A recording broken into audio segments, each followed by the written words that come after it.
I'm just going to go throw this out there. Johnny, la gente me estime loca. Absolutely outrageous scenes here. But what I don't understand, it's like it's a kangaroo, right? Kangaroos don't go roo. Like it's a rooster that does. I don't know what animal does that. Yeah. A roosebet. I think back to base with that one. You know, back to the drawing board. Back to base. Also, our base brings us right in to our grand final. Not to be based about that by any stretch of the imagination. Big versus FaZe. Right here in the server, it's a best of 3 to decide who wins the Roobet Cup, who walks away with 150 big ones. And telling that story with me are going to be Kassad and Yanko. So good afternoon, gentlemen. We finally arrived at our destination, the very final day of the Roobet Cup 2022.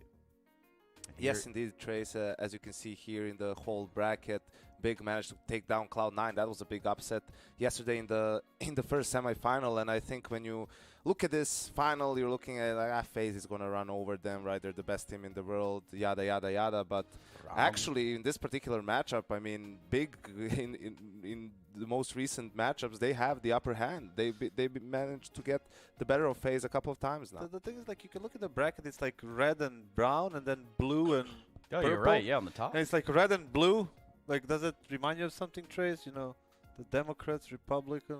No, actually, I could care less about Democrats, Republicans, Joe Biden, George Bush, all of them. Like Donald Trump, I don't care about any of those guys because they don't care about me. Now, just kidding. There's plenty to talk about here. We could go over schedule, but you know what's going on here. It's one best of 3 to determine it all. So it isn't like you need too much of a Crayola painted picture here for you guys. Either way, finding Big in this grand final, a little bit of a surprise to anybody looking at those brackets, Kassad. Yeah, definitely. We didn't really expect Big to be in the finals here. I mean, they, especially because of the fact that they played with a stand-in throughout the most of the event, but they did play good Counter-Strike, and alongside that, you know, run to the finals, they managed to beat FaZe nonetheless, right? And then, you know, they deserve to be in this final. Let's say it like that. With a good Counter-Strike they played, and it's a good, like, you know, result they have, no matter if they win or lose today, coming into the Cologne, which is obviously, you know, in the home country, and very, very good position for them right now. Yeah, it's kind of where they want to be going into Cologne. You're exactly right. A lot of analytics going into this one, at least, into this grand final. So we've got a nice little piece that we can begin to talk over here. An analytical video, perhaps, even. And you might learn something here. Pros and cons. Now, Kassad, when you read what's on the screen in front of you, does anything stick out? Well, it sticks out that I can't see, right, because the TV is like a little bit too far for me. But yeah, the thing is, like, Big has won 4 out of the last 5 games, not against FaZe, that means in total. And, you know, on the other side, the FaZe is the same. So they're like in a kind of a winning streak right there. We have a head-to-head here with the past 3 months, and the current event we can see Brokey is 125, one of the leading players of stats-wise in this event. And just across from him is Searson. Again, online, right? Still 121, so he's like keeping up with him, and then we have a little bit of a drop-off when it comes to Team Big, right? With the ratings, but still they managed to get in the finals. On the other side, Twist is like close to Brokey-ish, I guess, in the performance, and they're the 2 guys who propelled them into the finals. And also you look at Tizian, like he's been playing better in this tournament than in recent times. I think that's also one of the reasons why Big is in the grand final, and yeah. So you can see past 3 months, 20 matches and 49 maps for FaZe, and similar a number of games for Big. They played 19 games and 47 maps, and 15% overtimes for Big. Yeah, that's quite the number. It's like 1 in 7, right? 1 in 7 maps that you get an overtime with Big. So if you're a betting man, you know, is that the odds worth taking? Just something to take in. That is something, right? So we can expect an interesting game here today. Yeah, absolutely. Considering now we also know that there's no Faven, there's a Keto involved today for the Big side of things. So there has been a little bit of back and forth with regard to the roster that they fielded for individual matches here, Yanko. Yeah, but Keto has been playing extremely well for him. I think he played the whole playoffs, really, and he's had a good rating. He's been contributing. I think he's done a great job as a stand-in for Big. Yeah, the thing is, like, I'm looking at these stats right here that we have on the screen, and this is a quite interesting thing if you are actually doing some, betting responsibly, right? This is something that can that can give you a lot of like indicators how you want to place your bets because of this like average round lost in wins and the other way around. So it's a very nice stat that you can have access to. Do we have? Well, I mean, I think this might go without saying, but being that we're in a grand final and looking at FaZe here, they're the favorites to come in here and win this whole thing. Correct? Does that go without saying? Basically? Yeah, absolutely. Yeah, and in doing so, we talk a little bit about some of the confidence and form that they look to build going forward. Well, both teams are kind of trying to do the same thing, Kasad.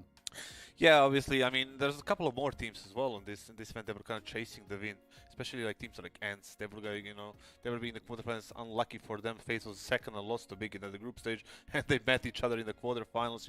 We saw Astralis pushing for it yesterday, managed to get to map 3. So quite a bit of teams looking to, get a. I mean, Furia was one of those teams as well. They didn't even make the playoffs. Yeah, I completely forgot about them, but you're right, and definitely it's not just about winning the titles and getting a confidence. $150,000 freaking dollars for the first place. Mucho dinero. The summer break is coming up. You wanna enjoy the summer a little bit. Yeah, 150 big ones will help you to do that. Perhaps you want to get a yacht and go sail the Mediterranean or something. Sounds kind of fun. Yeah. That sounds like something you've looked into like last night or something, You didn't just randomly think of that right now. Yeah, of course I did, because, I've been subjected to watching this ridiculous show called Below Deck Mediterranean, which is, whatever. Besides the point. That doesn't sound right, but... Yeah, go ahead and Anyway, like, it's your last day in Belgrade. You can do whatever you want today. It's just... I don't think that's how that works, but all right. I'll see where the ball lies. The ball lies for us in looking at Twist and FaZe and all of the stuff that they look to capitalize on here. Any trips, stumbles, or fumbles along the way for them? Well, barring that loss to BIG in the group stage, not really. I think they played better with each game. They're peaking at the correct moment for this particular tournament as well. Yesterday, sure, against Astralis, they lose the first map. They started off kind of slow, but then it was super comfortable on the next 2 maps. They just closed it out 2-1. So I think we're starting to see some of that old FaZe, right, that was playing that won the major, that won Pro League, Katowice, and so on, right? I think they've managed to kind of get some rest, reset themselves, change some things, add some new stuff, get everyone to play better individually. And I also like the fact that they went for overpass a couple of times. That they were in the best of 3, right? Because they wanted to improve their carry against Eddie himself. They want to have that map figured out before coming to Cologne, and so they can have it in the pool and not being scared of it, right?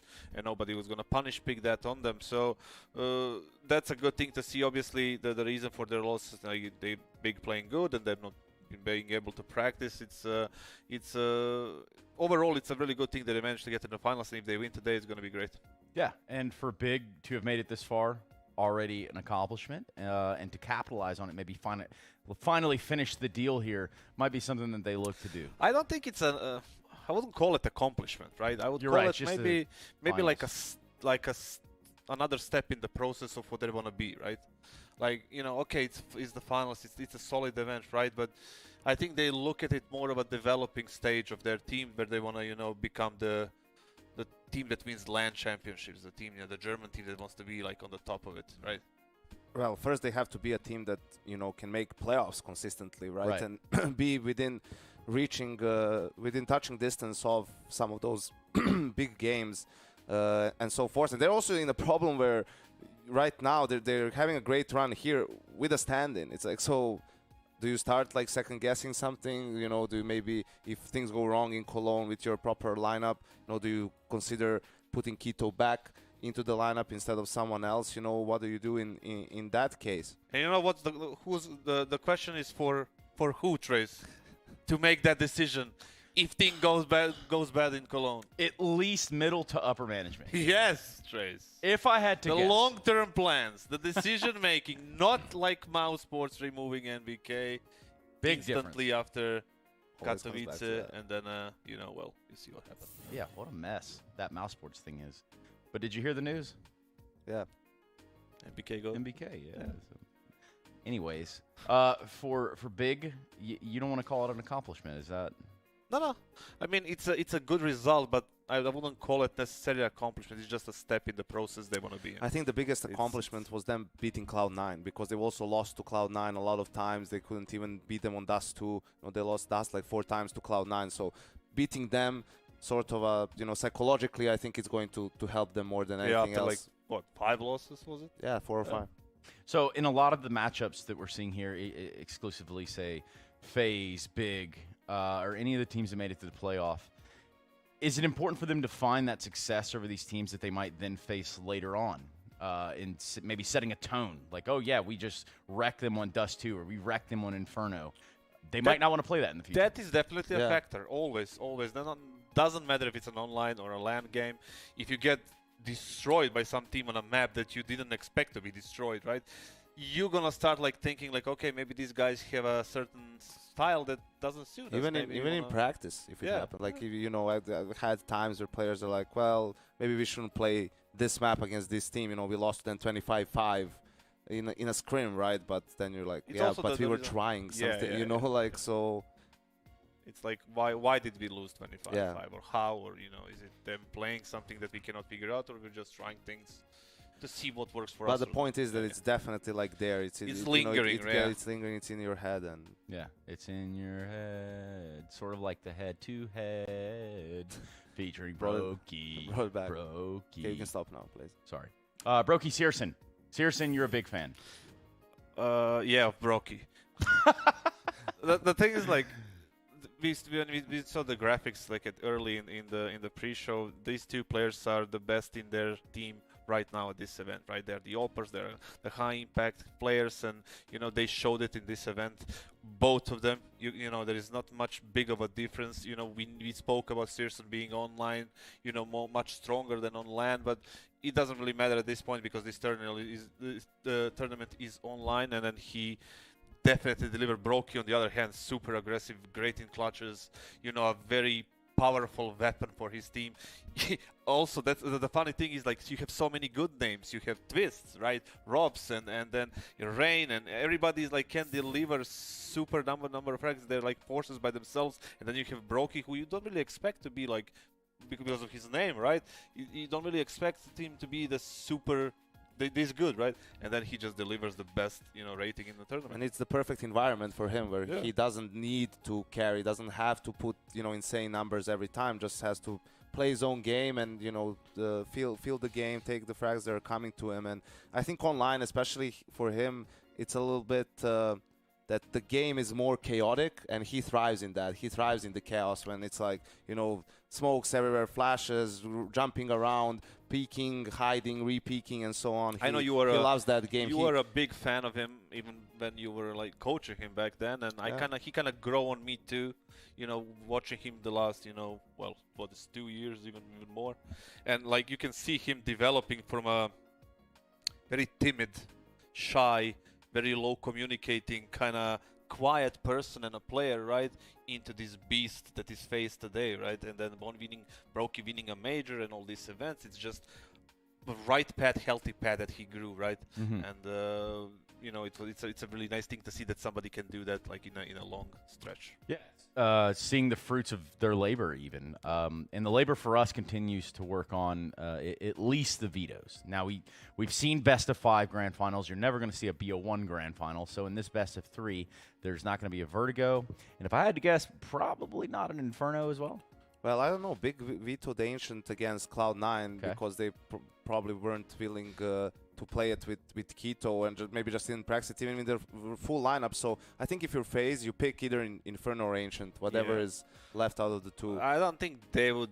Maybe they will, but let's see. I would bet that they wouldn't, gamble on Inferno against FaZe, because FaZe, that's the best map, and if you want to do that, that's madness. And also now FaZe at least knows who's holding what, right? They have some basic info on Big, on Inferno. Cloud9 went into that full blind, didn't have any info. And I don't think that aggression against FaZe early on CT side will, produce that much result, because we have FaZe and Robs, who is playing that defensive role, Boiler / Holes, who is aware of things there, you know, and you cannot surprise him but by rushing. So he is a very different profile of a player than who is playing on Cloud9 there. Inters, is it, or Hobbit? Yeah, I think Inters and Hobbit. Yeah. So it's a very different situation. Let's see. So Ancient ban for ban Big. Ancient again, yeah. And then it's gonna be Dust 2. Dust 2. Of course. Obviously. Has to be Inferno how much here, does your right? life suck when you have to pick Dust 2 against FaZe? Okay. Alright, they go for Nuke. Then Inferno is gonna go out. That's a gift for Big, if you ask me. So they were just gifted to 2 vetoes, you know, they wanted to get out, right? Yeah, I'm a bit surprised by the fact that not that they picked Nuke, but more so that they didn't pick Inferno, because it's also a really good map for FaZe. Like their T side is super strong on the map, meaning it's not a problem for them to start on the T side. But Nuke is the map where they have the highest win percentage, right? And that's probably the reason they feel the most confident on, and they don't feel the need to like punish their opponent or anything. Just play what suits them and win the Big game is that what, way. 60%? Which is strange, because FaZe always picks to punish their opponent. Yeah, it's a definitely interesting veto that we saw. Nuke is the Big's like middle pack kind of map. They played it 12 times in the last 3 months, and they have 58%, you know, win rate there. So they're not, you know, bad on Nuke, but they're not like specialists as well. So there's something in the middle. But definitely first map is Dust 2. Big's pick, something they had to go for, right? It's just a must in this situation. And going into, they had a good T side against, was it Cloud9. Cloud9 yesterday. It was 12 rounds or 13. No, 14-1. Sorry, it was 14-1 at some point, and it was a very solid T side, especially because of the calls and the execution of those calls. They have taken every ground they could possibly take, obviously, and then execution after that, and the calling from Tabson. It was all over the place, right? Mid splits, B splits, whatever, you know, short executes, and it was executed very well, and they got 14, you know. So the 16-14 that we saw Big grab earlier on versus FaZe kind of shows us that T side is not necessarily the funnest side for either of these teams on the map. Would you see that as a reality, or would you see this matchup going in a different way now that they've already played? I think, you know, FaZe, as I mentioned, I think they played better with each game, right? I think they're a stronger team now in this particular tournament than they were in that game against Big in the group stages, right? And I think we saw yesterday as well, it was basically the Rain and Brocky show. And you actually only do need those 2 guys to pop off, right, on a map like Dust, because Rain is, you know, rotator. He's everywhere, really. Like he can take a lot of initiative, and Brocky is the upper, obviously has a lot of impact. Is this the game, the 14-16 game that Big won against FaZe? Was that the big comeback, right? Where they had like some 14-6 lead or something like that? Yeah, 14-7, something like that. Yeah, and I don't think that would happen today, you know, like you said, because they have been progressively playing better throughout the event, and they don't need all 5 players, you know, to deliver sick number of frags. It's just 1 or 2, maybe 2.5, you can say, right? 2.5, man. Yeah. While on the other hand, Big they need more than Searson and Tabson to, you know, to perform.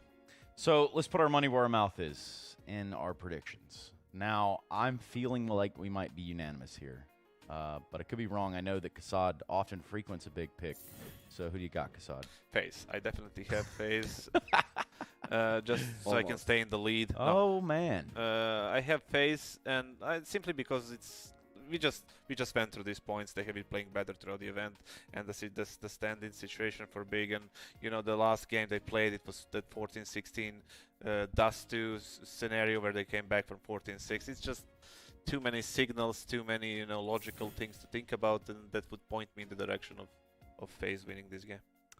Do you want to justify your pick, or is it obvious as FaZe just being good? Yeah, I think they're just a better team, and even though Big has a way to play against them and they've had success, you know, they're not going to beat FaZe every single time, right? So they're already, and we always talk about how difficult it is to beat the same team in the same tournament twice, right? Because they're going to make some adjustments and so forth. So yeah, add the fact that it's a grand final on top of that, I think it's FaZe all the way. That's the word I wanted to hear. Grand final, y'all. And let's jump into it. We've got Big taking on FaZe, and it's going to be delivered to you via Anders and Moses. Oh yeah, grand final time, and we've got some banging teams ready. Jason, how you feeling? I'm feeling good. I'm feeling ready to go. I'm excited for this one. This isn't the dominant, unbeatable FaZe that we saw to start the year either. So, especially considering what we saw to Big, I don't know. I think there's something special in the water in this event for Big. I actually predict them to win this grand final. So I'm hoping for the upset here. Okay, yeah, I feel like we've had plenty of opportunity to, and you're right. FaZe definitely don't look undefeatable, and Big have shown a lot of cool and interesting stuff. I mean, we saw, what was that game on Inferno from Searson? We ended up knifing people, and just whole wild. He had like 28, almost, I think maybe more than that. He did really well. So they have a lot of firepower on that Big side. I would say if you had to guess for an update, or sorry, for an upset, this is not a bad match for it. This could definitely happen. Yeah, that's the way I'm feeling too. Yeah, there's just some cool things going on with Big right now. I think they're going to have some nice things planned. I thought tabseN called a really good game in the semifinals also. So plenty of positives to go off of a Big. But one thing that we talked about a lot throughout this event, especially for FaZe themselves, has been the fact that this is kind of this is an event where they're trying to like keep up kind of match level and kind of take that step forward to start peaking as Cologne begins. And what a huge hit, a blow would it be if they are to drop even in the finals, even though getting to the finals and losing, that's an issue. That's a hit on your confidence heading into a large event. So I think this is like a pretty tricky matchup for FaZe to have such huge, I don't know, implications on it moving forward. Yeah, they definitely want to get into this one. You know, just you put it behind them, walk away with a victory, sort of, you know, prove, yeah, we were the better team overall. Getting upset by Big, and maybe especially Big with the stand-in, could be an interesting time for them if they manage to screw this one up. So we'll find out exactly how it's going to play out right now. Big going to be starting on the T side with FaZe on the CT side. We're on Dust 2 to begin with here, the grand finals. And Rain already, wow, he's bold. He's going to try and challenge the smoke while taking the fight. Everyone is there for him. Man, it would have been cool if it had worked, but a little bit of a fantasy there for Rain. Little bit of a fantasy, not entirely. Flashbang up in the sky. Big's not going to slow down whatsoever. Moving into the A bomb site. Oh, Brokey's got the kill out towards long. That's huge. That gives Kerrigan safety. And actually, Brokey can start rotating back now. And Big, ooh, they're stopped cold. They're definitely stopped now that Brokey's got another headshot, but a couple of gooshes onto these A defenders. And Big is getting a little bit of safety for this plant. Just a bit. Oh, tabseN, though, is going to be cold, and no bomb plant happening yet. Searson's going to be found, and Crimbo goes down last. Some great, well, it's not even a retake, but just a great defense of the bomb site there for FaZe with nice headshots to start the whole thing with. So they're going to win the pistol. Yeah, they got stopped cold. That's crazy. I thought 4 players streaming off Catwalk would have been massive. I think perhaps that long flank might have been a little early considering they got the kill on Catwalk, but that long player, he might have thought that Brokey was going to fall back a little bit earlier. That little battle of when to lurk out long is always so down to timing and so down to how you're reading when that player rotates, and I think just misread there a little bit. Rain is going to push up in middle, and he's going to get dropped by a whole plethora of Glocks. Yeah, he's like, you know what, it didn't work in the pistol round. It's bound to work next time, except it didn't. But, you know, still, I appreciate it. Trying to make it a quick round, and the rest of his team will be there to clean it up. So it's not really a big deal, ultimately. They managed to do just fine. Losing MP9, don't know if they care that much. And it's going to be a buy into this one. Searson with an AWP, no armor. I'd say that's well worth it. Yeah, well worth it. Let's see where it goes. Especially considering how well he played, as you mentioned on Inferno the other day. Was an absolute beast on the CT side, especially. Gonna peek down mid, sees absolutely nothing. 4 players for FaZe to start off at the A bomb site. Double Molotov in the long doors to make sure nobody from Big can come out. They want to establish early domination of long A. Oh, he saw that gun barrel. Just the tip, baby. We love that game. Yeah, gotta be careful, you know. Once that's out, anything can happen. Rain, deep nade, not gonna do too much. Good bit of info caught there. I mean, that's the kind of thing, if you walk out into lower dark like that and you might not be ready for it, maybe you are gonna be surprised. Tossing up more nades for Rain to throw if he wants to, but this is a dangerous game. Yeah, he nearly gets caught. tabseN with the right read, and look at how much map control he's taking behind it. Oh, this is so cool. I love that. Seeing the grenade get passed up and you're like, all right, game on. I know exactly what defense I'm working with. What a great play from tabseN. And 5v5 post-plant, no damage really been taken by either team whatsoever. A clean take of the bomb site, and FaZe have a really tough decision to make. Yeah, they definitely do. Nobody wants to save with everyone alive, but at the same time, you got to be real careful here. Keto already taken down Rain, and another couple of good kills coming in here. Searson, oh, he gets the headshot on Twist as well. And this is going to be shut down. Brokey hanging around CT spawn. I can't even really escape at this point, and they're going to jump him. Did he go for the reload in the middle of the fight? I think he might have. Regardless, it's a good round for Big. Oh, what a god-tier decision making from Tapson as the in-game leader as well. Just hustling into the bomb site, gets 0 kills, but probably wins that round just by the play he makes overall. That's actually so awesome. It's just don't need that much info sometimes to make a big play with. And this one was just about creating the space there behind him. That is huge. Okay. Ooh. Twist to start this round with defeating Searson in the middle with a scout, no less. Searson's going to take that personal, you better believe. You have to imagine, yeah, he Twist gets it right back for them from Searson ripping his head off in the previous round. One thing we saw that Astralis fell prey to yesterday in the semifinals against FaZe was the fact that FaZe is just so good at winning rounds like this with, like, you know, Deagle mixed in a scout and some FAMAS, you know, these lower buys, even buys that are potentially weaker than this one moving down the road.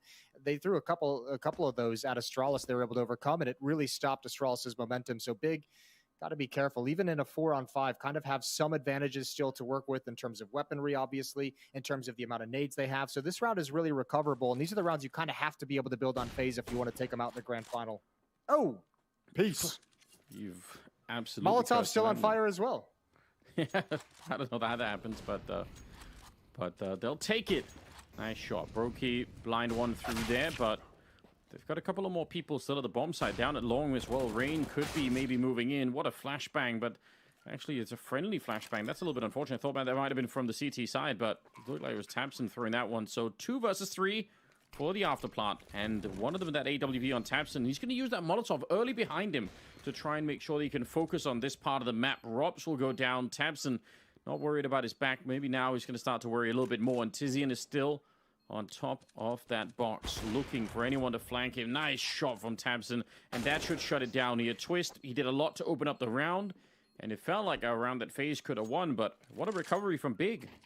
Yeah, great recovery. I think that was a 3v5 on one point as well. Good job getting into the bomb site, and not enough resources for FaZe. No nades to initiate the retake of the bomb site. So Tapson picks up the op, grabs a nice double kill, his first 2 kills of the grand finals, and we're all tied up at 2. That's very well played. Yeah, these are some good shots, but still does some damage, I guess, to the Big side economy. They might be able to recover from that in this round coming up. Going to be rushing straight into the B bomb site. Only one person at the back, and against the MAC-10, there's not much Robs could really do. Taking care to smoke off the door as well, making sure that there's... Oh, actually, look at Keto. Flashed out. Yeah, they want to go for it here. Feeling confident. Carrigan with a nice running headshot, but ultimately... it's going to be around for Big, no problem. There we go.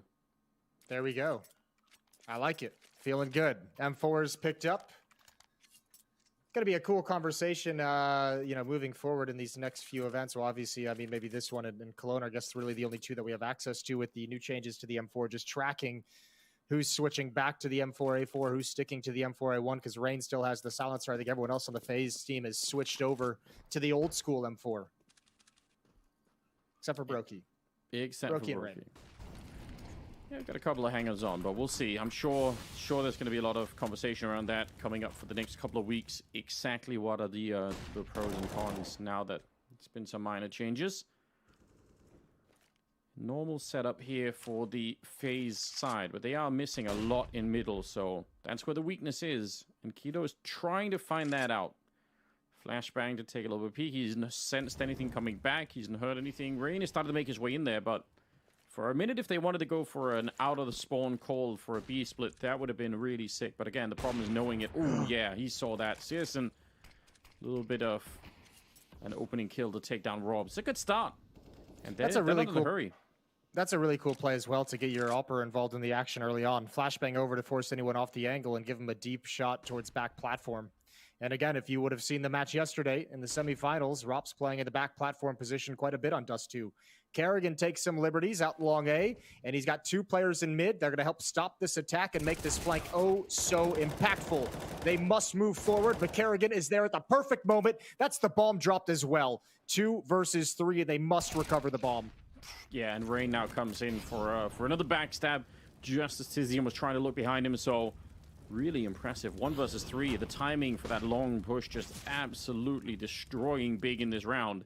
And there's nothing he can actually do here, Crimbo. Even just looking at the clock, it's about 20 seconds when he's in that 1 versus 3, so nothing to do. What an amazing piece of timing.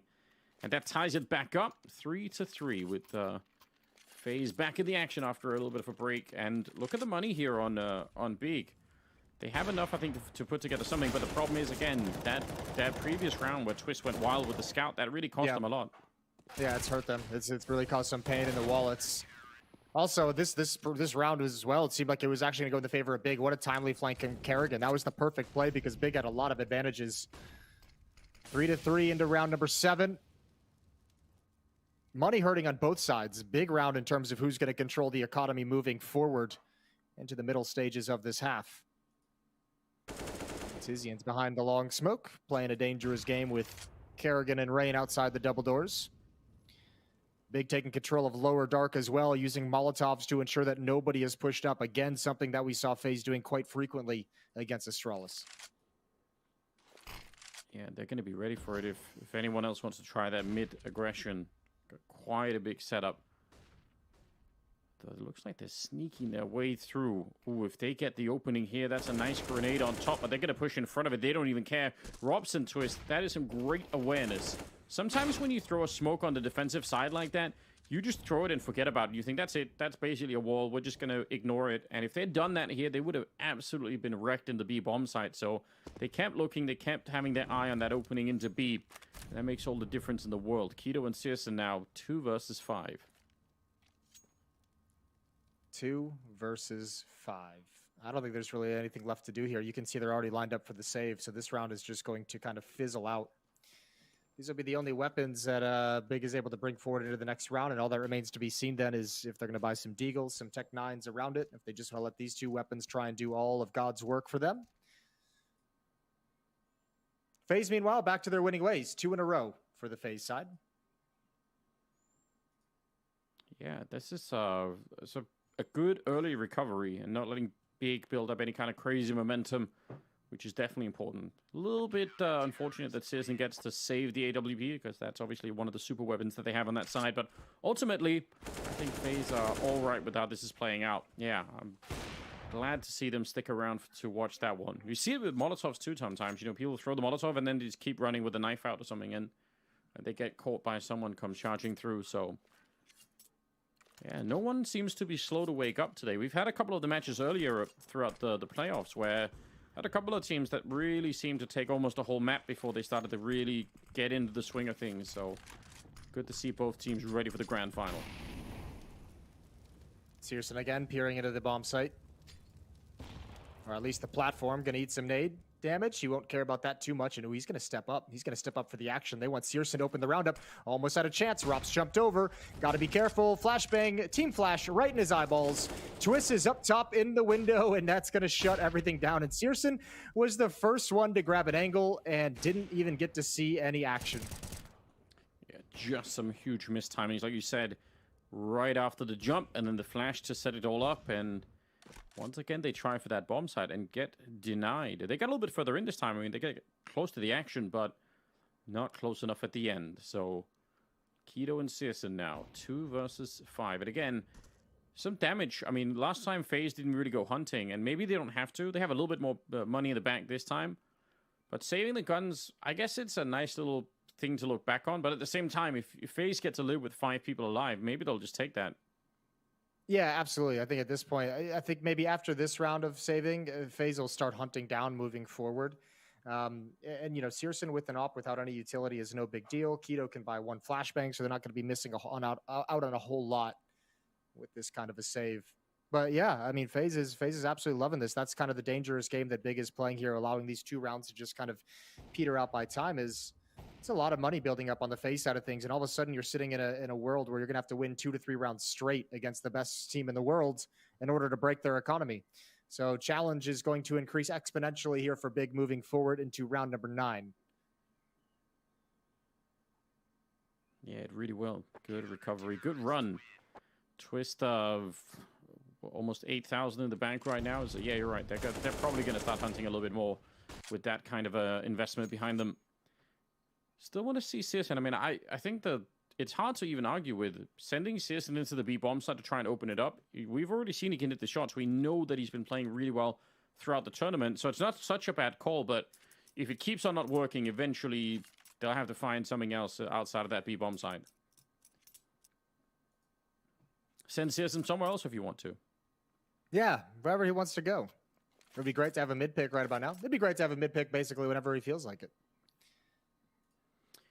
I mean, honestly, the way he's been playing throughout the tournament, I wouldn't even put it past him. He's been hitting those shots all over the place. So, do you keep your event badges? Kerrigan had all of his event badges wrapped around that Batman mask.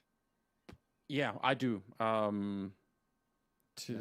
couple of times so far, my wife has said, "Why? What is even the purpose of doing this?" And I don't really have a good answer for it. It just feels like the right thing to do, you know? Yeah, I get it. But yeah, I have a box basically full of them. Yeah. For like 10 years now, almost. It's ridiculous. Searson peeking down mid, not going to see anything. He was actually not even peeking to the double doors. He's just looking to spot if he can see someone moving into lower dark. You could see kind of some of the ideas that Big have had in their game plan coming into this map. A lot of attention towards lower dark, making sure they can negate any kind of aggression there. They've tried to activate Searson twice in upper dark to get a pick into the B bomb site. It's worked once, although in a losing round. And here we go again, clearing mid early with a Molotov. Left side mid smoke to prevent the glimpse, the vision from the B window. But nobody from Big utilizing it just yet. Let's see what kind of smoke Tamsin's going to be setting up here. Assuming it's for that half wall if he's going to be on it. So Brokey a little bit further back. Yeah, there it comes. That's pretty cool. They're going to be able to move fast behind it too if they want to. You could see there was an attempt to try and gain some space to open up towards the bomb side. And now they're putting on even more pressure. Brokey's going to be careful. There's no Molotov. Or there is one on Tamsin, but he's just so far away. Otherwise, they might have been able to put some pressure on Brokey. But they've called off the attack. They've left one player up there, which is this is a wild strategy. I'm not even sure if this is improvised. It feels like it can't be part of the plan.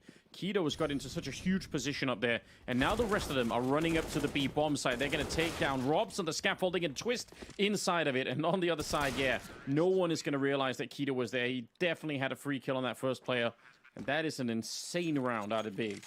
I tell you what, I think that was entirely planned. I think that was planned from start to finish. I don't think that was improvised whatsoever. That is just, in my mind, that looked like a well-executed round. Damn, I only say that because it's so sick if it is. Like, it's just, it's almost too much to ask for, you know? Yeah, well, I mean, the mid utility to make sure the B defense is going to be hunkered down into the bomb site, and then you have the A execute with taps and smoke from far back to make it look like more people are going to be committed to the A bomb site as well, and then you immediately drop down towards middle. You're hoping you're going to catch someone peering up towards A from the car, from the ramp. I think that was just a really well-constructed round. Good pick early on from Searson. That's Rups going down in middle, trying to make his aggression work. They've been looking for that a number of times. Good to see them rewarded. Yeah, nicely done. Rops, you could see he tried to get the flick in. He had a little bit of time. Rain flashed into it. Classic setup. And he is so ready for more. We've had a couple of good maps already from Rain throughout the tournament. So, big source for FaZe if he can start to pick up the speed early on here. Twist, not really committed to the bomb site defense. Just wants a single kill. And why not? If he gets one, then it's, well, he can't get away. But otherwise, you know, an easy 2 vs 4 for them to win. Still looking good, though. Tizian. A minute in a 1 vs 3. And the bomb is committed to it. And he's very, very low. Yeah, Brokey's so confident. That's a general thing, I think, for Brokey these days. His level of confidence in taking any fights is just off the charts, which I think is amazing. Yeah, he's got some swagger to his gameplay, doesn't he? Like, and even if he's having a bad game, you can still see he's fully confident in some of the crazy aggressive peaks he takes. This is twice now Searson's been able to get the opening pick onto Rop specifically, and then the round falls away and slips out of Big's control. He got that pick into the B-bomb site earlier on that ended in a round loss, and now this pick down middle as well. That's got to be frustrating for the Opper. Eagles out for the Big side of things. Again, double Molotovs for FaZe outside at long. Yeah, running out of cash does put a little bit of an end to the fun, at least for now. Round number 11. And it's not like FaZe have been hyper aggressive, and they were in the beginning with Rain, obviously, and they had a couple of rounds where they got flashed into that catwalk position, but otherwise they're playing it a little bit cool right now. We're not seeing the dives into lower dark or the pushes from B into upper dark yet. So they're a little bit confident right now, FaZe, in their default setup and just trust that it's going to work out. And I mean, they're not wrong about it either, the way this has been playing out. Although that is a nice shot from tabseN. Keto's going to go down. Ooh, that smoke might give it away. Rops falls. Good headshot. Rops never saw it coming. And now that gets a little chaotic, but Twist is there to pick up the pieces in middle, holds them back, and it's just Keto and searson. And without the bomb inside the B bomb site, there's no reason for FaZe to try and attempt this retake. So actually, kind of cool, I think, what searson is trying to do. Go to the A bomb site, figure you have a 1v1. You know, Twist is in mid. You know, Brokey now is over at the B bomb site. So if you can just find Rain, it's a big ask, I know, and Rain's going to win out the fight. 7-4. Yeah, but there was an attempt there. Couple of rounds now, really, with actually what the last 5 rounds the FaZe have won, there's been no bomb plant at all, so that's a little bit interesting too. Big are definitely missing out on some of that extra cash, which it all adds up throughout, especially now that we're getting to the end of the first half. It's something that really will make a difference. I look forward to seeing more from Brokey on that AWP. There's a lot of good reasons why it's enjoyable to watch FaZe play these days, but Brokey is definitely one of them. Yeah, certainly. All right, Big changing the pace. Going to stroll, I should say, out middle. That's a CT smoke, and they don't care whatsoever. Flashbangs towards catwalk. Nobody's got eyes on mid except for Twist. He gets there at the perfect moment, and he's perfect in his double kill. All on Rops at car, but Keto's dispatched him as well. Great pacing for Big in this round. Has completely fooled the FaZe defense. They've got into the B bomb site, but it's still going to be difficult. 2 versus 3. But they do have 2 Molotovs to work with. An extra smoke for Crimbo after the bomb goes down for double doors. Yeah, and if not for Keto, this isn't even a round. This is just because of his double kill. I don't think they even have a chance otherwise. So, looks like FaZe might want to try and go for this retake. I suggest, you know, the 2000 DPI seizure attack in through the window. That was a huge thing yesterday. Carrigan showing up on that one. But instead, he's going to come running through the smoke, trying to find the opening. It's Keto. More shots coming through, and oh, he gets the ace stolen at the end. But what a round out of Big. 5-7. They needed that one desperately. What a pair of entrances into the B bomb site. Unfortunately for Twist, he got 2 kills out middle, but there was no way he was going to spin around and be prepared for Keto. This was great from Twist, but this was even better from Keto. That one, and right here, precision onto Rops. Smoke down in the doors to allow his teammate in, and a perfect hold in the post plant. Big's playing pretty darn good right now. 5-7. They're just 2 rounds back. And finally, they've gotten control, the advantage in the economy. That was a huge one. That sets the stage up kind of nicely for Big at the end here to get at least try and get a couple of more rounds, right? 5, I think, is a little bit on the low end for the T side right now. So yeah, if they can set themselves up with the economy to keep going, that's going to be a huge thing. Yeah, and spam that chat. Try and see if you can win one of these PCs that we're giving away. That is that'd be a nice little thing. Well, it's the grand final, so now's your time to do it as well. And we'll see. Keto right now is 14-7. He's having himself an amazing game in the first half already. Tied with Twist for top frags on the other side. Yeah, a lot of that coming in the previous round. He got those 4 kills. But certainly he's a heavy hitter. You can see there on the screen as well, if you'd like to win one of the 5 new gaming rigs, you can obviously do that by doing what you do best, which is spamming Twitch chat. They do love that, whether we tell them to or not. That's something we can always count on, really. You love that too. You really enjoy the Twitch chat experience. Yeah, I'm all for it. I think it's like an underrated thing, you know.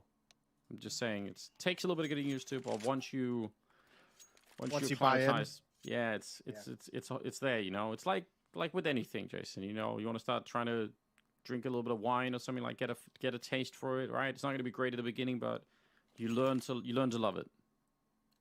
Okay, sure. Did I sell it? Did I sell Twitch down to you yet? You win? No, wine was a curious example, but I understand where you were going with it. Had to think quick, and it's not my strength. So It's just a funny thing coming from a man who does not drink wine. yeah, that's true. No need. Yeah, Can't- gotcha there. I can't both have, you know, I can't be both abusing wine and Twitch chat at the same time. Like, one of those things has got to be enough, you know. Yeah, that creates issues. Only a USP to defend long, and that ain't going to work, obviously. Molotov in just to be extra sure they aren't going to be tricked out by a bait setup at the long pit. Ooh, and even Searson gave up the angle watching for this push up mid, but still, just a USP. Okay. You know, moment here. If he could get baited into it, maybe Brokey could find a bit of a surprise hit, but I think they know, yeah, they have the right idea. They're going to go check everything. Good work on Keto to make absolutely sure they weren't going to get surprised. And he's going to keep on killing. Double kill for him in this round, up to 16, leaving Twist on his own. So Big are going to get to 6 rounds, which, I don't know. That's going to be a little bit of a sigh of relief, because it looked like FaZe were about to get all the way powered up in this first half, but now they've been cooled off a little bit, and we could have a very even end to this this first half. Yeah, we very much could. What a great game Keto's putting together. Twist is the last one left for FaZe. Nothing to do here in round 13. Plenty of money on the FaZe side of things for this next follow-up round. Rain will be able to drop an AWP over to Brokey. He'll trade him for an M4. Kerrigan's the only one kind of relegated a little bit back. He's still going to have the M4, but only a single flashbang to work with. I think utility dropped over from a teammate. So a pair of strong buys between these two teams as the first half comes to a close. Nice little drop finish to the round there. Straight headshot. Ooh, he's close to it. Every time Searson sets up or something like that, I keep thinking he's going to be able to do it. It just looks like he's always capable. But yeah, otherwise, a common start to this round. Nothing out of the ordinary yet. Searson hoping that someone's going to challenge him on the other side. We got Brokey down there, so he is looking for anyone to push through, which they've tried a couple of times on the Big side, usually with the flash to set it up. So can he get the timing down? He's expecting for someone to challenge it, actually, still, even in spite of the hinge smoke. Yeah, just doesn't want to get caught off guard. I wonder, he's not budging even with the standard nades for catwalk control. Neither is the long defense, unfortunately, for Big, because they're going to send all their bodies into this point of attack, and Kerrigan and Rain are still here holding down the fort. Yeah, up close and personal with that M4A4. A lot of bullets, but only the one kill. Did some great damage on the Crimbo on top of it. And are they going to check this pit? Unlikely. Oh, what a jump from Crimbo. That is so important. Otherwise, they might have lost the round already. If that goes unchecked, Rain just has to step it up, and he's going to line them up for a shot here. Brokey, blind guesses through, and they're going to give up on the round. That is such an important... I mean, the first kill on Kerrigan is great to open up long with, but the fact that he jumps to check pit is huge. Yeah, and they were so cognizant of that as well in the previous round. So, I mean, this is a Big team that's not letting any of the details slip away. A really well put together half out of Big so far. Especially going into the main portion of that defense, the double long hold only nets them 1 kill, 2 for 1. 2 dinks as well, or massive damage on a Tizian and Crimbo, but none of the completed kill doesn't allow anyone from FaZe to rotate over. I think now, if you're Big as well, there's 1 round left in the half. Go hunt. I'm actually kind of surprised they're not being nearly as ruthless as they probably should be. It doesn't matter if you lose everything that you have because you've got all the money to replenish it for the final round. Yeah, that's a good point. I kind of wonder if maybe they lost track of where we are in the half a little bit too. Yeah, I think they probably caught on to it a little too late to make the call, to make it happen. But a missed opportunity, perhaps. It can happen. But tying it all up.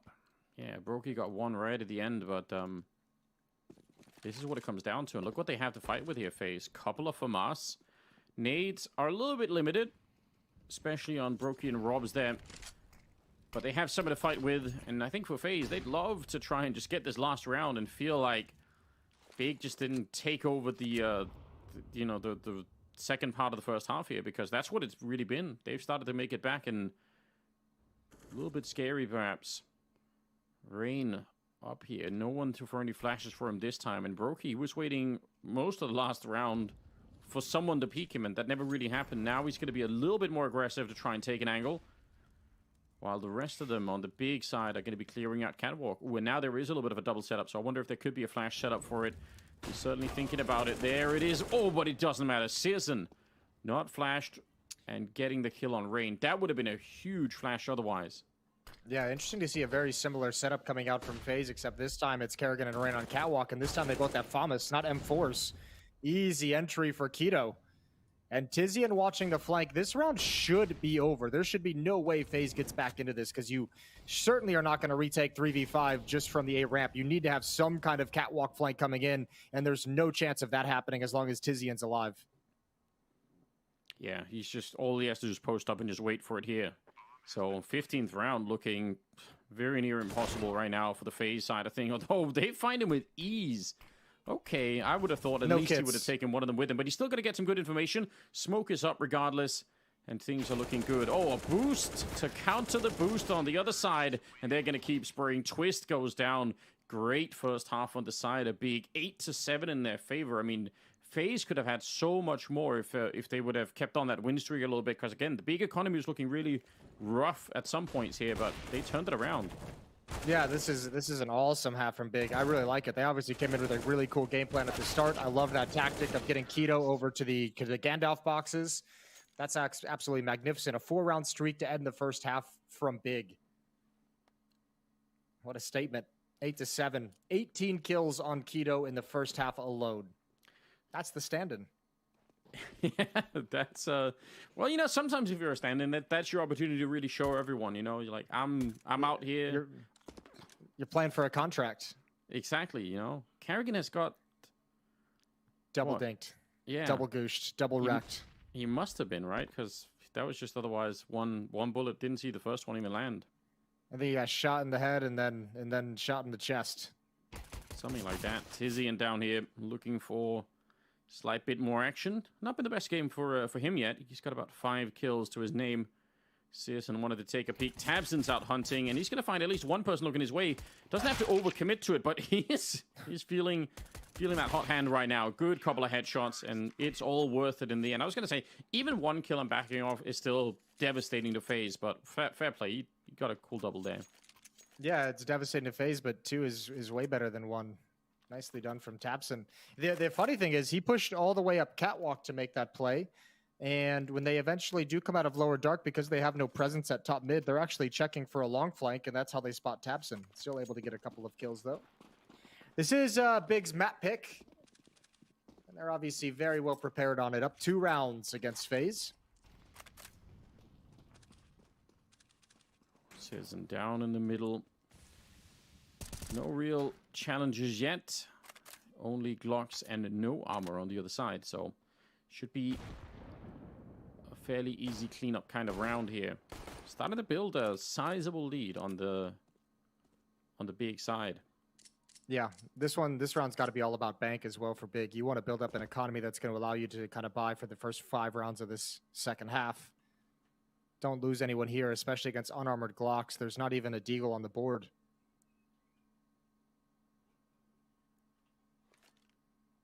Yeah, having a little bit of a meeting in the middle of the round now, FaZe. Talking it over, figuring out exactly what they want. Probably not so much in this round, but, you know, maybe just a quick conversation about what's a good strat to call when we actually do have the rifles. I think that's always interesting. I mean, they're not that far behind, but when you finally do get rifles on board, right, do you just want to test out your defaults to see how that works, or do you want to go for some wild calls out of spawn, you know, like a quick B split, or even just a B rush or something like that? Like, you test out the default. If that doesn't work, then you don't have that many choices left after it, right? So sometimes it could be fun to try some of the slightly crazier stuff, and then you can always go back to the default stuff in the middle of the second half if it goes that way. So curious to see how FaZe is going to play it.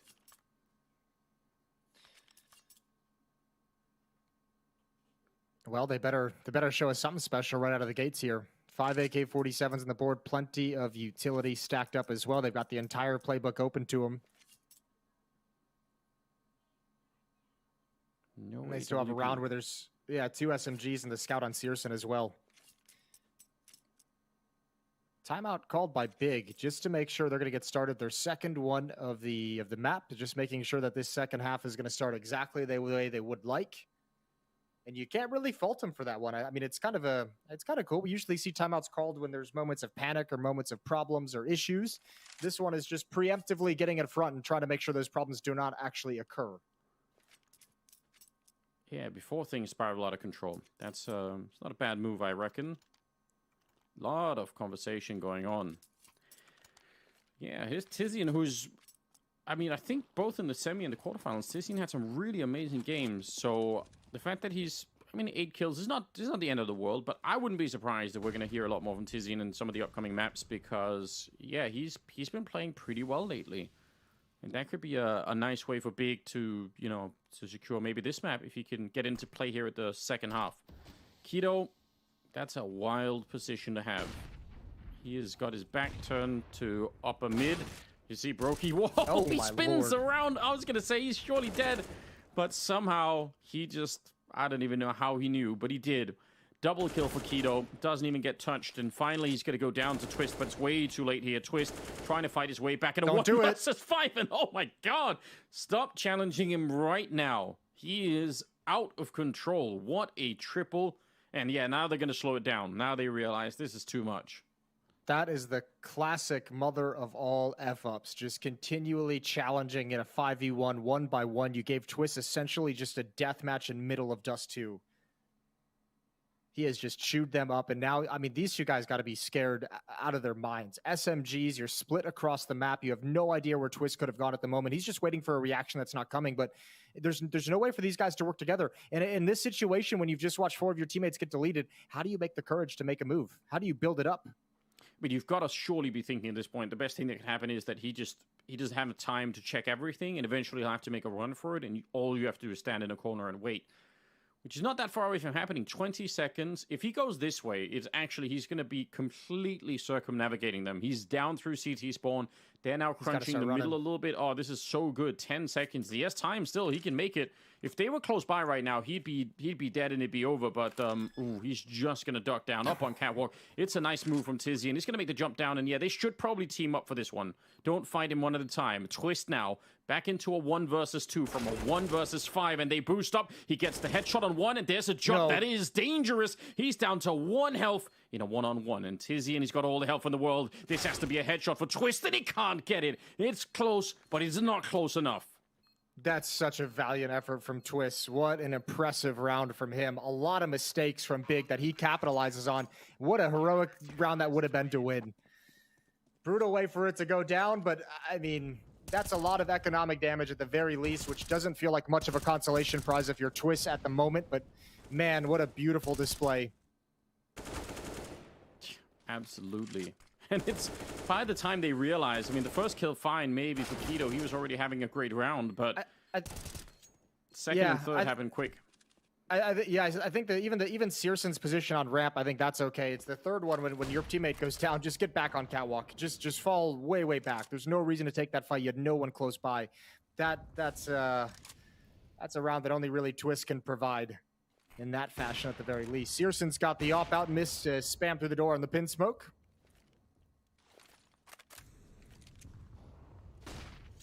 Nade doesn't really do much of anything there.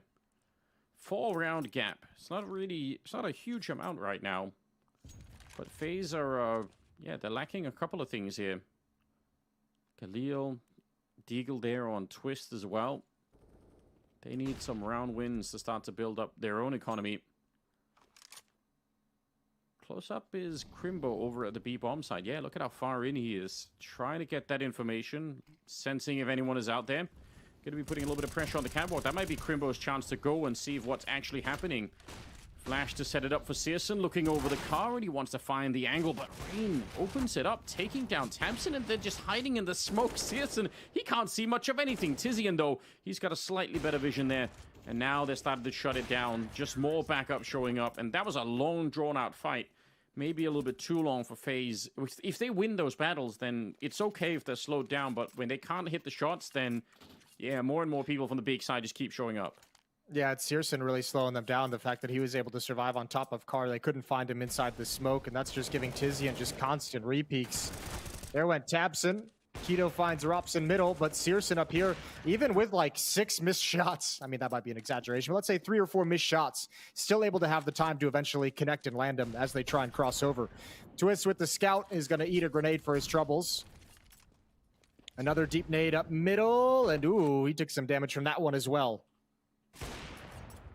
Maybe even before the tournament, but their level of preparedness for their opponents is so high. They had one of those ridiculous games, which was that on Dust 2 as well, where they just had like an almost perfect half where tabseN just made all the right calls. Yes, that was on Dust 2 also. So yeah, they know what they're doing. Yeah, feeling super comfortable at the moment. Rops alone at the bomb, so if Crimbo gets this kill, round's over.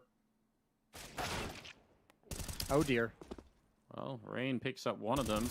A little bit careful here. Crimbo. Oh, what a turnaround. He wants to go for it. That's really important right there. If he goes down just being traded, still probably a 2-on-3 at that point in time, and there's a real good shot that they could be in some trouble, right? Because they also give away the rifles. Now it's on Rain, 1 versus 2, but about 30 seconds, and the bomb's still quite far away. Got to walk into searsson and eventually go down. So kind of a close round, but they have the money to sustain that kind of a loss big. They can still rebuy everything. And FaZe, no bomb plant. The round loss bonus is going to help them out, but they're starting to get quite far behind here. 6 rounds behind Big right here. This is actually a crazy save from Crimbo. This is a massive round for him. He gets that first opening kill, but once Rain finds Keto inside the site, Crimbo's in so much trouble. What a good spin to find Brokey as well. 6-round lead, and FaZe have not put a single T round on the board. Yeah, who could have seen that coming? Rain, though, good opening. The flashbangs are everywhere, and he's going to go down afterwards, so nice little fight there. tabseN, he's ready. He can't, I don't think he could have seen much there, but he still got the kill on Robs, just shooting into the debris from that nade. And that means they win the long fight and shut it down. 4 versus 3 right here. And I don't know, FaZe, I'm not expecting them to struggle this much on the T side of Dust 2, but they certainly are. Yeah, they have really had a tough time finding some solid openings to allow them to utilize all their skill and all their intelligence to lurk across the map. Rops hasn't had a whole lot to say because not a whole lot of success has occurred early on in the rounds for FaZe. Twist, gonna lead the way out middle. tabseN close, that's gonna give it up with that Molotov. Twist just gonna spam, looking for the kill. He's got him down low. Oh, and he burns. Now you just have a sole defender of Crimbo. Can he play the hero one more time? That's the bomb on the ground, and Kerrigan as well. Perfect from Crimbo inside of the B bomb site in back-to-back rounds.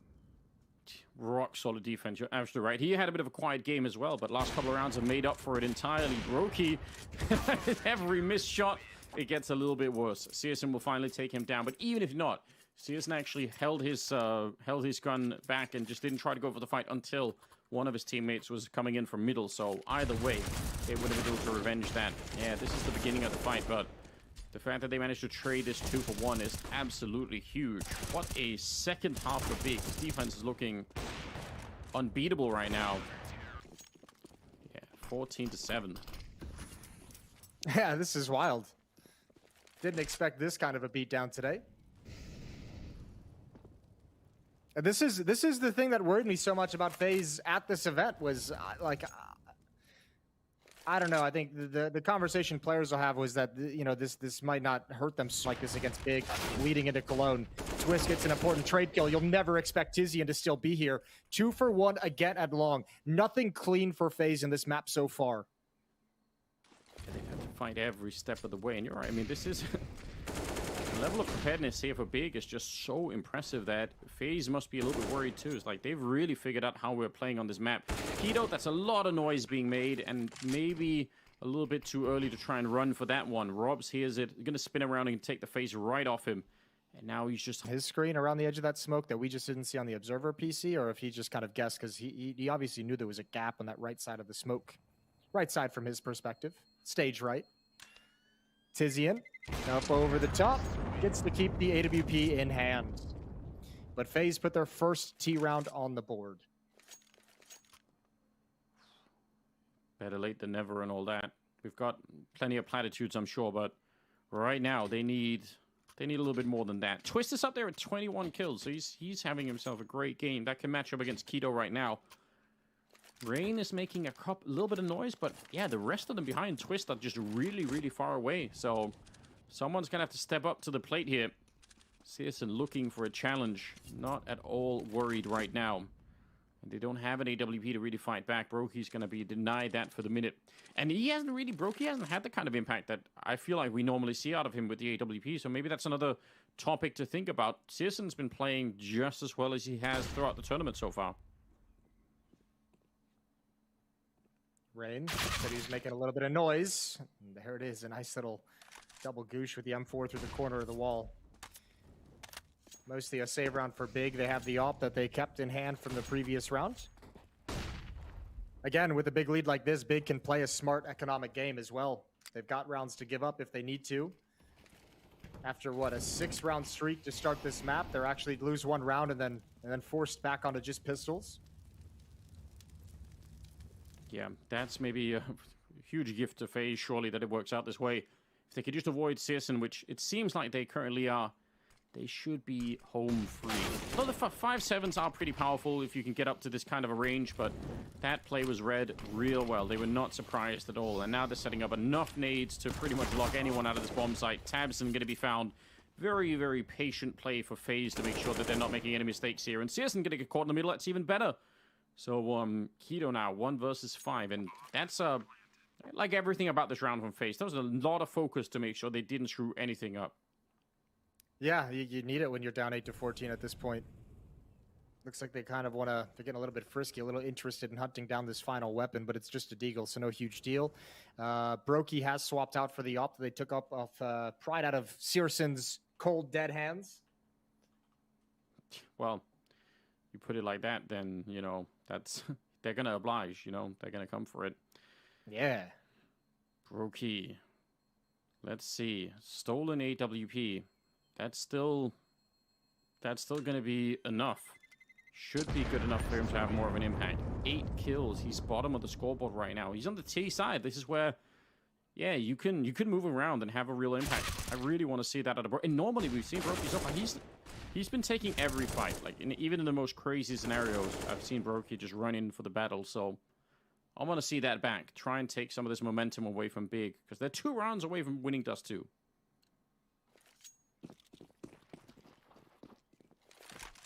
Yeah, winning that first map in the Grand Final Series. Next up would be Nuke. Dust 2 that we're on right now is Big's pick. Nuke would be FaZe's selection. Good opening kill from Searson off Catwalk. Twist walks right into it. Brokey comes out next to keep Searson pinned down. I doubt he's going to get a second look at that peak. Yeah, probably not. And Searson just falling comfortably back to the next angle. That is maybe a risky jump if you go too high right there. Brokey trying to be ready, but k1to, they run into the second hottest player on the team right there in the middle, and he is just so lightning fast. So 5 versus 3 in this round. And they haven't really got anywhere on the map. Tilly jumping all the way down. I don't think they expected. They might have heard the steps, but I don't think they thought he would keep running like that. And now it's on Kerrigan, 1 versus 4, and they're just already hunting. Big are just, they smell the weakness right now, and they want to kill FaZe on this one before they even get a chance to start up. Yeah, what a cool mid push to have from Tizian. Double kill for him over the top, and now tabseN's going to push out long, keep Kerrigan boxed in. k1to and CT Spawn is going to hear these footsteps the whole way. Doesn't need to push through the Molotov. He's just relaying information over to his teammates. They're going to get in position for the retake. A 3-on-1 for Kerrigan. You even do. He's got 1 HE. That's not going to be helpful. You need the headshots, and it's not going to be against k1to. 24 kills to put Big at 15 rounds in the opening map of the Grand Finals. They are just, they're locking this down right now. Jason, you predicted them to pick this up, but surely I know this is a little bit wild, isn't it? Yeah, although, I mean, we've said that, I think, through every match that Big has, like, won throughout these playoffs that we've casted. Each time it's like, oh, this is a little bit crazy. We didn't fully expect this one. So, I mean, at a certain point, it's got to just kind of click in, and we know what level they're going to come with. And, I mean, just the strength that they've shown getting to this point. has been super impressive to me. But yeah, I mean, this level of kind of a blowout and this dominant of a CT side on Dust 2, kind of neutralizing everything that FaZe has tried to do on the map has been really, really impressive. Far and above what I expected. Yeah, but we'll take it. It's a good way to be surprised. Nice to see Big showing some action. I mean, they're going to be playing on home ground soon enough, so we want to see them come up with a lot of strength here. Oh, okay, I don't even know what to say. No scope headshot up close with the AWP to take down Rain. Is it worth it? Probably not, but it is cool. I think it was worth it in the sense that he wasn't getting away. Molotov landed behind him, and he knew he wasn't going to fall back. So at that point, like your mind has to shift, right? His entire goal is to get one pick with the AWP and fall back. Use maybe a smoke to cover your retreat through double doors. But when that option's denied, it's just focus on the one kill, and whatever happens after that happens.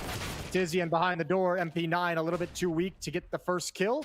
Off peeks out. There's the M4. It goes down as well. Good trade from Twist. We're into a 2-on-3. It's a very, very wide swing for tabseN. When you're in that deep, there's no way out. 50 seconds, and again, FaZe are trying to slow it down just enough to see what on earth Big are trying to do here. Still csgo on that AWP, and Crimbo, he's been given permission to leave the B bomb site finally. He's been locked in there for a while. Going to be hanging out in middle. Now, they have smokes for the cross, so they should be able to avoid that AWP of csgo.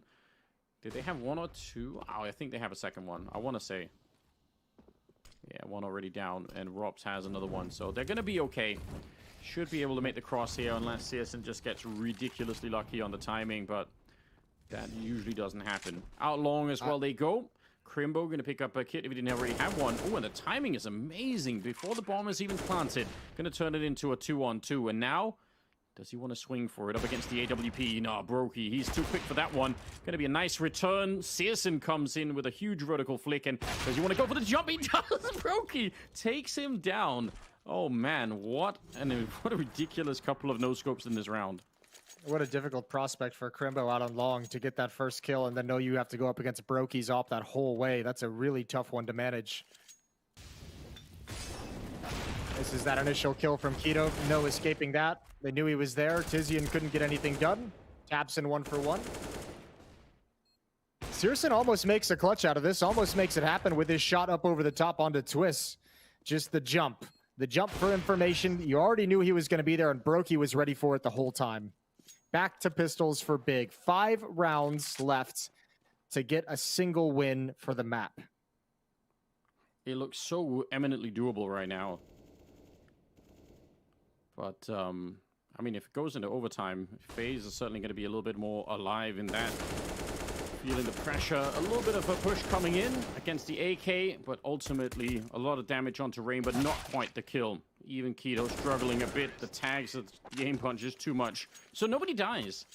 Good recovery. Looked like it could have been dangerous, at least losing maybe 1 or 2 players there, but they managed to hold on. 11 to 15, down to 4 shots now for Big, but they're going to have some more money to work with, so I guess that's an upside. Wow. I can't believe that he managed to live through that. Yeah, that was, yeah, he got a little fortunate there, didn't he? Well, guns back in the hands of Big. Famas on Tizian, but that AWP is in csgo's hand once again. Rop's going to make the jump around. Tizian just going to spam the smoke. He's got to be careful on his timing of when he chooses to fall back. And he's giving it up early. So over to catwalk control while long is taken from FaZe, and Big is going to take this opportunity to say, you know what? That's a lot of resources you're spending at long A. We're going to shrink the map. We're going to clear out upper dark. You probably have nobody here. And now this puts a timer, a clock on FaZe's round. Yeah, it'd be very hard to find Rain the way that he's positioned up there in middle, but even just knowing what's coming could definitely be nice for that A defense. They have 3 HE grenades right now on the Big side. It's not a lot, but if everyone from the T side is going to be stuck up on that ramp near the A bomb side, that could still be a powerful position to nade them out. tabseN, yeah, he's thinking about it. That Molotov doesn't really do much of anything. Keto is right down there, and the timing is great for it. Into the Molotov he went, and Carrigan never really comes back out either. 4 versus 5 here. 50 seconds still left. Rain going to be catching Keto, trying to press this issue a little bit too much, but there is still a player coming in from top mid. That might be the end of Rain. Indeed, it will be, and that sets it up. Now they've got no choice, FaZe. They have to go for it. They have to win this 3 versus 4, or they're going to lose the opening map of the grand final. And Robs, he is looking for it. On top of the smoke, going to try and set up a Molotov. That does land and maybe buys them a little bit of time if they could take down Tizian, but he's fighting back, and he did a fair bit of damage as well to Twist, so they're not out of the woods yet. A missed shot from Searson, a rare sight these days. No bomb plant, and still 18 seconds on the clock. And how do they create the space now? They don't have any more nades or anything, so this is going to be tricky, and now they're relocating Big in the middle of the whole thing. Oh, this is ambitious, especially with Brokey's op position to watch long. This is a tough reposition that might lose them the round. Yeah, unless they don't realize Searson's down there with him, they might think that it's only one of them that went running, so we'll see if it's going to be a surprise. Brokey's down and out of the round, so maybe it was. Twist in a 1 versus 2. He gets one, and the spin is there! Oh, he is so crisp on this Dust 2 map. What a save from the Canadian. Yeah, that's the clutch he didn't get earlier in the 1v5. That's the winning moment for him. What a brilliant time to bust that out if you're Twist. FaZe have a real chance of closing the gap and forcing overtime. Just 3 rounds back. This was crazy. I don't care how good you're playing, Keto. That's way ambitious.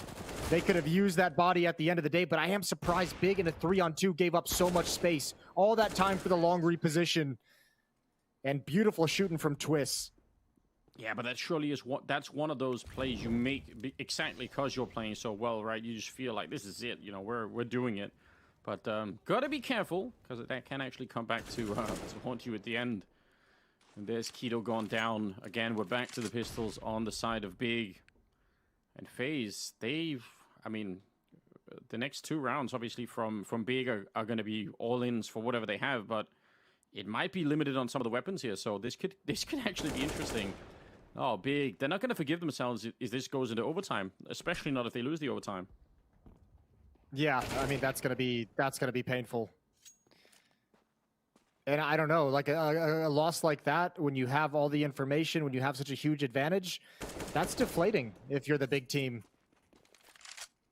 Especially giving up that clutch to Twist with some stunning shots. Karimbo's going to go down last, 15-13. As you said, the next 2 rounds from Big is buy everything they possibly can. 2 more chances on Big's map pick for them to take away map 1. Ooh. Yeah, that's got to be the game plan right here.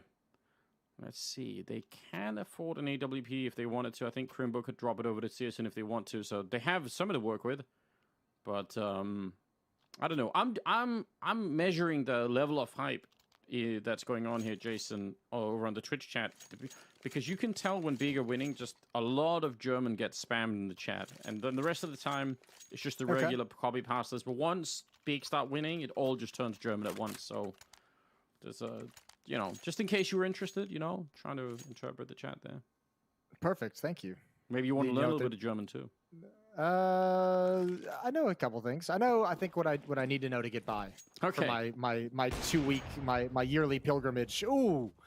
Well, it's getting from bad to worse. This is why you got to put him away when you can.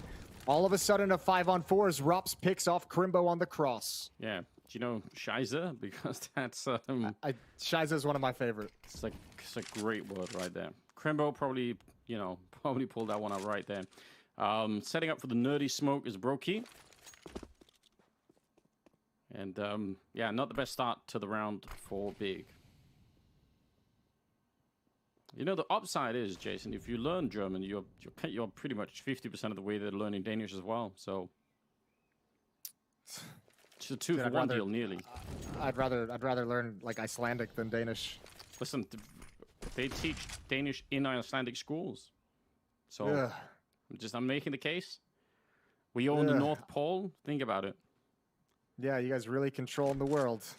We're on top of it, maybe you might say. I mean, we're in space, so top doesn't mean anything, but you know. Yeah, true.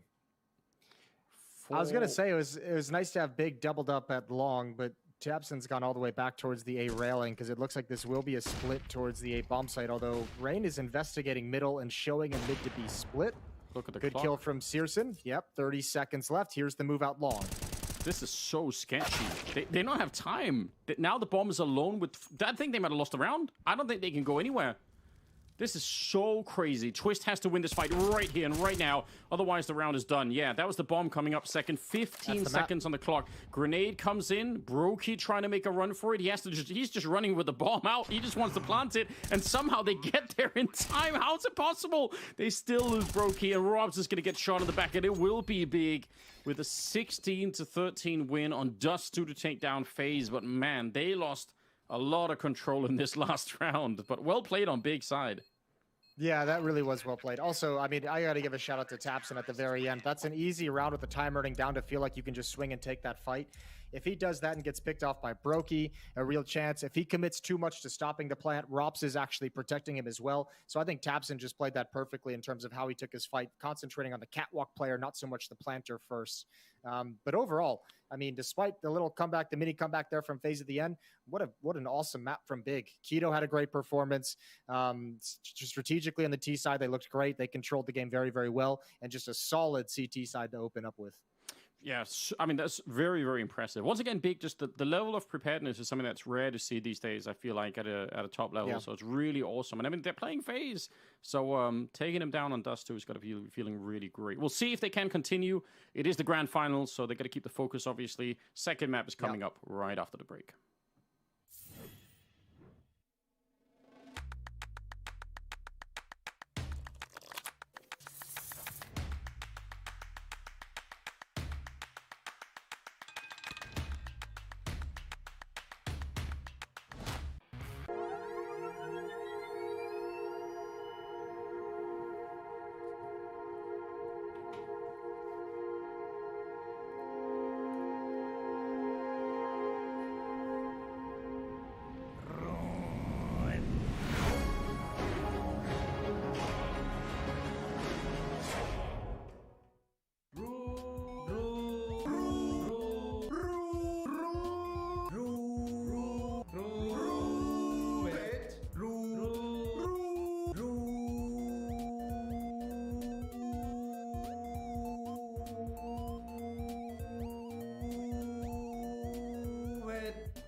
Yeah, that little piece of content right there, we don't deserve that piece of content. Get that man some lip balm.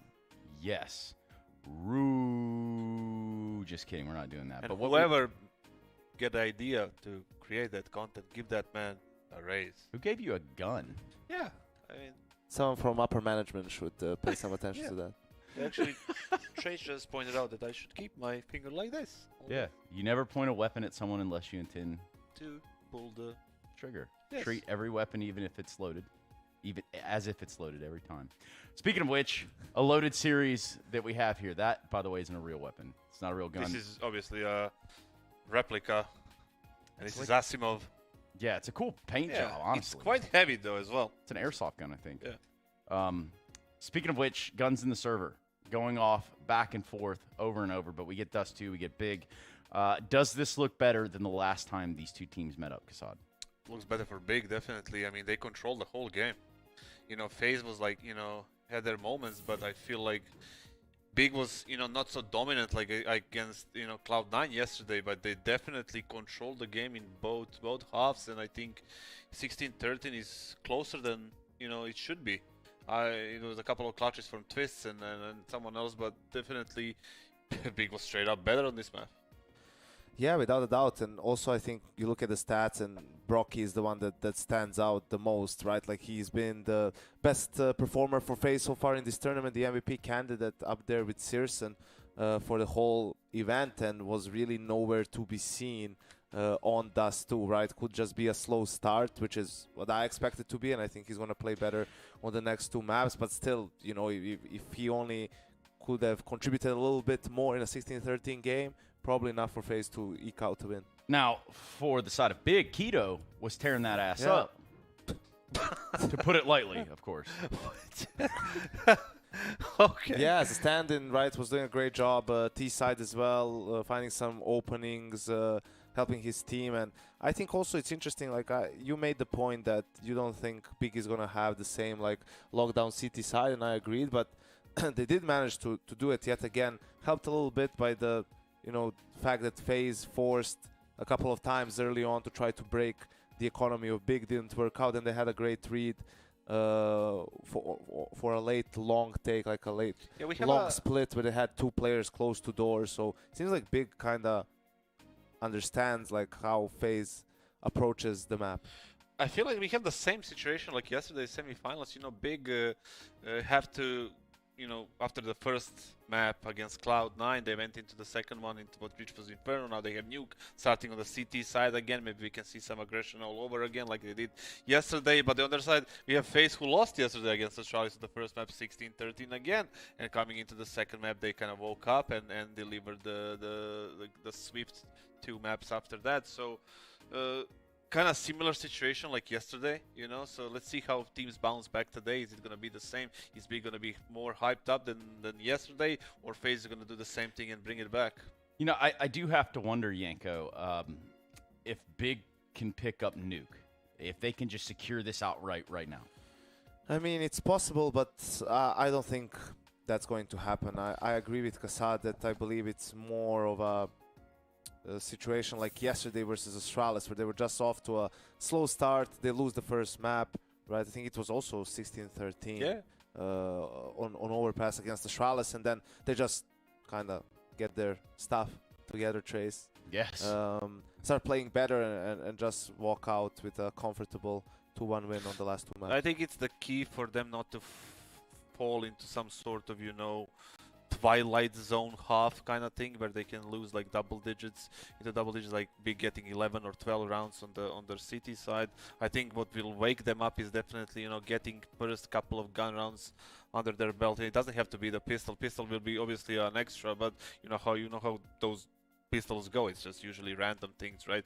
But like if they get those early gun rounds their way, I think they can just run away with it. So where do we project that we'll see Searson around here doing the most impactful things that he can?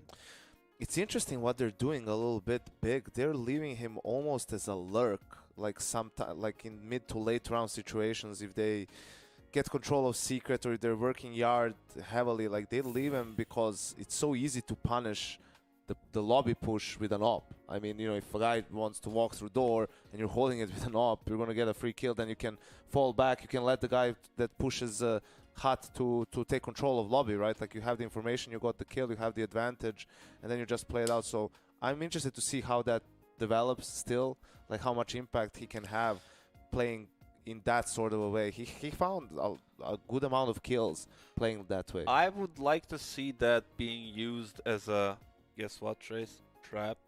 Ah, a trap.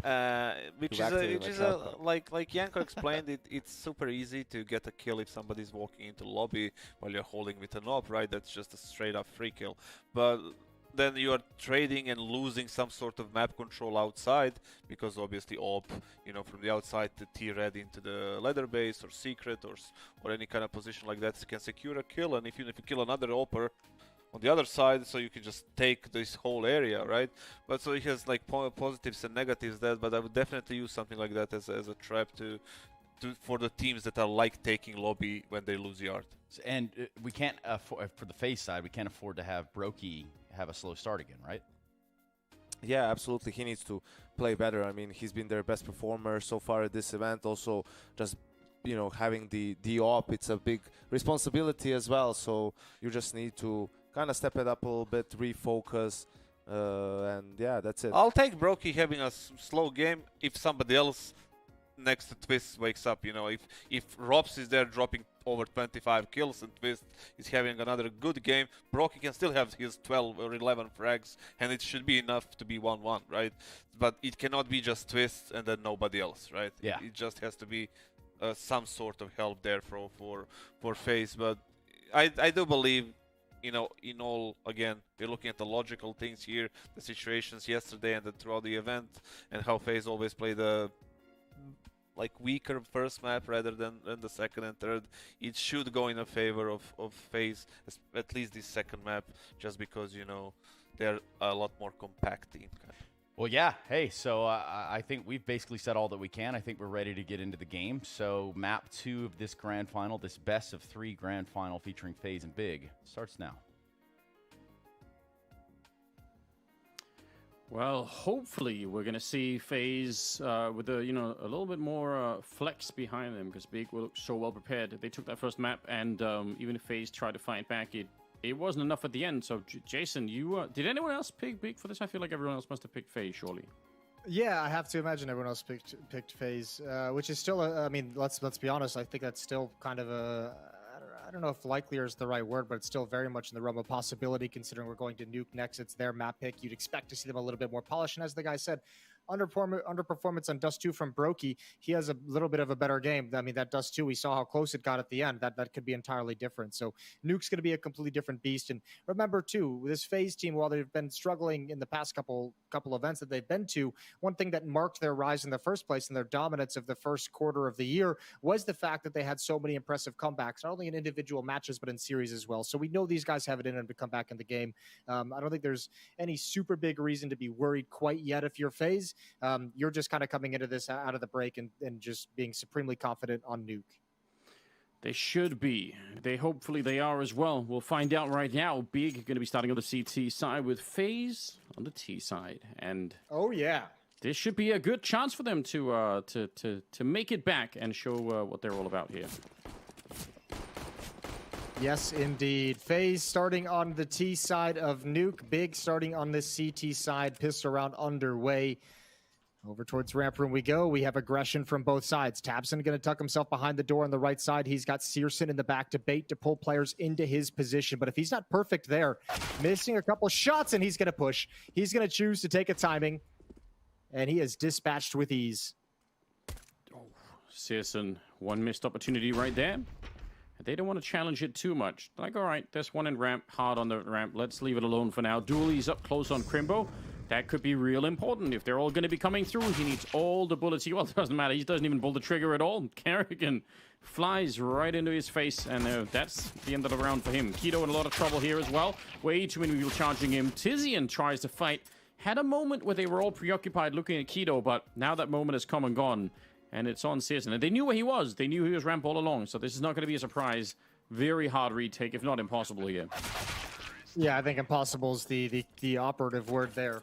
Twist puts him down, but even if he doesn't, Rops was going to pop up at any moment behind the blue box and take care of him with ease. So 1-0 for FaZe as Big gets picked apart on the pistol. Interesting. What a good start for FaZe. But they kind of had that on Dust too, so don't want to read too much into it. A lot of stuff can still happen. They're going to be up against some pistols. Even that early, look at the Scout and MP9 bought up in the second round. We're seeing this more and more for these second rounds on the CT side. People are just investing everything they can into it. Oh, look at the triple nade as well. Only does 6 damage to Rain. I think they only actually threw 2 of them. Crimbo still has his HE, but Rain's got a lot of space to work with outside. Rain started to sneak down Mac 10, so not worried about giving anything away. And it's going to be doing a little bit of an investigation down here to find out what exactly is happening. Keto is playing for, to slow them down. He didn't actually miss it the first time. That's a little bit scary. But yeah, he had a smoke in hand all along to drop, so he never really wanted to take a fight. Just wanted to slow down Rain. But that one smoke is not going to be enough, is it? There's still a minute left on the clock. No, FaZe can just wait all the smokes out. There was one dropped over at Squeaky Door as well. Oop, and Rain's going to get the kill through the smoke anyways. That Mac 10 gets the bonus money, enough for some McDonald's. So what's your favorite McDonald's menu, Jason? Oof. Man, it's got to be the hash browns. Oh, Crimbo behind the smoke, going to drop Kerrigan 1-for-1 trade. There is a rotation here, but Tapson doesn't have the tools to stop that. Yeah, hash browns with the McDonald's breakfast is pretty god tier. Okay, I was gonna say, can you get that around the clock, or is it just a breakfast thing? I don't actually know anymore. I think they made breakfast more accessible. But I mean, back in the day when you had to show up by like 10 a.m., those hash browns were the bomb diggity. All right, that's you have to fight for it. You have to get out of bed, roll up there. All right. Nothing fixes a hangover like a McDonald's hash browns at 10 a.m. I appreciate that. Well, something to think about. I don't even think they have them in Denmark, so we're being robbed. We don't know what that is, so they're not on the menu here. One more knock against Denmark, I guess. Add it to the list. It's rough. It's rough out here. There's a good shot from that scout to get a kill, and they did get another one on the Rain eventually, but it's just it's not enough to do anything about the round here. So it's going to be a second one on the board for FaZe. And Tizian saving the Galil, which is kind of a nice win. That's interesting. Maybe that could be put to use in this upcoming round. Yeah, hard to imagine a world in which the Galil is going to completely turn the round, but certainly can do some damage and create some chaos, which would be interesting. It's a shame. Obviously, they can't afford to buy up a whole lot around it either, although another nade stack coming in. Anders, 3 nades picked up on Keto, Tapson, and Tizian. I love it. I'm a huge fan of that. Rarely works out, but that's what makes it exciting, you know? So, there's going to be like 1 in 1,000 game where you just get the full-on nuke outside and you kill 3 or 4 people with it. But every other time, it seems like it's all or nothing, right? The rest of the time, it's like this. I think even the last round, even just only did 6 damage onto Rain. There goes the Galil. Nice duel against Twist. He's brought down to 6 HP, but with just USPs left, I don't think there's anything that Big can really use to clean up any of this damage. Ooh, nice little dink onto Brokey, and he's going to bail out of the fight. So some early damage dealt, but still a 5-on-4 in the favor of FaZe. Okay, but a little bit of something to work with. Tabson close. Kerrigan is just on the other side waiting. There's so much time here that no pressure really on FaZe to do anything. Eventually, it's going to have to be out to Big to see if they want to try and do something with the stack that they got going on the A-bomb side, or just want to wait it out. But with the grenades that are on the T side, waiting it out is also a little bit risky. And yeah, every single entry got here. Some great damage on the Twisted and Kerrigan, but it might have to stick with that. Crimbo sneaking in from that ramp room. And probably just looking for an exit if it's going to be possible at all here. I mean, that would be huge for him if he could steal an AK especially. Yeah, if you could get that, it seems like a little bit of a dream at this point. Couple low HP players he'd love to line up on the exit. Rain is searching, though, with the high HPs, making sure everyone... What a buddy. What a battle buddy to have. Rain just ensuring the escape for all of his teammates and even finding the 5-7 at the end. 3-0 for FaZe, and the guns are going to come out for Big's defense. A battle buddy. Yeah. We all could need that every once in a while, you know? Kind of like a Thunder buddy, but for battle. I like it. Yeah. someone to hold on to the corners and make sure that you're not messing anything up. Exactly. Trying to win that. That's nice. Well, this is where it really counts. 4th round is coming up. We've got that AWP back on Searson out in the yard, not afraid at all. And this is what he's been doing in the past as well on this map. So, love to see if they found a way to beat him up. Rain trying to be aggressive and sneak out to find whatever he can out here. Keto just buying some time with the smoke. Searson's not hearing anything. That smoke, hard for him to know how close it is. Oh, and he's going to get that kill easily. Rain trying to see if he can be quick with it, but that cost him his life.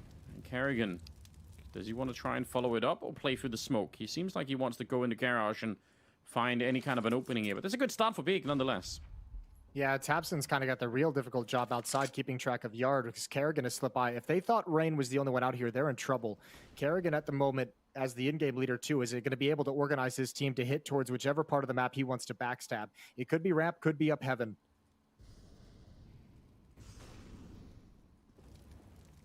Trying to get up there.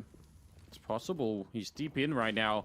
One good setup. Yeah, they're all looking the wrong way. The spray is in for Kerrigan. He gets one and draws enough attention away. I'm sure he could have got both, but even just the little bit of attention there is absolutely fine. And just like that, it's back into a, well, 3-on-2 now that tabseN's picked up the kill on Robs. That's a bit unfortunate. They had a great lockdown on this phase. It looked like maybe it was going to be a very winnable round, but the retake is on now. Searson sneaking in and takes down Kerrigan with that AWP. It's all on Brokey. Galil in hand, flashbang in his eyes, and I don't think there's any recovery from this right now. He's in a lot of trouble. Tries to swing for it. He wins the fight against tabseN. Oh, man, he made that way closer than I thought. Going to be putting out the smoke, and there is no kit, so yeah, he had to do that. I was gonna say that was Big's Molotov as well to force Brokey out into the open. So if you didn't pick up that smoke on the way there or have that smoke, he probably would have lost the round. That could have been real dicey. Good win, but a good couple of kills at the end for Brokey in a 1v3 to limit the money that's going to grow. However, I think the bigger concern for Big is even out of that victory, completely losing track of the outer yard, like completely giving it up entirely to a point where even your upper defenders had no idea that that wrap was possible.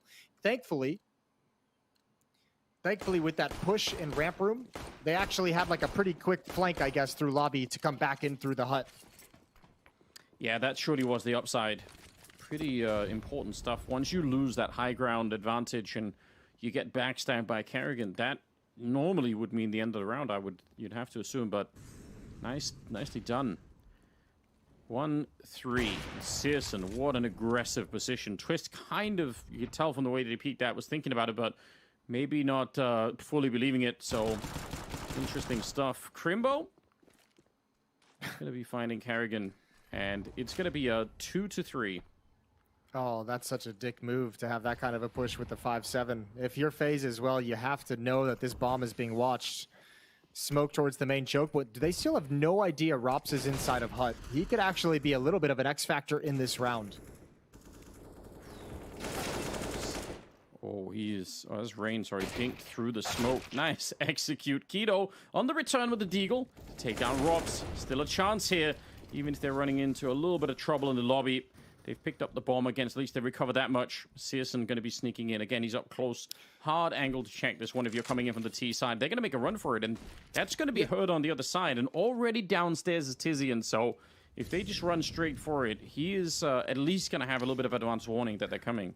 I didn't even catch on to this early. This is Big out of a victory, just mostly playing with the AWP that was saved in the previous round and buying up 5-7s with armor. With that lobby crunch, they actually didn't invest into this round, and it's going to pay off. It's going to pay off in a big way. Crazy. What What a complete boost in the economy outside of a second win as well. 2-3. That is, yeah, very interesting. Unorthodox, to say the least, but it does put them in a nice position here. A lot of money behind them. They steal 2 AKs on top of everything else. Yeah, so they're going to be in a fabulous position going into the 6th round. I appreciate that. What a battle here in the lobby. Yeah, real big round. Actually, FaZe did a pretty good job of taking it back, of just of even getting into a position where they could recontrol lobby after all the pushes from Big. Just so much time eaten off the clock, so many players and resources whittled down. What a good round from Big with a very conservative economic decision. Op still in the hands of Searson. He's got 5 kills and some good opening kills as well for Big on defense. let's see. I was advertising Brokey quite a bit in that first map. I don't think we got to see everything that we really wanted out of it, so I'm back for more. I'm not going to stop the advertising. I just want to see. I'm just pushing into this map. I just think this is going to be the chance for it. So let's see. Brokey looking right over that container for anyone. No one's going to challenge him outside yet. The fact that it works. Oh, Brokey's going to find Searson. That's it. The fact that that it works. I mean, going for the save in after a victory is in itself nuts. But then it also works. Surely that's also going to be so confusing to FaZe. They must have no idea what's happening now. Yeah, I mean that's going to make your read of what their money is a little bit weird. That's a very ambitious route to run for Searson that late in the round without really considering and stopping to take the fight on top silo. Op is a tantalizing prospect for Rain. The rest of FaZe is all lined up in lobby at the moment.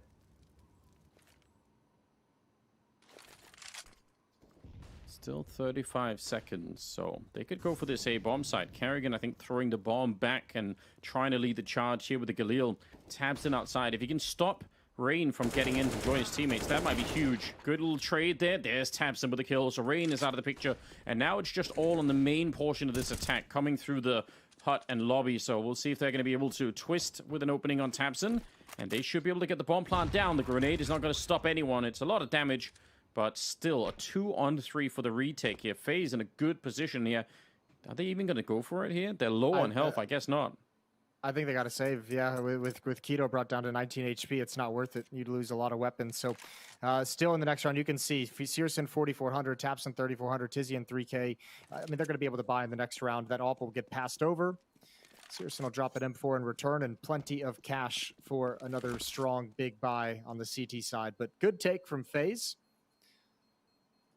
Yeah, that was a couple of things that were important for that to work out. Especially, I think, shutting down Tabson coming in from the outside. That is it's a good way to get started. So, tiny lead building right now for the FaZe side of things. Even in spite of a little bit of a hiccup, they're doing all right. Big, though, can still buy because they had that ridiculous round earlier. So, I don't think we've ever seen that before, have we? Surely not.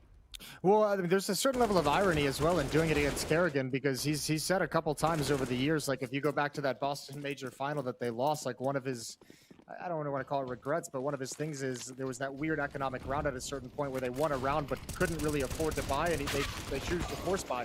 I think he would do things differently if he could go back just the way Big just did against them. Good kills from Kerrigan and Twist to entry into the upper bomb site, and once again, might be a round that Big can't really go for when all is said and done. Very nearly a kill on Brokey. That might have changed their minds. Oh, but the bomb is planted. Tabson.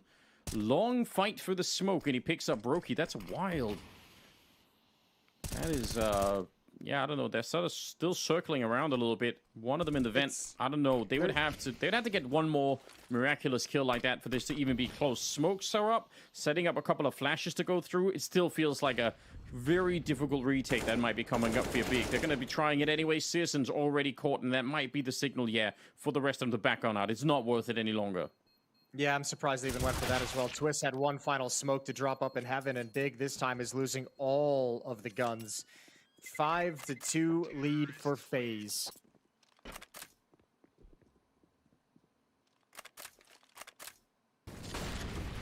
That is a little bit interesting. It's kind of a MAC-10 entry. 2-for-1 trade. Tabson, he did almost all the damage initially, so if he'd got that kill maybe 1 second earlier, the bomb would have been slowed down. That could have been really interesting, but yeah, still was not enough to actually win the round. So if that bomb doesn't get planted, they have, I mean, some like resources from FaZe get taken from elsewhere, and maybe they can make that retake work. But the fact that the bomb gets planted makes it near impossible. Also, the extra smoke on Twist, because of how fast-paced that take was, they had so many resources still available to them, so much utility still able to use. 3-round lead for FaZe, and it's back to pistols for Big. Although, I mean, fair play, they did win a round like this just a couple ago. It was an AWP instead of an M4 that was saved over as the sole rifle.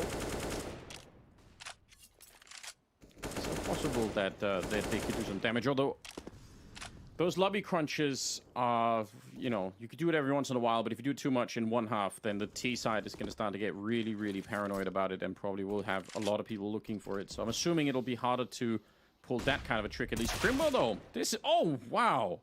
I don't believe it. Rain, how... He should have been flashed, surely. And he just flipped right over and got the kill. That is lightning quick. Yeah, he didn't care at all, did he? Swaps out for the M4. Gonna find himself another. That's tabseN to fall next. Heading down secret. searson's able to put an end to the run for Rain. However, the map has been entirely lost to Big's defense. FaZe is already downstairs. They're already underneath heaven as well. And should be no chance for searson's to get back into this. They even spotted the second player jumping over, so no joy for Tizian either. Yeah, keep that M4 away from them. Make sure you can put it to use in some of the upcoming rounds. This is shaping up to be a pretty good first half, all things considered. 6-2. Money, maybe not that amazing on the T side, but then again, same thing is pretty much true for Big. So FaZe will take that, even if they'd love to have a little bit more in the bank. And Twist is still up there. Brokey's starting to have more of an impact, but Twister's playing really well on Dust 2. They probably would have lost that map way earlier if not for Twist and his shenanigans. So cool to see him have some back-to-back performances here. Yeah, absolutely. Well, 4-round lead that Kerrigan gets to play with now. They've had success outside. They've had some success fast-paced towards the upper bomb site. They've had success wrapping around towards heaven. So Kerrigan's got a lot of options to play with to really rack up the scoreline. Big's going to take a timeout here as they've been battered for the past few rounds, and this time they've got full money. So going to talk things over, see if they can change or adapt anything. You see Gabi being very vocal in the background. Yeah, so cool to have Gabi standing behind this team. That's just... He's back. He's back, yeah. You love it, don't you? Well, let's see. Big, usually, I mean, I think the theme for them throughout the tournament so far has just been the level of preparedness, right? It's been all the work that they put into every team they've been playing against, so hopefully they have something prepared for Nuke, because it seems like it's going to be a bit of a challenge the way that this is working out. Well, they were very, very prepared on Dust 2, so if they could have predicted that Nuke might have been the map FaZe was going to pick, you expect there's going to be some game plan, but at the moment, it's at least not working on the CT side. Rops takes a little bit of damage, but I believe he got down silently. This time, searson's, there's the call out of the timeout. Get the AWP in position to stop Rain before he can even begin.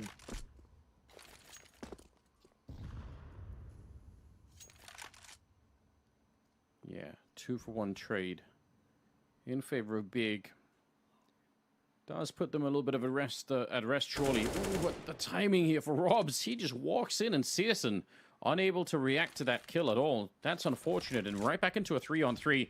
Still plenty of time right here for FaZe to find the bomb site. They got Robs working downstairs. There's nobody here from the Big side at all. So how long before Rob starts to find out? If they defeat Crimbo at the ramp, then it's almost a straight run to get the bomb plant down, with Robs already securing the other part of it. So Flash, not that good, and he's going to take the kill against Kerrigan with the bomb being dropped in front. He knows, and backup is being called for. Brokey's getting shot at the back any second now. Yeah, Crimbo just waited out. Great communication here on the side of Big. That is a nice way to save the round. Actually, Rops does a great job coming up secret to find searson's, but after that, there's just nothing left for him to do. The other part of the attack couldn't make it. Rops is just, I was going to say, might have to just want to save the gun, but going to go for some extra kills here very briefly. 18 seconds. And now he chooses to keep the AK-47 in hand. He can drop it over to Brokey, who's only got $300, can drop over an AWP as well. Plenty of cash for whatever option he chooses. Big get a third round on the board. Yeah, much needed one. Yeah, we'll see moving forward, because obviously the plan of putting searson's outside with the AWP to just put a stop to Rain in this round worked great. Obviously, FaZe moving forward and Rain moving forward is going to be way, way more cautious about that and cognizant of the possibility. I wonder if that's like a one-round fix and change, or if that's going to be a change in philosophy for Big's defense to be aggressive outside. Still searson's coming up with some decent numbers here. AWP stays alive on him. And it's going to be a 10th round that's coming up now. tabseN throwing out the nades. Smokes and flashes behind it. Takes up a position in case anyone was going to jump up on that silo. But he's burning very low, and if any of those bullets catch him, he might have been dead Rain, though, not so lucky this time. He's going to make it downstairs anyway, but they don't quite catch tabseN at the very least. And he's back out looking for something out now that the smokes are fading. Did he find anything? There's a little bit of a jump past there, but he's got to be very careful. Yep, they were ready. Good catch. Yeah, tabseN's playing a dangerous game there. searsaN's brought down low, so is Keto, which means Crimbo has everything to hold on to outside. That's bomb hitting the ground. Crimbo, excuse me, gonna run back up the ladder. Tizian falls from the Rops lurk in lobby. And FaZe have pretty much access to the whole map. Oh, they definitely do. Twist swings for it. Surprise to Crimbo. He was not ready. And now it just got a hell of a lot worse. searsaN downstairs, but now that they know that he's here, they could probably isolate the bomb site. AK-47 in the hands of Keto. I don't know if he heard anything. searsaN's actually kind of close by, so maybe they could still combine for a little bit of something. While Keto is watching this vent, it's possible for searsaN to try and get out like that. Nice shot, and that's the bomb on the ground as well. Oh, a little bit of trouble. Smoke is up, but that might just help them recover the bomb. Low health as well on Keto. The spray is in. It's so close, but none of the bullets connecting. 20 seconds. He's going to make a run for it here. 18 seconds. HE can actually do so much damage if it goes behind the silo. It almost does, but Robs is going to stay alive. Twist tries to go for the spray. Almost successful. Keto finally catching that last bullet and leaves searsaN on his own.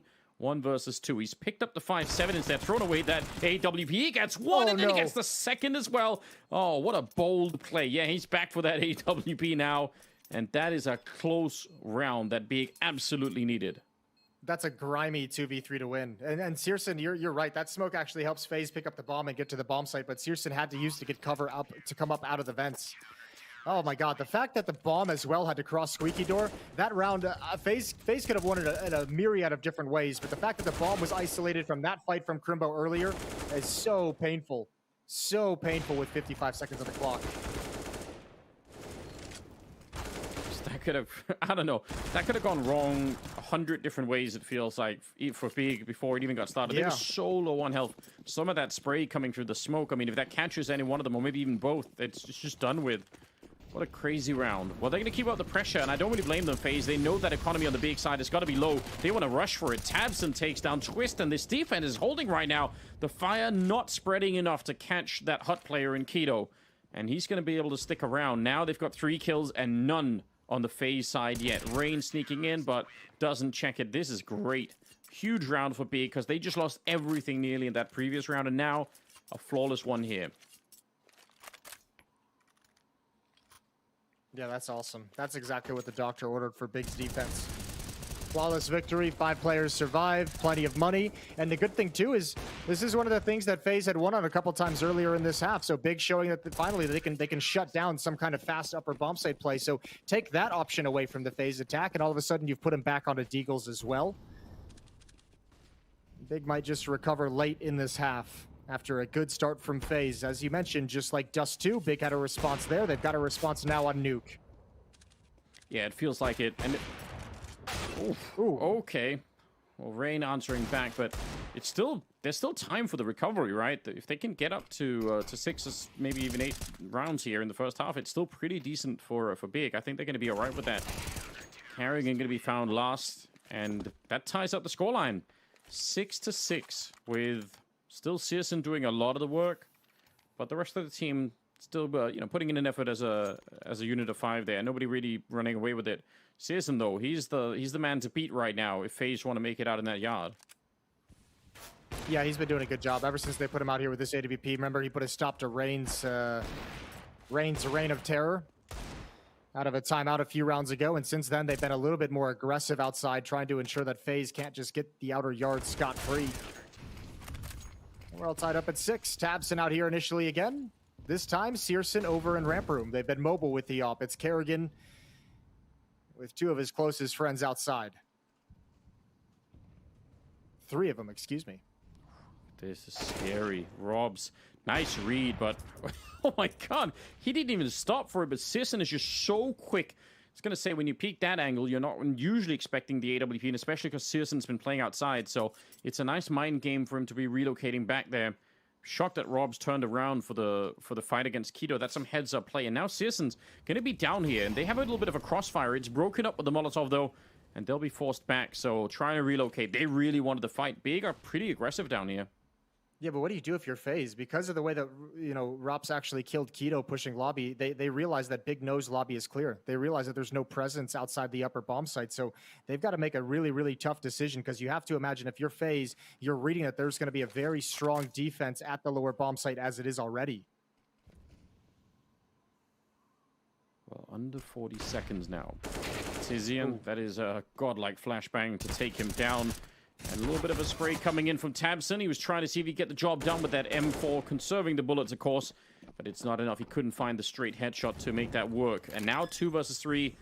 Very hard round to come back into here. But maybe if csgo could work his magic, sneak in with the AWP, find an early kill where he's going to get one for free against Rain. And do they want to throw more people at it? Surely not. This has got to be a mistake if they try it. Wallbang comes out, doesn't touch anyone, but Crimbo, he's got up out of the vents. And csgo's still trying to get that wallbang. Straight headshot, takes down Kerrigan. And now it's on Brokey, and he's locked in. The tables have turned. csgo, he is coming for them.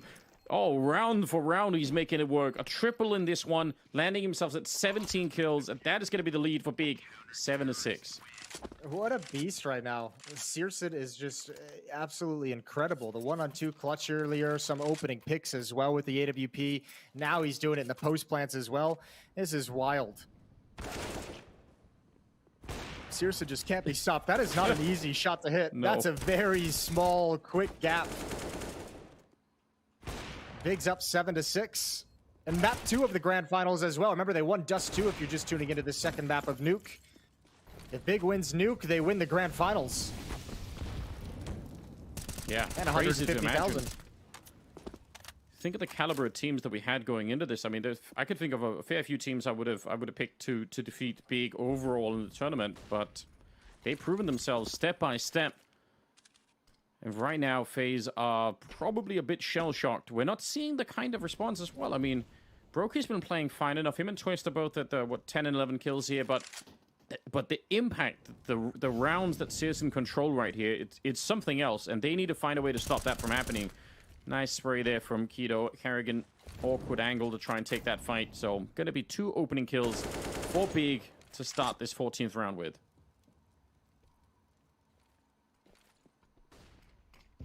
Tizian at an off angle. Another smoke's going to come up. Brokey and Twist don't want to challenge it. A little bit of a deeper smoke to allow him to get down vents, but Tizian's going to put a stop to that as he drops the bomb. Twist has got to go back and pick it up, which means no vent access for FaZe, which also means Rain is all on his lonesome downstairs.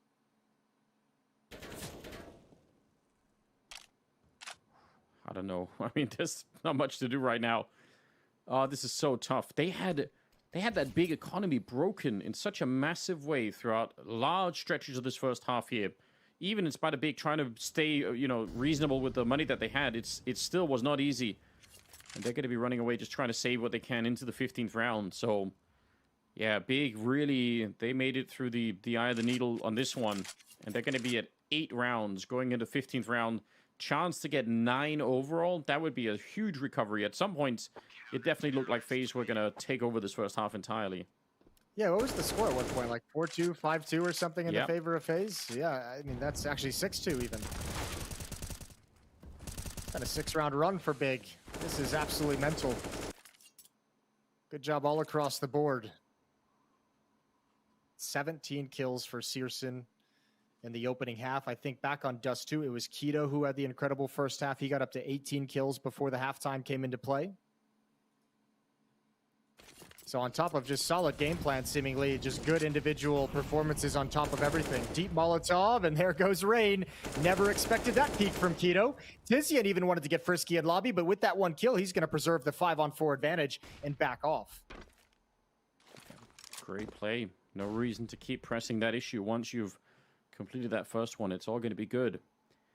Remember, they saved a couple of rifles just to try and get in here. Now, 3 Galils in play. Absolutely no grenades, except for the smoke they just put out on Brokey. And, well, he picked up another one there, so maybe a little bit. But, yeah, they have 1 flash, 1 smoke. Oh, another smoke. All right, they had a couple laying on the ground, so something to work with. It's not a lot, but this is what it is. Still about a minute on the clock. Not a lot to work with is a nice way of putting it. Holy hell, they got nothing. Smoke outside. Kerrigan closes up to Mini. He's going to try and wheel his way in through the smoke all on his own. It's all they can do with the utility they've got to work with. Kerrigan looking for an opening pick. Tizian has no idea. Again, losing control, losing sight, losing information at the outer yard, and FaZe have busted into the upper bomb site, but Searson is still alive.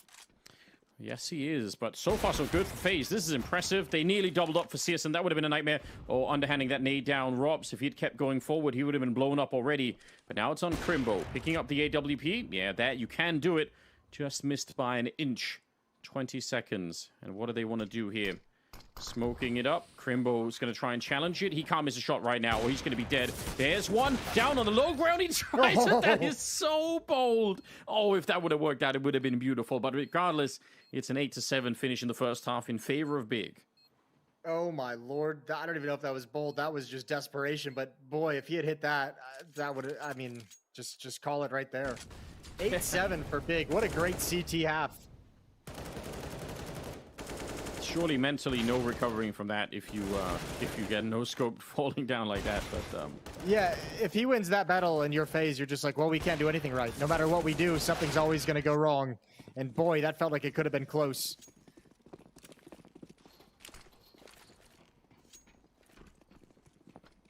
Well. Is that a decoy thrown into T-spawn? Yeah, why not? It's probably not going to fool anyone, but you know, give it a shot.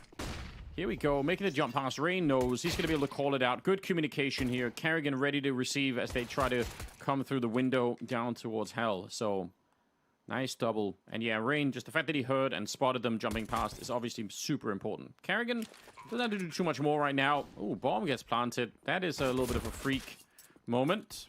But still, 5 versus 2. This should be no problem. Yeah, but you need some kills right now if you're Big. This is way too many overwhelming numbers. Good push, good aggression, needs more. Keto holding the line, and he finds Rops eventually. What? There are the kills. There are the kills coming in, but can you actually win the 1v2 post-plant? Trying to snipe it away. Brokey running up close, hunting him down as he's trying to get the reload in. They're already defusing. Oh, it's a nice attempt. They did a lot of work in that 2-on-5. And I mean, from Big's point of view, at least they get the bomb plant down as well for some cash. But that actually got way, way too close. Yeah, good job on the 2 players left from Big to actually cordon that off and take those fights in the choke points as the rest of FaZe was trying to stream in. Right around Horseshoe. Kerrigan able to hold on to window, as you mentioned. Rain gave him all the information. Big wasn't being quiet about it. They were trying to pull as much attention there. And look, it succeeded. That's the attention that allowed them to get the bomb plant into the lower bomb site and actually find these fights as well. Just nothing left to do after that. Bomb not planted for Keto at the end anyways. He had to be overly aggressive.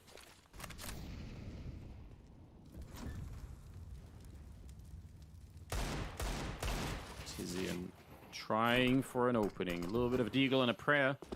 Not going to get rewarded this time. But this is FaZe moment to get themselves back in. As you rightly said, if they lose this map, they lose the grand finals. Right at the precipice of getting into Cologne as well. Not exactly how you want to be playing it. So, yeah, this is their moment to turn it around and get onto that 3rd map.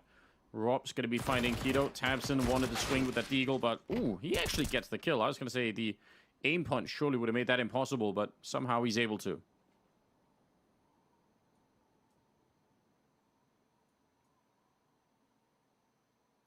All right, Rain chilling at window. Twist up on top. Easy kill onto Crimbo. And should be a pretty easy mop up after that. Nice triple from Twist. 9 rounds for FaZe.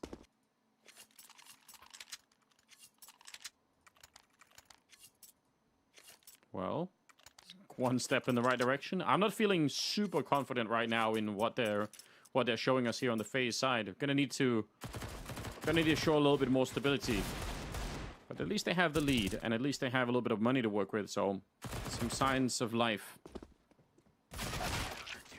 Yeah, Twist out on the hunt. Making some bank. Big answering back in this early round.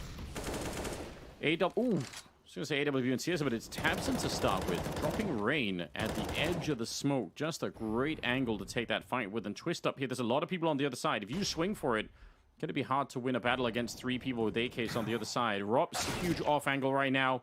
And that's going to be a 1 battle for him. Yeah, I didn't think Tapson was even looking in that direction. Brokey on the slide over goes 1 for 1. Lower bomb site.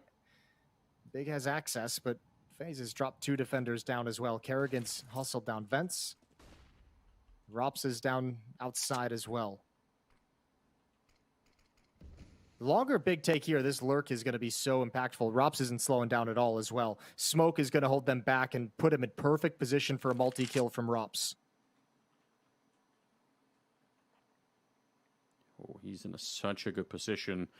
Trigger discipline is there. Gotta be careful you don't get too greedy, but right now he's playing this to perfection. This is so genius, and Searson, not even he's gonna be quick enough to spin around on that one. This is nicely done. Keto, though, is fighting back. 35 seconds, drop down, and, well... Hey, Trace.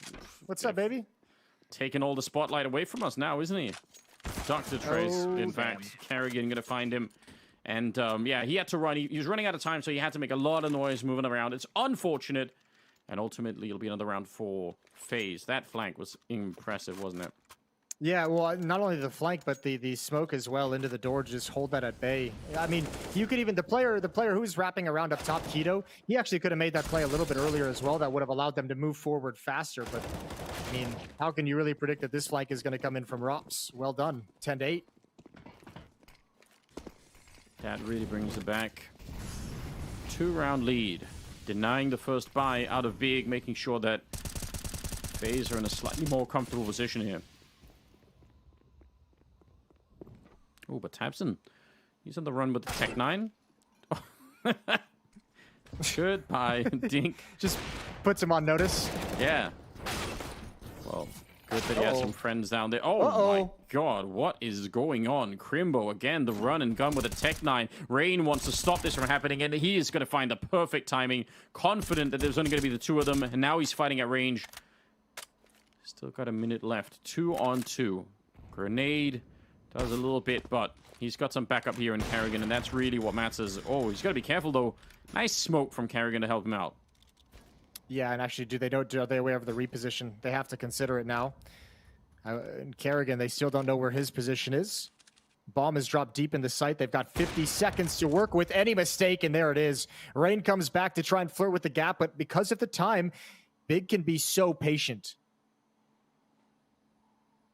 Yeah, they still have it. 35 seconds, sneaking in. Keto, he knows, but now it's going to be a little bit too late. Kerrigan hits the headshot. Searson's on the other side, and they're just jiggling away, trying to bait the shot out. 25 seconds. Molotov, not going to change the round at all. The question is, can he outplay? Oh, he's already in position. Kerrigan saw it coming. Oh, this is so smart. Searson, no way that he knows. That was the real 2000 IQ play right there. That's such a god tier one-on-one that Kerrigan just won. Searson had no clue that he had made that movement. What a great reposition. Oh my lord. I cannot believe Big have actually lost this. 3 quick kills with pistols into the lower bomb site. Not enough players to watch for this. This play from Rain saves the day, and a 1v2 from Kerrigan.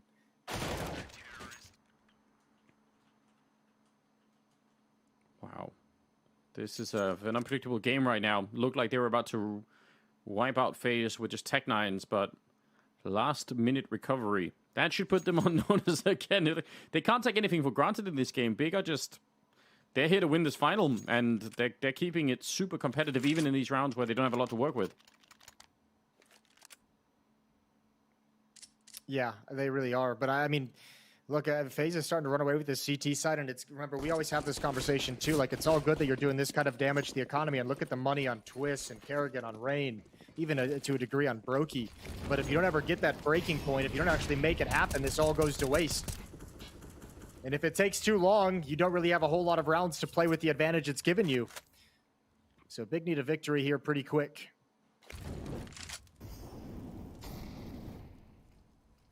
Yeah, they surely do.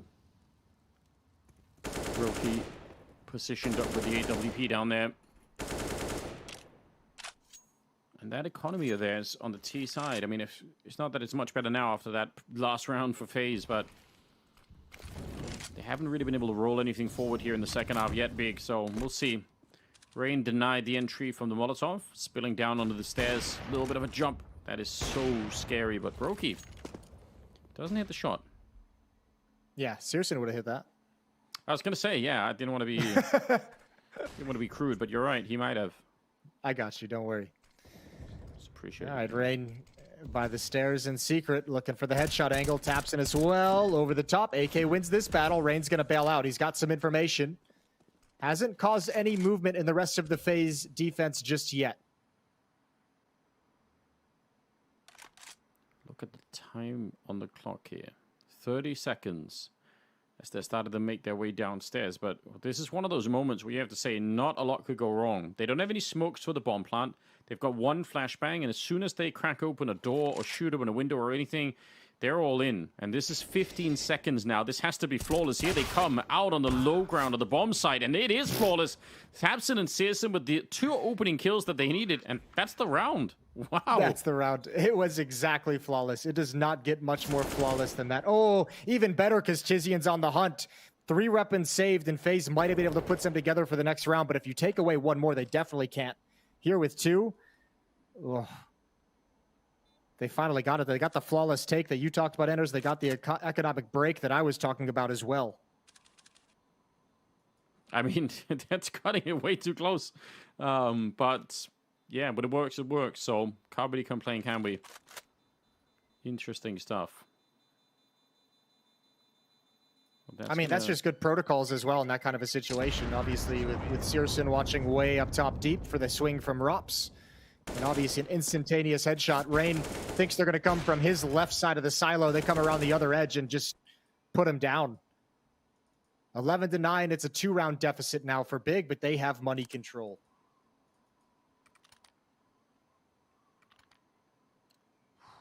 This is starting to get real scary now. Just a little bit of a buy up here on the side of FaZe for MOUZ. CSET 75 on Rops. And very, very limited on the nades so far. So they got a tiny bit to work with here. But if Big win this upcoming round, there's a chance that they get up there and equalize the scoreline. And who knows what happens from there.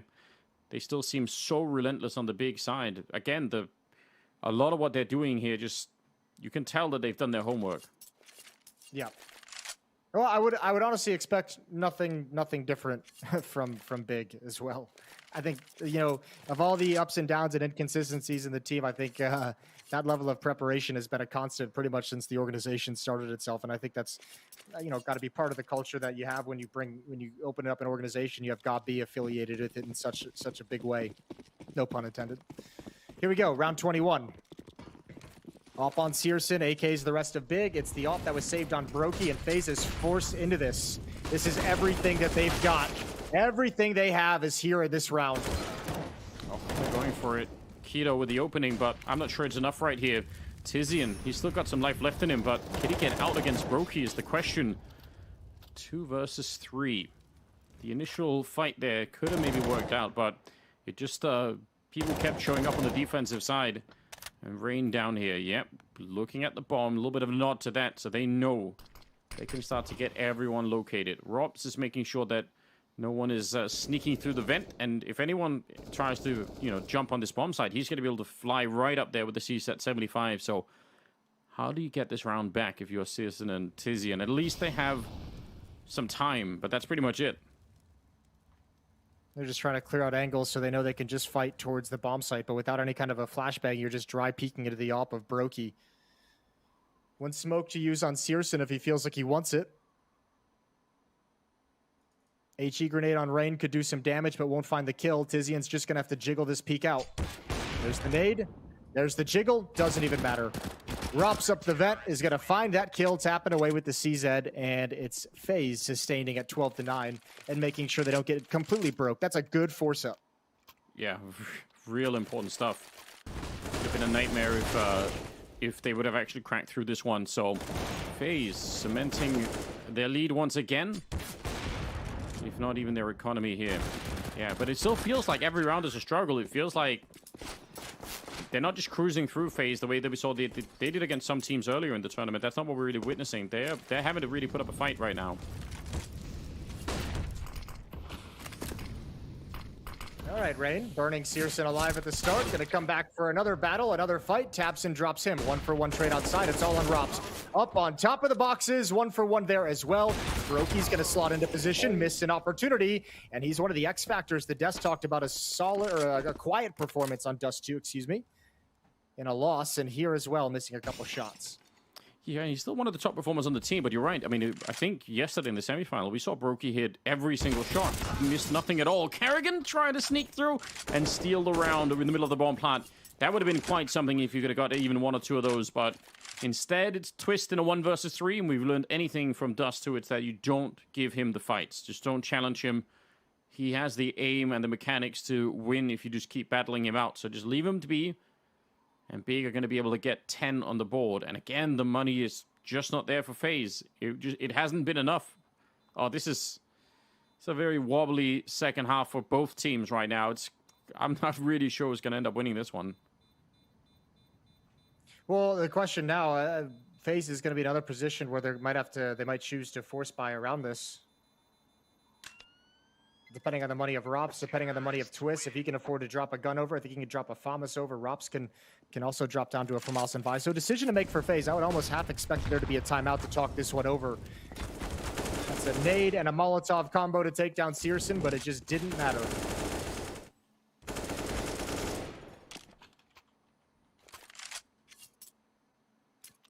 Two-round gap. FAMAS in play once again. They try to stretch it as much as they can here. They don't really care for the save. I mean, this could really cost them. I don't know if it's the right or the wrong move, but the fact that they are never able to get a full buy right here on the FaZe side is certainly going to be an issue at some point, right? Yeah, it certainly will be. Well, I mean, obviously the one counter to that is if they just keep winning on these force buys, but can't really rely on that one. Kerrigan gonna get aggressive inside hut, finds an Ego with the CZ. All 5 players for Big in lobby heading towards ramp room, it would appear. It's Crimbo throwing some utility from the back from T-Spawn. He might follow up late just to watch the flank. Yeah, Twist playing that anti-flash position back there. Gonna be very hard to dig out, and especially if your attention is focused towards Broki. Robs is down below with a 5-7, and doesn't look like anyone's going to challenge him anytime soon. So, let's see if he's going to be part of that ramp defense if they really push the issue. Ooh, they're going to go back outside with the bomb instead. Yeah, this is really running the clock down low, and that's a brutal loss to take. 35 seconds now. Rando, he's going to get shocked here. He thought that was it, not expecting someone to get up close, so maybe it's going to work out. They've actually found a huge opening. Oh, no. This could be a problem for that FaZe defense. Crimbo taking down Broki, and Kerrigan has to try and sneak on out, but Searson just at the perfect time, perfect place with that AWP, and he's ready for more. Yeah, he's checking everything. Wow, I actually thought that was going to go horribly wrong for Big, but again, they just thread the needle perfectly. Yeah, I think a lot of it, too, is you're exactly right. Rain just thought it was just one lurker. He didn't realize there was a massive body. If he had gotten that information, or if he had stuck outside to keep spotting at distance, he might have been actually able to help position FaZe a little bit better. But, man, not really knowing what was happening. Big was quiet that whole round, shuffling between ramp room, shuffling between hut, and obviously relocating outside that. They just never had a read. And that's finally it, the complete break. Back to just USPs. FaZe have to save here. So a great chance for Big to even up the scoreline. Yeah, they're not letting FaZe get away with much here. The fact that they can't build the lead in the economy, and they're back to nothing but pistols. This time, it's going to be no force up of any kind, and that also would be a little bit crazy. So let's just see. 24th round. They need a miracle right now, FaZe. They need for someone to go wild with a P250 or a 5.7 or something. Otherwise, I'm not sure this is going to be working out. Well, Kerrigan's going to get one for free here, even with the USP. That's interesting. Tabson not quite checking it enough, and Kerrigan will even make it his escape with the AK-47. This might be the miracle they need. He comes back to try and go for the spray, but he can't find that shot. Broki up close, P250 in hand, and Twist on top of the hut. They're doing the best they can in this round FaZe. It's real close. If you look at the health, they've almost got it. 16 health, 18 health, one more bullet on either one, and maybe this would have been a FaZe round, but now it's all up to Robs. I don't know. He could do it. He can do it, but look how scared Big is at the moment. They're just hitting pause, waiting for the follow-up peek. Well done from Big. The patience there rewarding them with the final kill. They avert disaster. 12-12 down the stretch. Big continuing to fight back. Okay, nice catch. It's a very close one. The timing for him to show up in that squeak door. I mean, it looked like that could have been a multi-kill spray down with that AK-47, but just missed a couple of bullets. So 12-12, tied up. FaZe are back with some more rifles here, but they've got to be worried now. Oh, yeah, absolutely. This is not going at all the way you planned. This is FaZe's pick as well, and they're being tested in a massive way. Little chat between Gob-B and Tabson before we get underway with the round 25. But Big starting to build some momentum as well. And I mean, if FaZe don't solve these economic issues, they've played a number of rounds of these 4 spies with very light utility. If they don't figure this out and get some money behind them, it's going to be really, really difficult down the stretch. 3 straight for Big. So scary, isn't it? csgo, he is still all over the place. Absolutely wreaking havoc at the moment. It's 23 kills on him. It seems like almost every time they turn a corner, no matter where they are on the map, they have to worry about csgo just standing there ready and waiting. Keto, that's an entry to take down Twist. Odd fight right there as well. If someone had been up at the silo, that would have been a very bad battle, but it works out. 4 versus 5 now. And all the pressure on FaZe. They double naded, I believe, at the same time as that peek from Keto from HUD. I didn't really get to see where those nades landed, but that's an interesting way to do it. Twist obviously brought out into the open. That smoke didn't go anywhere where he wanted it to. No, definitely not, but sometimes it just be that way. Nobody kills Tabson with a USP in that position twice in one match. But they might do it with an M4 the timing. Oh, Tabson. That's just unfortunate. He tried his best, lurking around outside there. The rest of the team going to try and make it through the hut with no real support. Just Keto trying to sneak through and getting called by Kerrigan. That's maybe a little bit too bold here. They don't really have a whole lot of resources to make this upper hit work all that much. You could see csgo was thinking about going up the ladder to throw the Molotov on top hut. He gets called back by his teammates. They're just going to come out the door expecting this fight, waiting for it, and they're going to win it. Down the vents we go. I think the only... Oh, excuse me, there's going to be 2 defenders down there as well. They bungled this. Yeah, this is going so slow. Brokey's going to have a chance here, missing some opportunities, but time is a factor. They need to get into the bomb site, and Rops is here ready and waiting. Yeah, they got so slowed down. I think one of them was stuck on the ladder, maybe couldn't even see what was happening. Oh no. He's always so reliable. Rain on his own. He comes charging through the Molotov, wants to take the fight, and csgo's back here. There's a little bit of a nade. Does he see it? He's almost dead. Rain has nearly got him. Just needs 1 more bullet, and it should be enough. Trying to tag him away, and there it is. Rain in a 1 versus 2. He came powering through that fire at the ramp, and it will be another round for FaZe. Man, everything is a struggle right now for them. Yeah, it really is, and it's not going to get any easier. Once again, a victory with only 1 player surviving. So talk about having to get over those economic issues they've had throughout the last 4 or 5 rounds. It's not happening yet. And another break here would just be so incredibly brutal at this junction of the game. If Big are able to get up to 13-13 and take all the money away from FaZe, they're laying out the red carpet, and then your back's really, truly against the wall.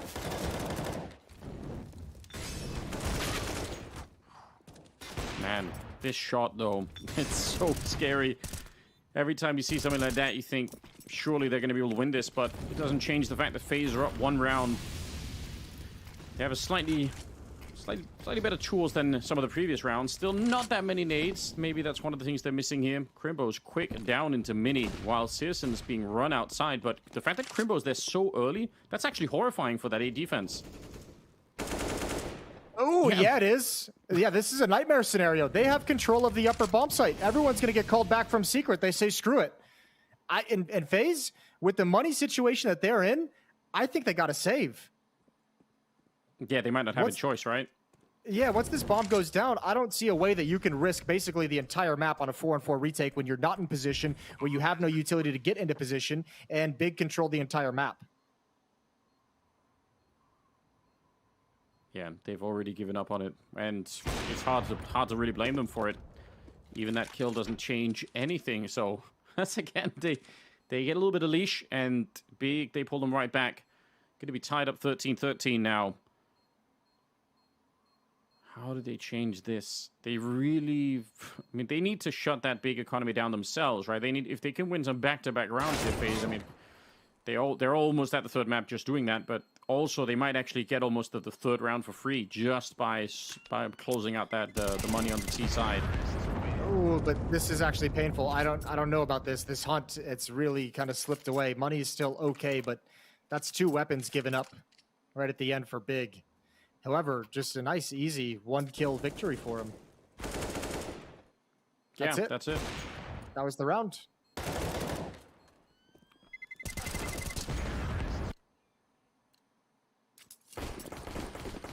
Well, they're going to have to try and do it again. That's the benefit, obviously, for FaZe saving as much as they did. They're going to be able to try to put up a bit of fight here. Roki outside, a lot of smoke in his face. And Rain, there was a gap there. He had the right idea. Looked like that should have done more damage. Crimbo wants to do what he did last round, but they heard it. They had definitely heard the drop-down twist. He's got to be... Oh, he's not aware. Oh, that is shocking. That might have been team communication, or it might have been a nade or something that pulled his attention away. It looked like that should have been audible. Rain going to be dropping down to low ground, comes running in. Rain is angry. You could tell he's taking all the fights here. Still 3-on-3, and down below, Rop's going to get checked by csgo again. Blasting open that door, and it's another bomb plant for Big. This is so wild. Yeah, I think Twist. I think his hearing was screwed up by the Molotov and the gunfire outside. Again, what a tough decision to make if you're Rain and Brokey, but they're already going to call the save. Big's going to get up to 14. All that pressure towards the upper bomb site. A player inside Hut, a player inside Mini. And Rob's kind of got pulled into no man's land trying to decide if he wanted to commit lower or rotate back up to the upper bomb site. And Searson, I swear to God, it feels like Searson has had that kill on Robs like 5 times throughout this half. Always swinging out the door, the decom door. Yeah, pretty much, 14-13. Right? Yeah, Big have an advantage. This is something else. Not that many guns surviving on either team, but for Big, that is much less of a problem than it is for FaZe. Starting to slip away. It looked like they had it at one point in the second half here. Even if the first half was rough, I mean, Big already started to answer back early on in the first half on Nuke. Yeah, this is so crazy. csgo is untouchable. I think also Twist is expecting some kind of communication from Brokey watching outside. I mean, Brokey gets the 1 kill on the player on the floor, kind of rushing up with fast pace, but he never saw the Mini player drop in. That play's worked twice now in back-to-back rounds. I don't think you can go back to it if you're Big. At least not, unless this goes to overtime, you might be able to go back to it, but I don't know if it's how many more times it can actually work in regulation. 14-13. Yeah, the pressure is it's on, man. Oh, we talked about it. I mean, there's a lot of money on the line, of course, for that first place, but also just the momentum going into Cologne. Get it feeling like you know what you're doing here, and right now, just everything seems to be working out for Big, more or less. They've done a lot of preparation, and you can tell. csgo 25 kills, Crimbo at 19, Keto at 20, and again, he's the stand-in. Definitely punching above his weight right now. Playing for that contract. Looking good. Very passive round from Big. Especially after the pace of the previous 2. So switching things up, giving FaZe a different look. Might be saying, because of their weakened economy, maybe they use some utility early to stop the fast-paced plays we've been running with. Well, that wall is set up outside. Rain is definitely in position to catch maybe Crimbo again if he wanted to try it for a third time. And they're slow playing it. Might be banking on the idea that maybe FaZe would get a bit nervous the way this has been playing out. Gonna go see if they can look outside, but that's not happening right now. They're going to split the upper bomb set eventually. I think these 2 players outside are just keeping tucked in so nobody can see that it's going to be a split through Mini. They've really identified this as a weakness in the last 3 rounds.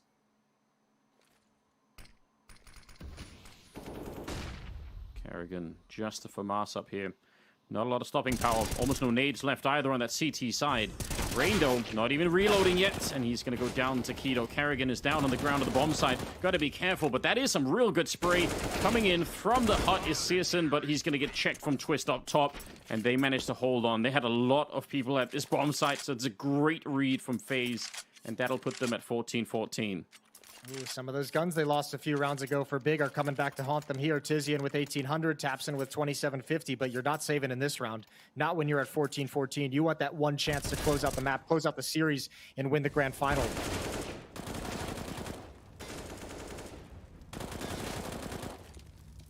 Finally, FaZe are going to be able to survive with enough players to have some nades as well behind this. They've been stuck on some awkward money. Upgrades to AK-47s. This is the best buy FaZe have had since in the past 6-7 rounds. It really is. Win or lose, you're right. It's just been pure misery. Even some of the rounds that they come out with a victory and they've had nothing left. So starting to, I mean, maybe this is what they need, right? Sometimes playing that CT side with limited Molotovs and all the rest of it could just be really hard. So possible that FaZe could just get enough energy to cross the finish line here.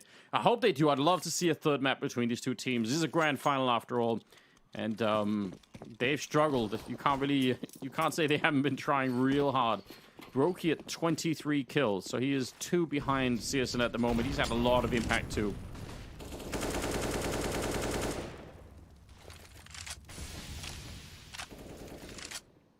Smokes are down in the early going. Heavy emphasis on the upper bomb site. Top hut up in rafters as well. And ain't nobody going to leave mini open from here to the end of time for FaZe. Yeah, they're not going to give that one up again.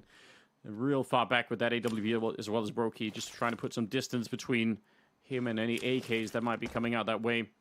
Going to be the 2 smoke walls set about them, so limited on the nade use just to try and create a bit of confusion, but are they going to try and do it again? Could be the Molotovs just raining in from the ceiling windows. Yeah, that's what they're going to do.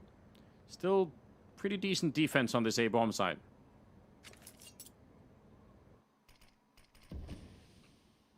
Just waiting for the timer. Yeah, those windows are going to go boom, and then question is, a lot of ways to throw those Molotovs. You could throw them down behind the site. You can actually hit them up on the rafters up there and obviously on the hut. So we'll see just how much they could do. They have 3 of them currently. Searson with 1 of them as well. And Brokey's just... This might be a problem, though, for Brokey. If they throw Molotov back here, this is exactly the position you can bomb out. So with a Molotov... Oh, sorry, with an AWP, that might be really awkward. He does not have a smoke either to put it out with. But so far, nothing's landed on him. Oh, they're all there, but he missed the shot anyway. Twist. He's not going to miss a thing. Quick double. And that should be the end of the round. Not enough time here for this 2-on-5. Oh, man. If Twist doesn't get that immediate double kill, you wonder if that doesn't just blow up. And Twist, in the end, quad kill. Finishes in style with an HE grenade. And it's 15 for FaZe. No, but that was way too obvious from Big. I mean, that's the first round and basically this whole half, or maybe the second round, this whole half, where they've done like absolutely nothing, where they've just kind of sat and waited. There was no presence outside, no presence toward ramp room. Everyone is just waiting for all the utility to run out for FaZe before that execute began. And if you're FaZe, that's so comfortable. That's so comfortable. Good shooting from Twist, even with the missed shot from Brokey. Even if Twist goes down, you've got more players here to pick up the pieces.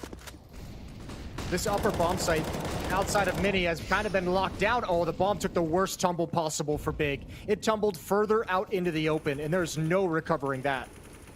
Yeah. Oh, no.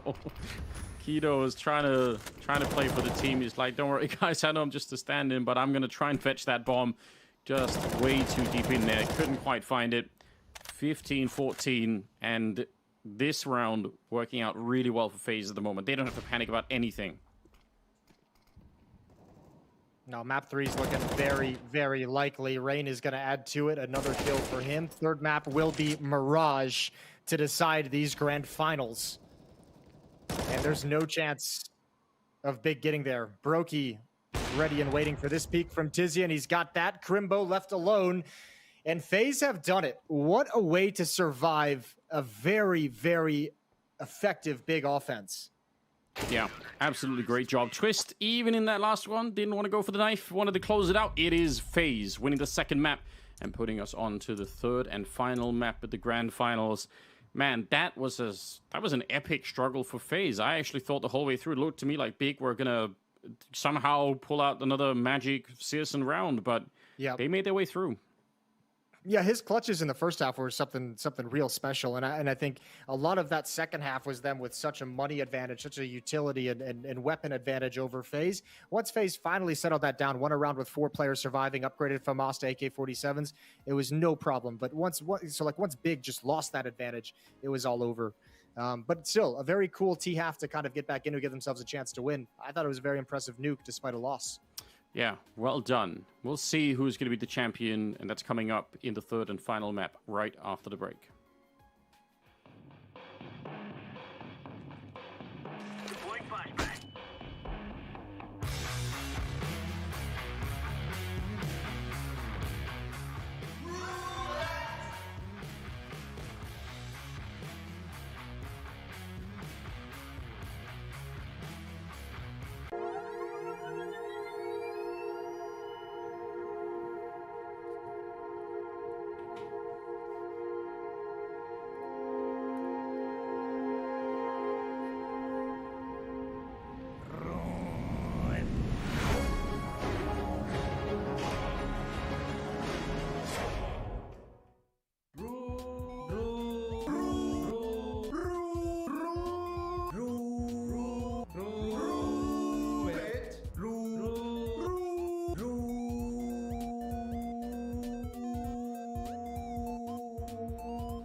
Well, Big trying to make it exciting, and they do that. But, of course, FaZe have to grab the map, which they did that as well. Now we go into a third. It's going to be Mirage, and I welcome you back to the Roobet Cup. My name is Trace.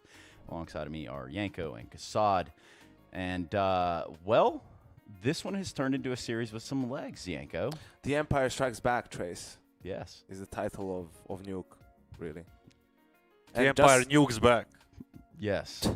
Somewhere between 700 billion and a trillion, 300 million billion rounds, I think is what this series is delivering. And only by the skin of their teeth, really, did FaZe manage to win this map. I mean, both pistols winning is a big deal here on this map. And we could see, like, you know, it wasn't nearly as smooth as I think they expected it to be. It's like they won, what, it was 6-2 in the first half, and it was 3-0 in the second as well. It's a lot of easy rounds for them. If you look at it, and it was 16-14. They had to work for it. But again, Big played well.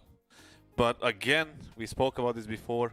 Great teams, when they're not playing well and they still win, you know, that's a signature thing that you are on a championship level. And FaZe did it again and managed to barely win this map.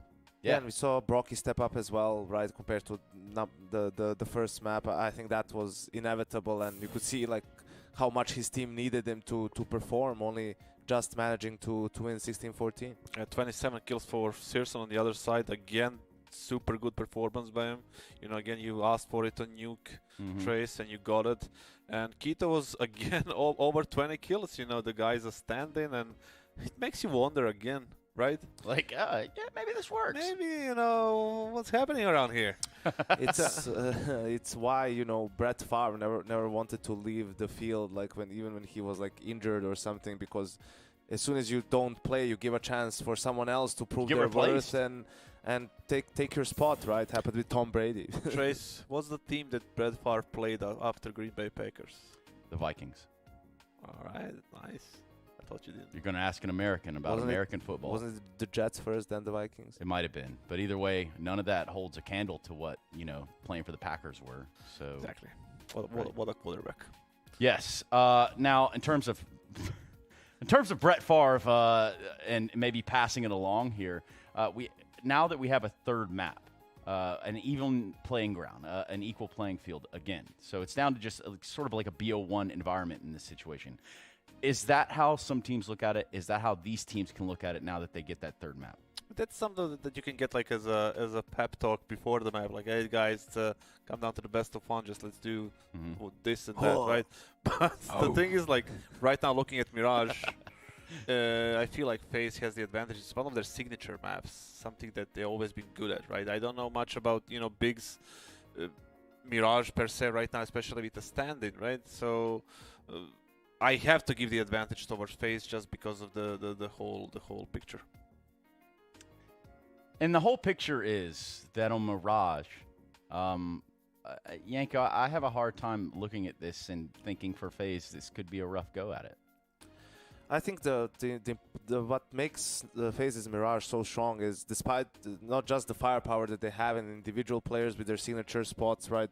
Rob's playing the A site on T side, right? The A lurker and so on. It's also the fact that the calling has always been very strong for them on this map. Mirage is all about like mid, but not necessarily just having to take mid, but how to bait your opponent into thinking that you're doing that and then exploding onto the site and taking the site, planting the bomb before they can reposition, right? And forcing them to play retake. And Carrigan has a very good knack for, you know, knowing when to call a pop play, when to call a slow default, you know, to predict what the opponents want to do. And I think that's why Mirage has been a good map. And also it helps when your team is, you know, feeling and understanding the moments, the timings, when they need to go back, when they need to go forward, right? And understanding the parts of the map and how they work and how they should play off each other on a map like Mirage. You know, that's something that all of the FaZe players are really good at on that map, and I think that's what makes them strong. It makes Carrigan's job so much easier because he doesn't have to super micromanage anything, because people are just playing off each other in a very high level fashion. So we look at this for the big side of things, and it's not that these matches were blowouts in any stretches. They all seem, you know, pretty close. Got a lot of overtimes in there. Does that show perhaps that Big can fumble here. This is all these matchups are with their full lineup, right? Mm-hmm. So we don't know what is Kito's gonna take the Faven spot probably, right? But how is that gonna fit into their system, into their setups, especially the CT setups? We know that FaZe is, you know, they can switch up the pace. They can play fast, they can play slow with a connector take, short take, or they can just explode on sides. So that's how Kito not being able to play before, like Faven isn't that the lineup, and how is that going to affect their setups and the whole system in that map is going to play a big role in this decider.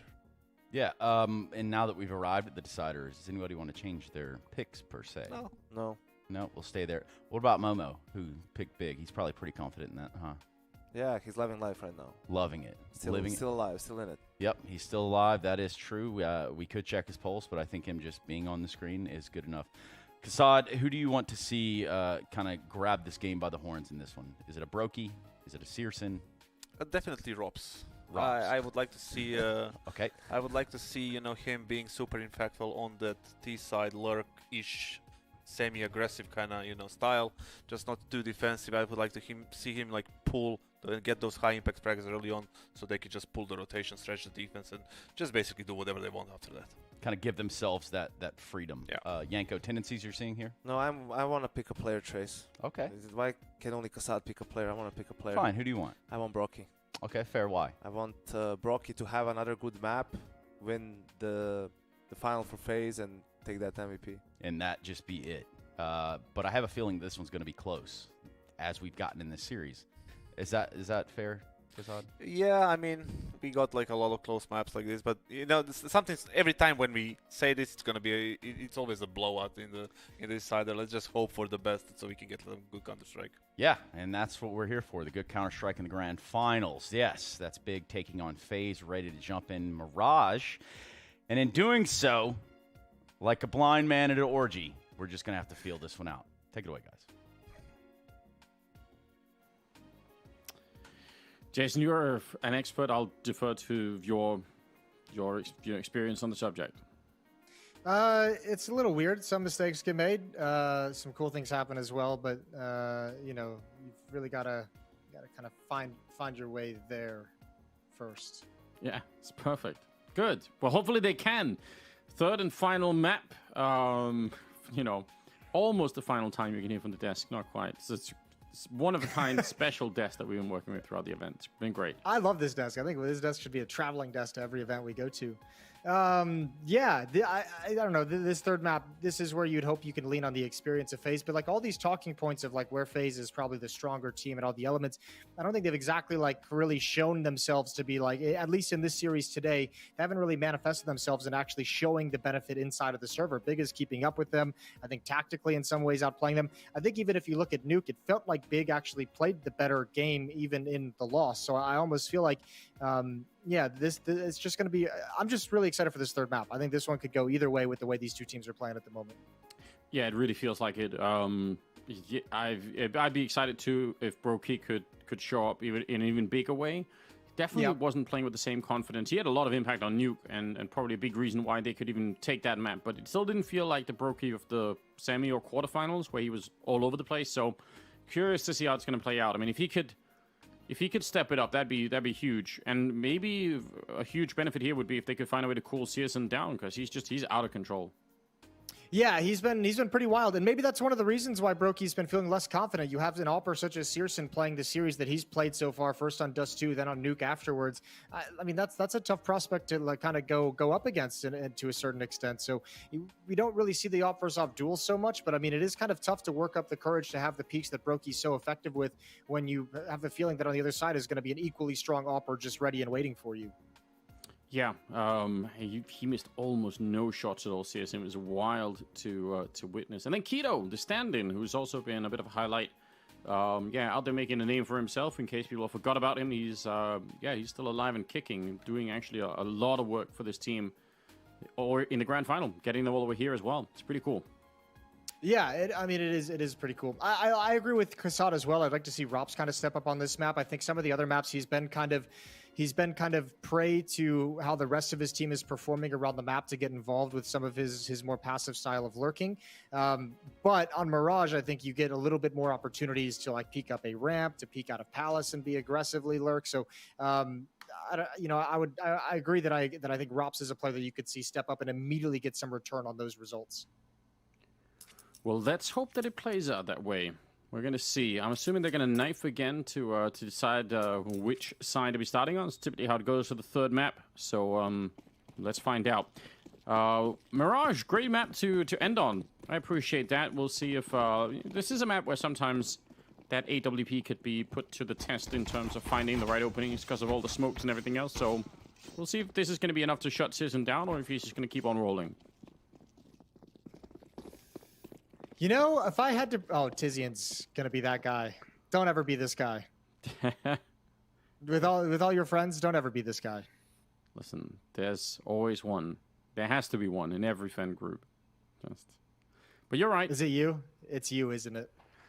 No, I should. It would fit with the general sort of online character that I've developed, but I don't have the patience myself for it. Otherwise, I would be. Okay. Yeah, that makes sense. I could see that. Well, all that for nothing. Yeah, Rain that's how it always round. goes. Yeah. Well, at least win, you know? Give us something to get excited about. Either way, with that victory in the knife round, FaZe is going to switch over and start on the CT side of Mirage. Big starting on the T side of Mirage. The grand finals are, well, the deciding map of the grand finals are live, $150,000 on the line, and the title of the Roobet Cup Championship. I hope that's what it's called. There we go. I think you've Nice. nailed it. Yeah. And again, like we said, a lot of momentum and confidence going forward. If you can take this one up, especially it feels like if you are big, they've definitely been doing the homework. Looks like more of an A-type execute here with Crimbo going to be making his way down to the underpass and will try to sneak his way through. Eventually, I'm assuming to join up with the rest of the team. If he gets close enough, then what have they got? One smoke, one flash? That's not going to be enough to stop the USPs. There's a lot of people at this bomb site. Yeah, and you know what kind of work they can put in as well with these USPs. Rain is here at the A-bomb site back at Ticket. Brokey, there's the first headshot onto Crimbo. Never saw it coming. Twist is going to be here as well. A lot of very dangerous ground to cover if you're big, and it's all working out in their favor. Rain's been gushed. He's made passive and over the top. Searson's got that. Well, that's a bit of a start, isn't it? Carrigan, I don't know what kind of a miracle you would need for this one to work out. USP in hand, walking right into it, and Tabson even taking half a second to think about it before he executes him. Third kill there for Tabson, and a good start for Big. That's how you want. Yeah, that was actually great. I mean, losing the first kill, but none of the USPs really connected after that. Brokey gets this one over towards Connector. Crimbo just a little overexposed before he's ready. And then the damage on... Oh, I didn't even see that drop down. That's actually pretty sick. But the damage onto Rain that forces him back and forces him passive, it really, really makes this round strong. Yeah, not at all bad. Yeah, that drop down to Shadow looked very cool. Second round, and we're not seeing the MP9 from earlier. But some Deagles and a Scout being picked up, so... FaZe with a bit of pressure if they can. A great map for Deagles and Scouts, I feel like. Again, you could be annoying. Pushed up all the way out is Rain. He's pretty deep in there on the A ramp. So if he keeps going and especially finds the kill on Keto, that would be something. I think at the moment it's enough to just have the information and just be able to tell your team, like, keep the stack up towards the B bomb site, keep the stack up in middle. There's really nothing coming A. Like, how many times do you see a hit towards the A bomb site come with nobody out ramp? So Rain will be that early warning system. Yeah, there's something there. He's already been... Keto's kind of taken the long route up through the palace, so... It's going to be the first challenge here instead. Searson sneaking through right into the Deagle. And yeah, Rain is even suspicious. Let's see how this goes. Bomb is back there, so if Rain turns around and wins the next fight against Tabson, that would be a real nightmare. Still 40 seconds left. Crimbo going to pick it up and open up on one of them, and I don't think Rain knows. He's not aware. Yeah, that is a nice play from Rain otherwise, but yeah, he wasn't ready for Tabson to be quite that close, so... you know, brief scare on the side of Big, and they managed to come right back in the round. Yeah, that Rain play was kind of interesting if they could have gotten other players in position. But Big does a good job avoiding that eventuality. Bomb gets planted. Twist, the last one left. 2-0 for Big. And it'd be great to see them get started get started in like a more positive life. I feel like on Dust 2 and on Nuke both, we kind of started with FaZe on an early run and Big sort of coming back into the game and looking great. But I'd love to see Big playing from the front. Yeah, you're right. That would be a new experience for them. They're setting themselves up pretty nicely to be able to do that. Especially, obviously, the interesting first round is going to be when FaZe pick up rifles. Twist not going to find any opportunity to steal anything, unfortunately, in this round. So, have to be a bit slow with start with here. FaZe in the third round. Going to be playing around with the pistols a little bit longer before they start to fully get into it. Jace, now you looking forward to traveling through the airports in some of the upcoming days? It's chaos all over the world in that part. Do you want to take bets on your luggage making its way to the final destination that you're going to? I'm not. I have, until you just said that just now, I was not concerned in any real way at all. Well. Yeah, everything's been fine for me with all the trips I've taken recently. I've heard about some of the chaos and some of the nightmares and disasters, but I have yet to be afflicted by one, as I knock on wood. All right. I'm glad that I could, introduce a little bit of panic potentially. Ooh, speaking of panic, Twist and Robs with a couple of headshots each. Trying to attack this A bomb site once again, but this is a disaster. Crimbo goes down next. They haven't even really fired back at anyone yet, and they've just lost 3 players. They can't even find them after the smokes fade and everyone's just gone. So far, just a crime and no real perpetrators in sight. Kerrigan's going to get one there as well, leaving Keto on his own. Practically unwinnable right now. He has to step into the open to try and pick up that bomb, and they're going to say, oh, that's very crisp. That's very clean. Could he do it again? Kerrigan is in position. Maybe it's possible here, but they're going to get a little bit closer behind him as well. He's about to get run down, and they all peek him at the same time. That is a huge round for FaZe out of nowhere. Yeah, I'm super. I would love to see some of the POVs from Twists and to stop this hit cold. That's absolutely mental. Oh, Big. We just talked about it too. Just talked about what a luxury it'd be, how nice it would be to see them play from the front and play with some kind of a lead, and they just get stuffed right out of the gates. Yeah, that's not everything we were hoping for right here. Had a big opportunity right now to set themselves up nicely, and they even had all the smokes and everything else up, but they lurked in those deagle shots, and once the first couple of them ring through, you could see the rest of the team get slowed down behind it. They don't want to be quite as fast, and suddenly they're in trouble. Well, they're going to come through the smoke. Yeah, they will. Trying to charge it down. Crimbo running in with the AK in hand. Deagle, not going to be good enough. Rain will take down both of them, and they're not worried about too much. There is a Molotov on Searson, so yeah, they're going to bank it off, and that's going to force the fight. That's great. Oh, that one Molotov is huge. At least gets them a couple of kills. They're still in trouble, though. Crossing against Brokey, but Tabson, accurate. Oh, no! Living up to his name, tapping them away. And it's Robs finally to take him down, but that is absolutely beautiful here for the German captain. That's unreal. Now a 1v1. Rops is going to switch out to the AWP, and that bomb still has not been picked up. Oh, this might be the winning play. Rops might have just solved the problem, and he has. Beautiful play from Rops with low HP. Negates everything Tapson has done. That's so crazy. I wanted Tamsin to get that last one too. He is so crisp when he's in that mood. Some sick shots coming out, but yeah, instead they get away with another one here, even if it was looking sketchy. Yeah, good fight, good win from Rops there against Tapson as well to shut that down, but the reposition with the AWP, Keto never expected it, and that poor bomb dropped that whole time out in the open. They had to cross with no utility. 2-2. Back to Deagles for Big. Keto trying to pull a fast one. Rain was out in the open, so it could have worked out.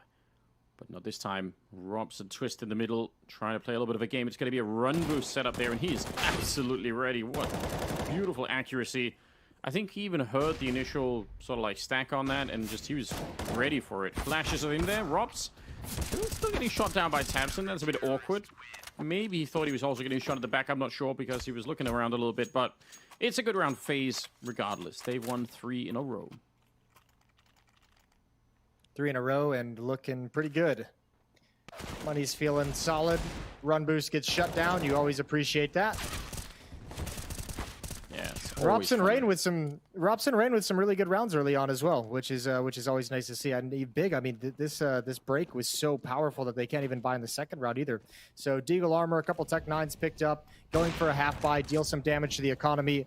A win would be great if you could find it, but that's not the initial goal here. Might be setting up some kind of a fake as well.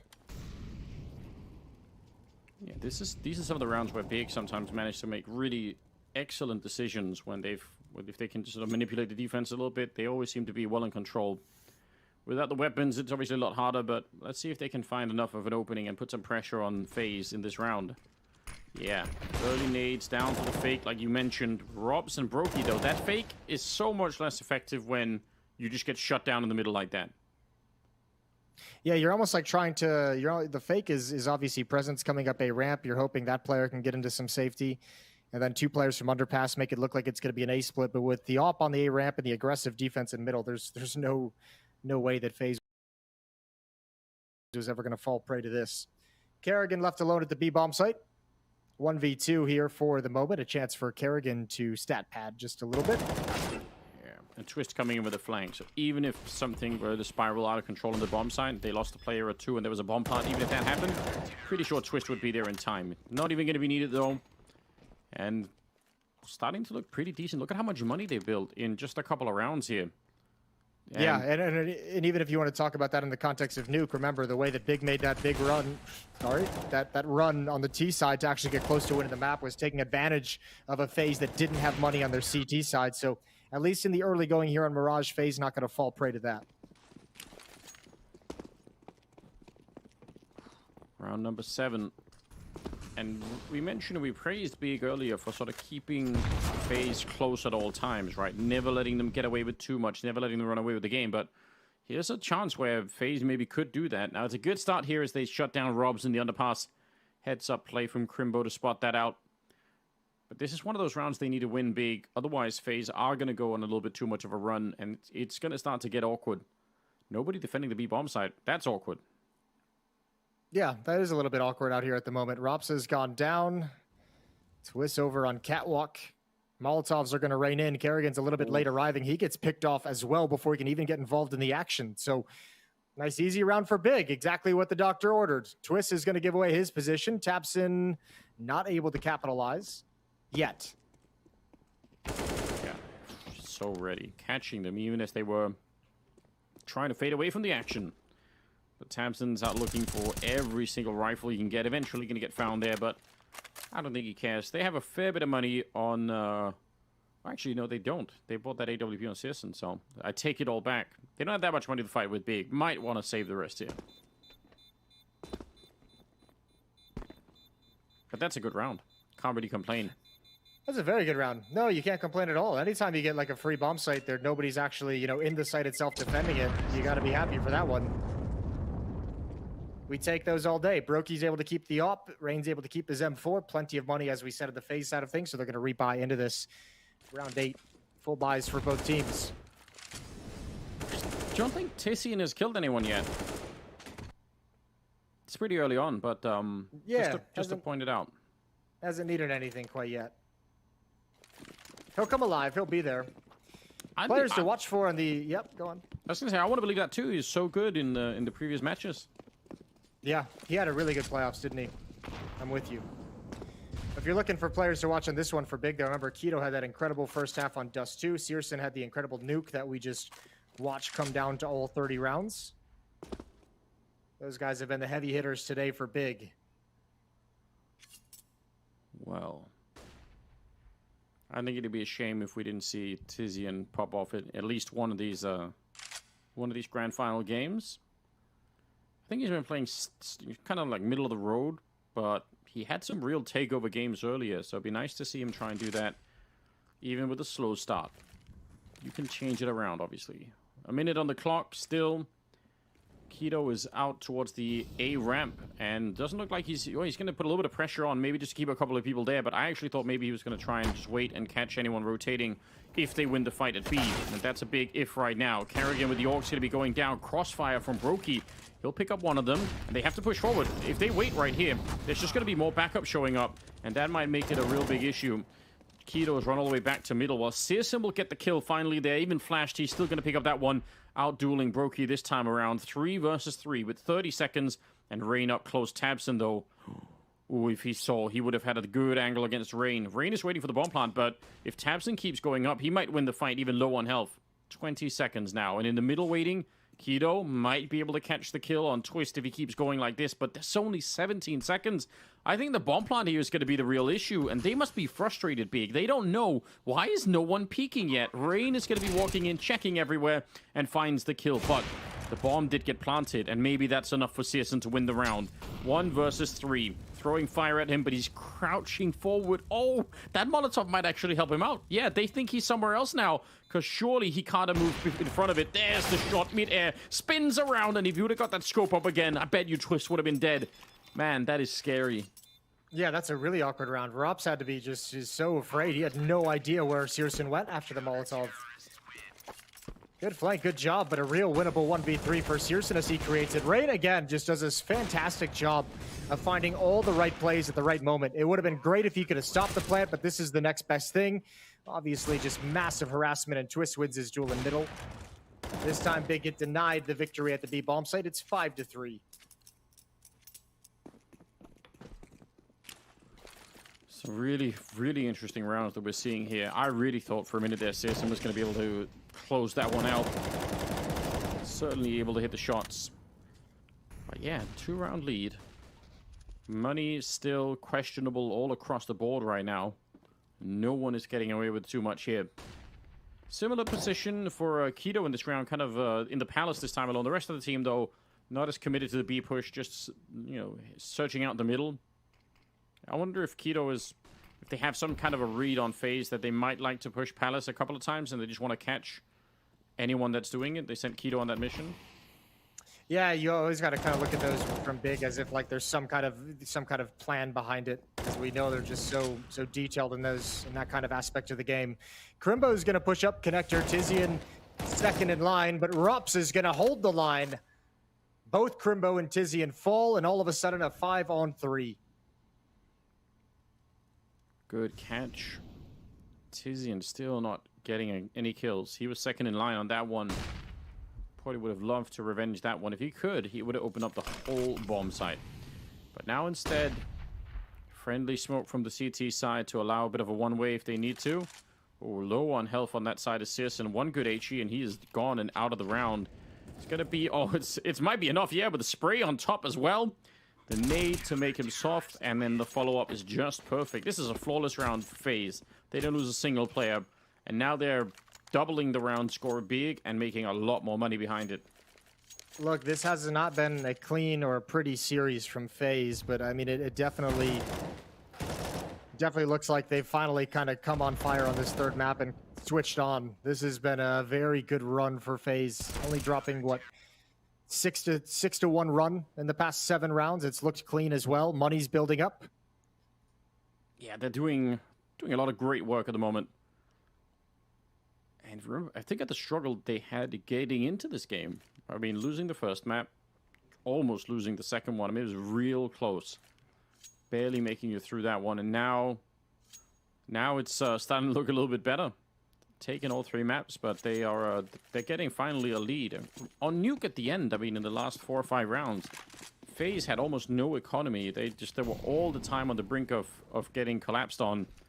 Now it's a little bit better. Almost 5,000 on Brokey, a little bit over 5,000 on Rain. So there's a couple of things here that are looking just a little bit better. Let's see if it's going to be enough as well.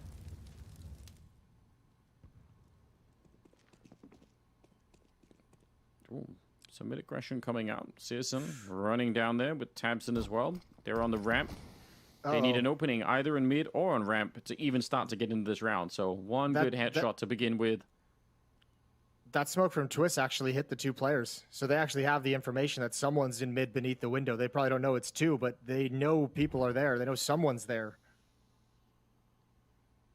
Yeah, and Rops is on high alert, you could tell, looking down with the smoke.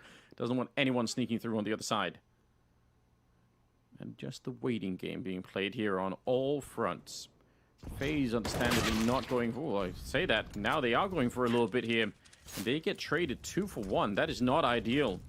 Rain inside of the bomb site, smoke going off to try and put some pressure on the Brokey, although might not do that. Keto finds a headshot. These Deagles are so effective. FaZe had a round like this themselves, but now it's time to bring it back. Big with a shocking round here. Great Deagle shots coming out.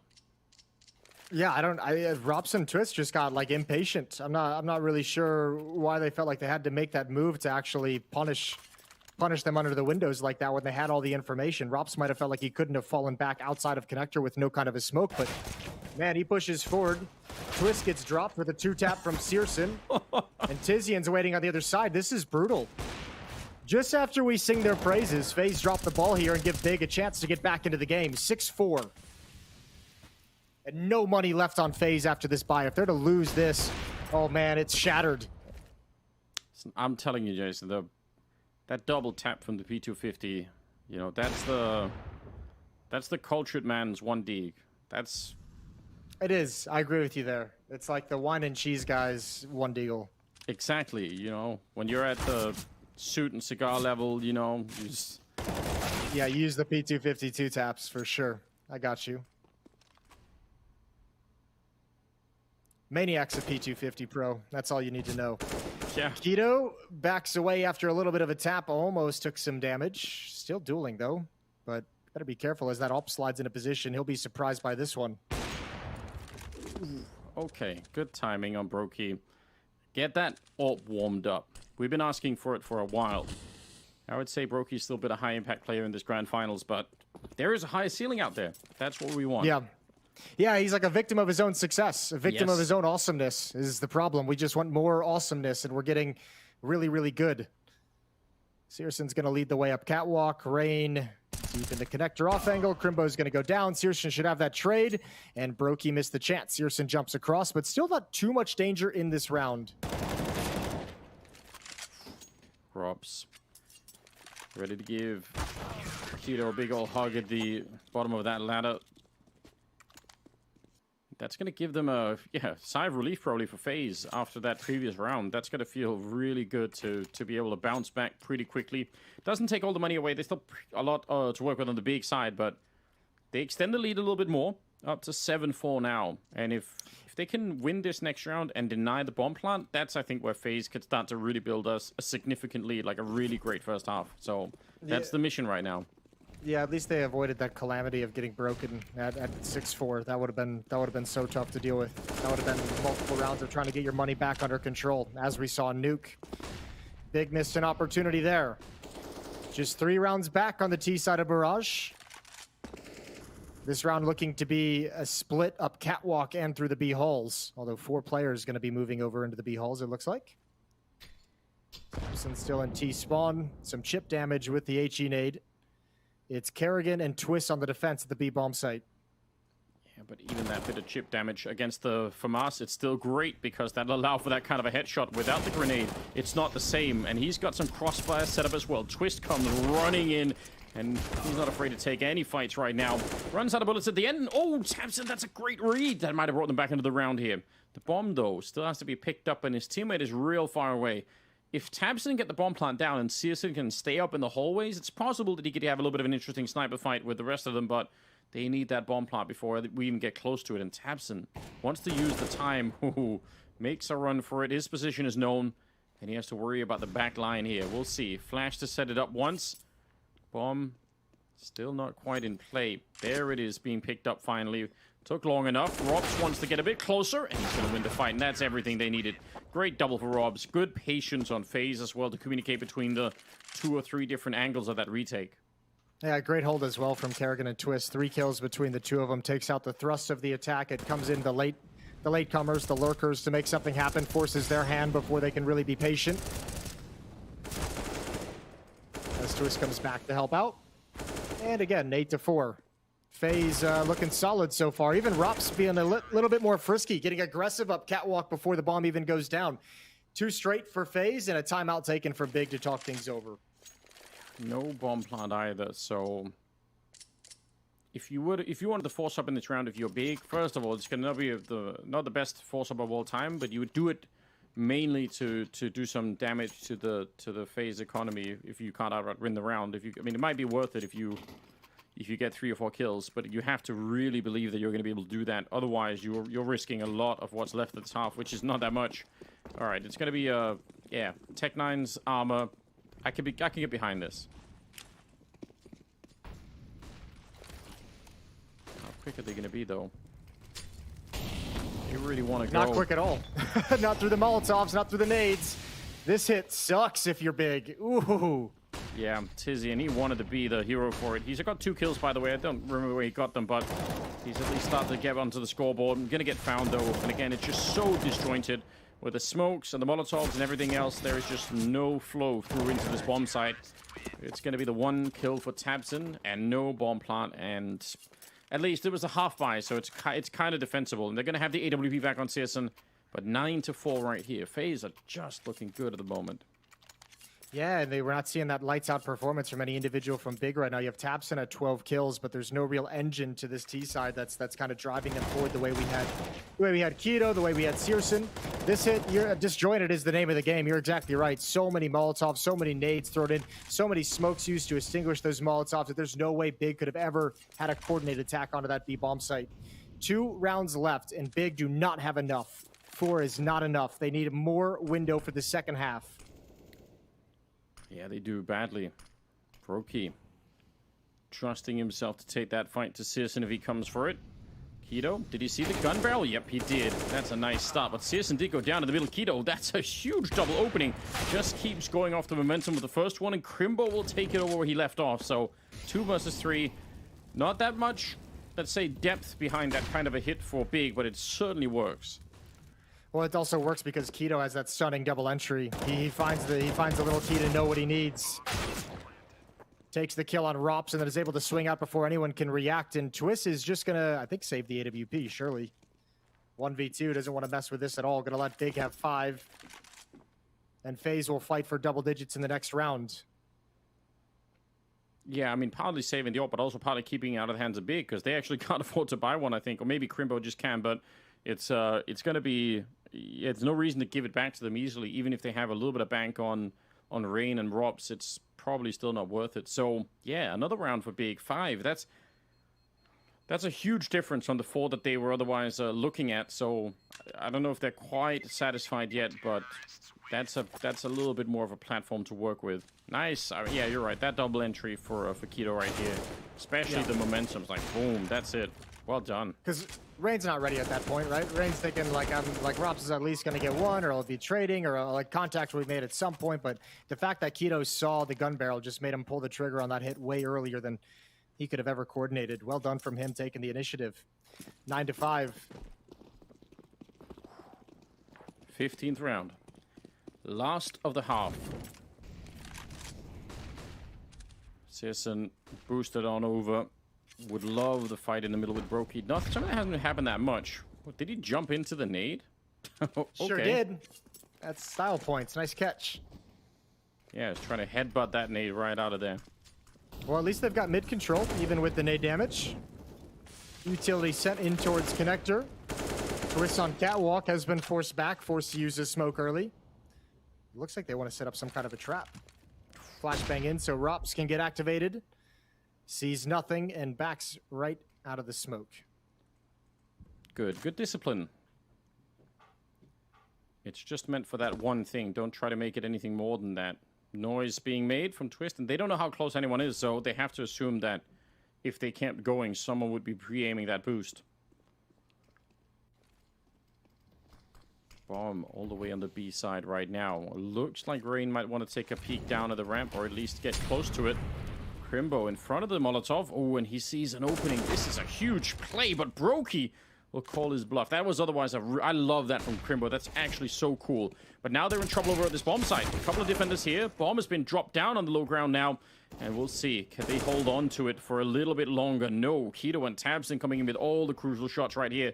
25 seconds, and csgo set up just for that one kill. Bomb is being planted now, and with the gun out, it's going to be tabseN to end the half. 9-6 in favor of FaZe is still a pretty respectable scoreline, but Big, they've done enough. They've clawed their way back. They can still win this map. Yeah, that ain't bad at all to claw back those 2 rounds right at the end of this, especially with this B hit. Twist and Kerrigan both here, both dedicated to the bomb site, and that gets shut down entirely. Good route run by tabseN to find the kill. Keto with another double entry to secure the B bomb site. We got a game on our hands. All maps have been close. 29 rounds on Dust 2, 30 rounds on Nuke. Mirage, still yet to see, but no reason to think it's going to be any different. Yeah, well, this pistol round, especially for Big, could be just a huge deal if they could turn it around here. Set themselves up nicely. Tizian and csgo defending the bomb site with the USPs. Tizian needs a little bit of recovery on his own in terms of the kills, but he's going to get shut down, and csgo will follow him straight into the grave right afterwards. 5 versus 3, not the ideal start here for Big. Burst fire shots ringing through for Rain. And the bomb has been planted, and long flank coming from Crimbo with the dualies. But, man, they need to fight before that happens. They need a little bit of a head start. Otherwise, I don't think it's going to work out. tabseN. Oh, he even took a minute to find that shot. That's nice. Can we get one more? Yes, there we go. This is what he is all about. But the aim punch is coming through. He's trying to get the job done. And it's back somehow into a 1 versus 1. Keto going to tap the bomb a single time, but he doesn't have a kit currently picked up. Running for it, and Twist will end any threat from them losing that round. 10-6. That got close, though. That got real close. FaZe with a nice pistol victory. I'll tell you what, Big needs to shut FaZe down early and kind of come back into it. Like the first gun round better be strong, because this is a map, too, with Kerrigan, where Mirage can be a very momentum-based calling, and it can be a very effective style to bring out on Mirage, and Kerrigan's a master at that. Calling by momentum, calling by intuition, calling by feel. FaZe can really run away with this second half quick before Big even realize it if they don't get started early. Just USPs for Big's defense. They want to go for the 3rd round bye. Yeah, which is a slight departure from some of the second rounds we've seen so far in this grand final. I guess that does underscore the seriousness of the position that they're in. Just they need to get up some of the big weapons as soon as humanly possible. tabseN's gonna get wrecked, and Kerrigan will follow it up. The MAC-10's doing all of the work, and they have 3 of them. They're just out hunting here. Tizian sneaking in with the USP, but it's already been spotted. So many people in the bomb site, so good cleanup. No problems here. Oh, Brokey somehow takes a bullet, but that's it. All right. This is the all-important 3rd round. Well, passed over to csgo. Big's going to buy right back up into this, and it needs to be a victory here for them, or else they're in a lot of trouble. MAC-10's going to work, and maybe that's one of the benefits Big can have moving forward, is that there might still be a couple MAC-10s in play. Indeed, Kerrigan and Rain, both with those MAC-10s to be sent forward early on to be the aggressors, and csgo's already got 1. Yeah, that's a good reminder to the FaZe side for the rest of this half here. Just remember that csgo's hand is just lightning fast here. You don't really want to try and challenge him at any point. Also, shout out to Stan and Keto, who dropped the op over, and because of that is playing with an M4 with no armor. Yeah, that's true. What a sacrifice. But you do that every time, wouldn't you? If you're like, you know what, actually, yeah, that might be the best way to win. Crazy, isn't it? Well, Kerrigan's down. Rest of the team, though, see if they can find the entry that they need. Slightly advanced position now for csgo. He's managed to make his way all the way into the B hallways. It allows for them to creep. Could see they're drawing Crimbo further back, and they could do that because they'll know beforehand. Yeah, there we go. He sees it. Ooh, waiting for it. Wants to really take the shot here. He could have already tried once and maybe tagged him up, but yeah, he's patient right here. And Crimbo started to get back because csgo's already called it out, so they know everything. There's the shot. Nicely done. Smoke up to buy a little bit of time, and he gets one headshot through the smoke. Rob's exploded on the other side, and this round is done. Yeah, no reason to even go for it from here. Twist and Brokey just gonna have to save. No point in throwing your lives away, throwing your weapons away. They've got money to replenish their utility. Well, Twist can buy another smoke. Maybe some nades dropped over to him. That's exactly what Big needed, I think, to stay in this game. I mentioned the momentum factor. At least they've stopped FaZe cold here, and now, you know, our friend Keto can buy some armor in the next round. Searson can buy up a little bit more utility. Same with Crimbo and Tizian. So looking good to start this CT side for Big's defense. Yeah, this is so sweet. And that's why you buy him the ult, even if you get no armor. That's why you do it, yeah. Even if you have to be naked and invisible, Jason, you still do it. Sure, yeah, that definitely. It's reference at least, yesterday's broadcast. Guys. Yeah, I was gonna say there's at least 30,000 people in chat who do not understand that reference. Yeah, it's all good. Don't try not to worry about it. But yeah, I like the patience as well from Searson. A lot of times, especially if you're starting to fall behind and you're playing the grand final, you could be stressed out enough that you try and take that early gap shot right away. And not that it would have been a huge mistake, but I mean, if he just tags someone off and then falls back off the angle and they come charging into the bomb site, he made sure he got that kill, which is pretty interesting. Misspoke from FaZe, bounces out of the window. No damage, no punish from that mistake. Replenished just now. Are they going to go? Are they going to flash their way through? Or are they just going to go for this 1-2 punch? I mean, if you peek around this angle, Searson probably will not miss the shot. But even if he does, if you swing for it, Tizian is going to be there. And yeah, they're going to want to move. Oh, the timing for Kerrigan is disgusting. Nade in hand. He tried to make up for it, but there's no overcoming that.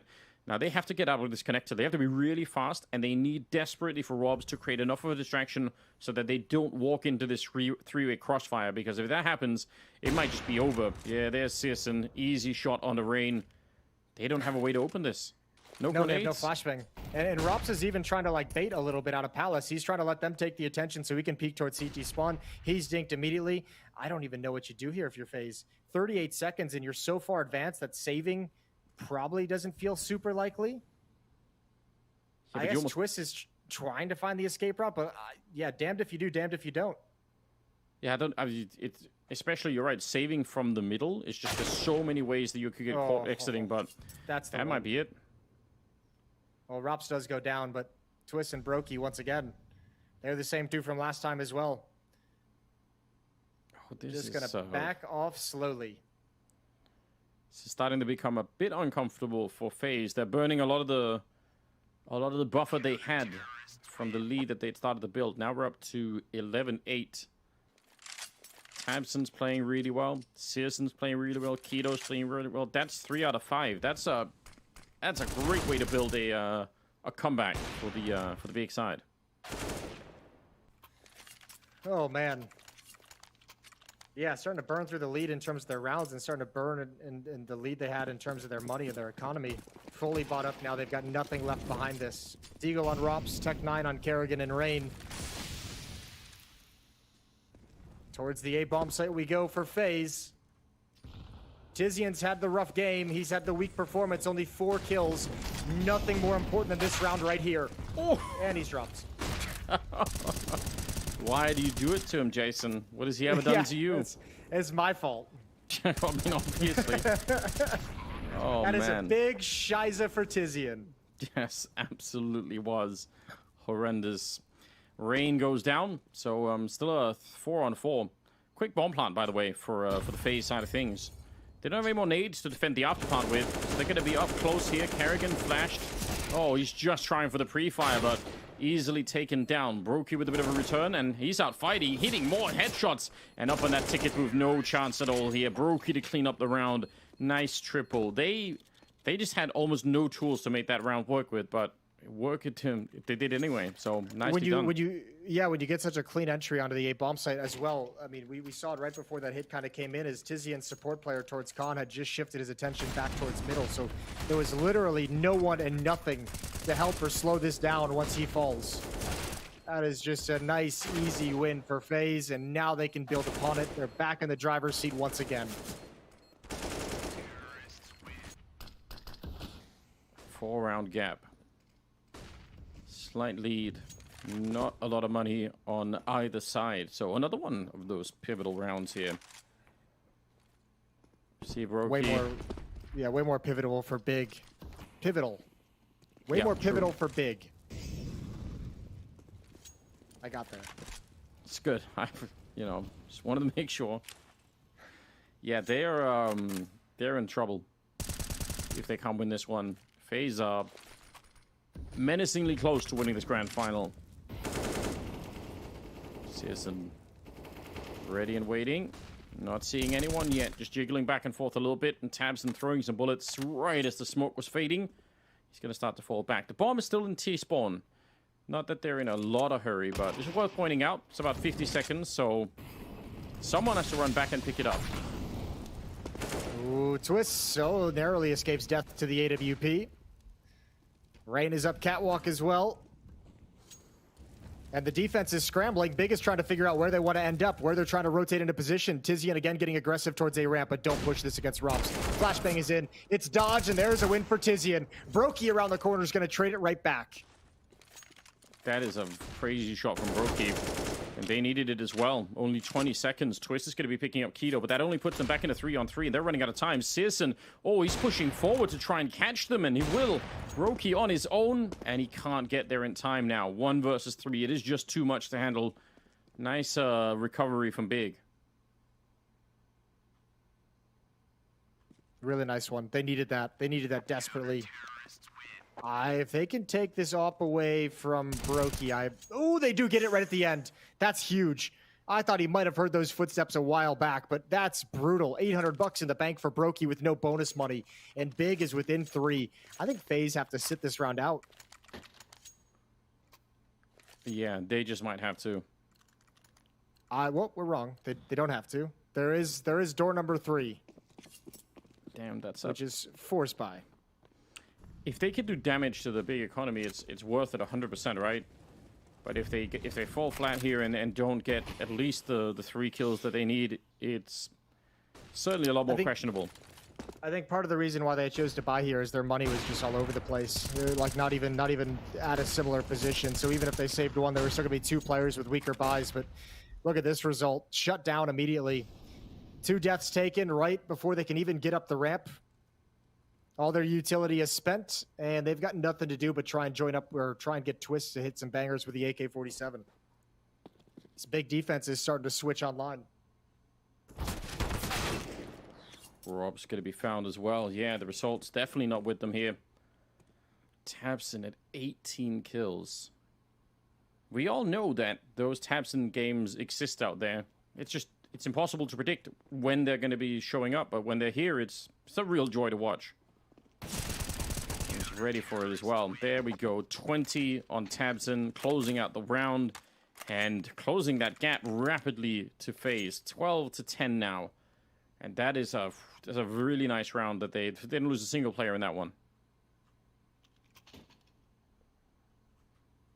That's disaster striking for FaZe.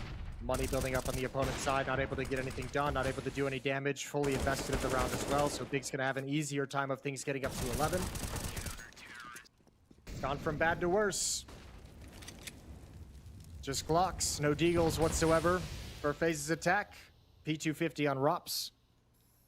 Nothing to be happy about at the moment. So FaZe going to play a passive round and talk things over while they inspect their weapons. Kerrigan with Kerrigan stickers, that's arrogant. You have to love yourself, Jason, before you can love other people, you know? Okay, that's fair. So I'll take that. Way to be a philosophizer. yeah, you know. I'm just saying.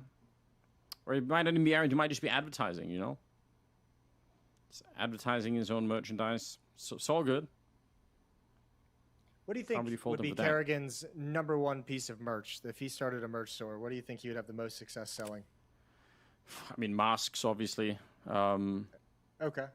Yeah, it might be a copyright issue if he starts selling superhero masks, but I think you could, if he sold Kerrigan's mask, it would still work. I think. I'm pretty sure. Damn, searson, that's epic. Down the middle, he just killed 4 people in less than 5 seconds. Pretty impressive. And TiZian's going to get that good headshot. Nice. Anything TiZian can get right now to get himself feeling a little bit better. It's 12-11. There's a 1-round gap, Jason. What about you? What do you think Kerrigan merch would be like? I don't know. That's why I was asking you, to be honest with you. I didn't really have any idea of what he might be selling. I know it's not a fun answer. I just have literally no idea what would be good for karrigan to sell. Maybe a backpack? That's not that creative, is it? No, it's not. I feel like we can do better. Okay, masks. Here we go. Rain is going to jump down. Gets the opening kill on Taps. And, ooh, the speed and the pace from FaZe in this round is something to behold. Yeah, they want to try and see if they can put some pressure on back again. Big are feeling too comfortable, but csgo takes a lot to put him out of his comfort zone right now. He's inside of the smoke with flashes being thrown at him left and right, and he still finds the kill to equalize it back into a 4-on-4. They're going to leave karrigan here, it seems, and basically pivot around him on the map to try and get over to the A bomb site. And I mean, if they feel like csgo is going to be stuck in the underpass and they can get to the A bomb site before he gets there, it kind of makes sense. Well, they're going to have a real chance here. Still, 2 defenders, Tizian at an off angle. But if they walk in silently, Rops can easily get this kill. Tizian won't be able to respond in time. Rops going to be clearing underneath. That means Tizian can adjust his aim down. First kill for him. Molotov out towards Palace, but nobody's home. But karrigan is lurking ever so slowly. Oh, he can't win it. He had the jump on Keto. Loses the battle, and Twist now has to push in. He's got Brokey behind him, and they're on a 2-on-3. Man, these have been some rough games for karrigan. I feel like he's missed a couple of those fights where you feel like it was set up nicely for him. And now csgo's managed to sneak in all the way through, and that's an easy kill. Taking down Brokey and putting Twist in an impossible situation. He is triangulated in here with the bomb, not even planted, and with only 20 seconds left. He tries to... I mean, that actually almost worked. What a kill that would have been. He's trying for it again, but he's got nothing left to do, and now it's too late. Even if he got the kill now, it wouldn't really matter. He can try and escape the best that he can, but it's going to be big to tie it up at 12-12.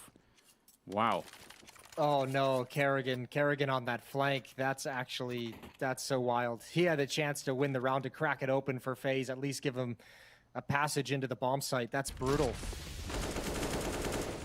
Searson's really stepped up his impact in these last few rounds. You have to be very concerned about that if you're FaZe. The op has been unleashed for Big's defense. You know, the only way that I would grant you the karrigan backpack merch is the name. There could be some sort of wordplay there, you know, carry, yeah, something like that, maybe. Exactly. Okay. Well, Tizian's being put under a lot of pressure again. csgo though is kind of using him for bait right now, saying if you just keep shooting at Tizian, then I'll do the cleanup afterwards.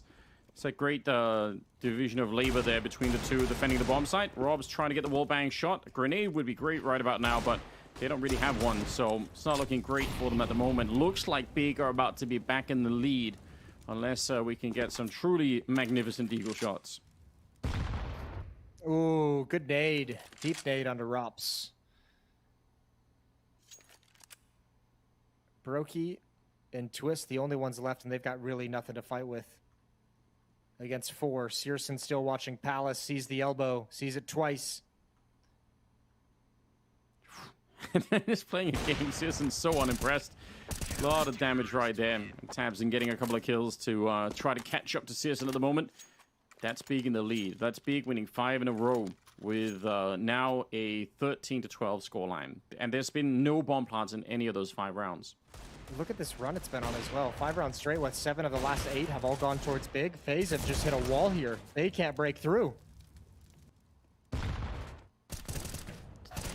This is, yeah, they've been shut out. Who could have seen this coming? We're praising FaZe for everything they were doing, but somehow it's not enough. Yeah, it's kind of what I brought up in the pregame, is like all these things where you'd lean on the experience, obviously the faith and the trust you'd have in each other after winning, what, Katowice, then EPL, then the major. Like all those advantages that you'd like kind of list that FaZe have over Big coming into this match, none of them had like manifested across the first 2 maps. And still here, Big is responding to everything. It's super impressive. Searson, 24 kills, Tapson with 22. They're doing some real fine work, and look at this. So many different looks for Searson throughout this. Been a lot of different places. Now there is someone up close.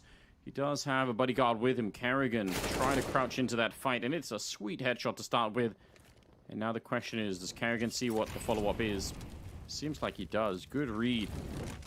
Good counter Molotov, though. Gonna be forcing him back, and he gets caught anyway. Oh, I feel bad for Carrigan. I think he had the right idea.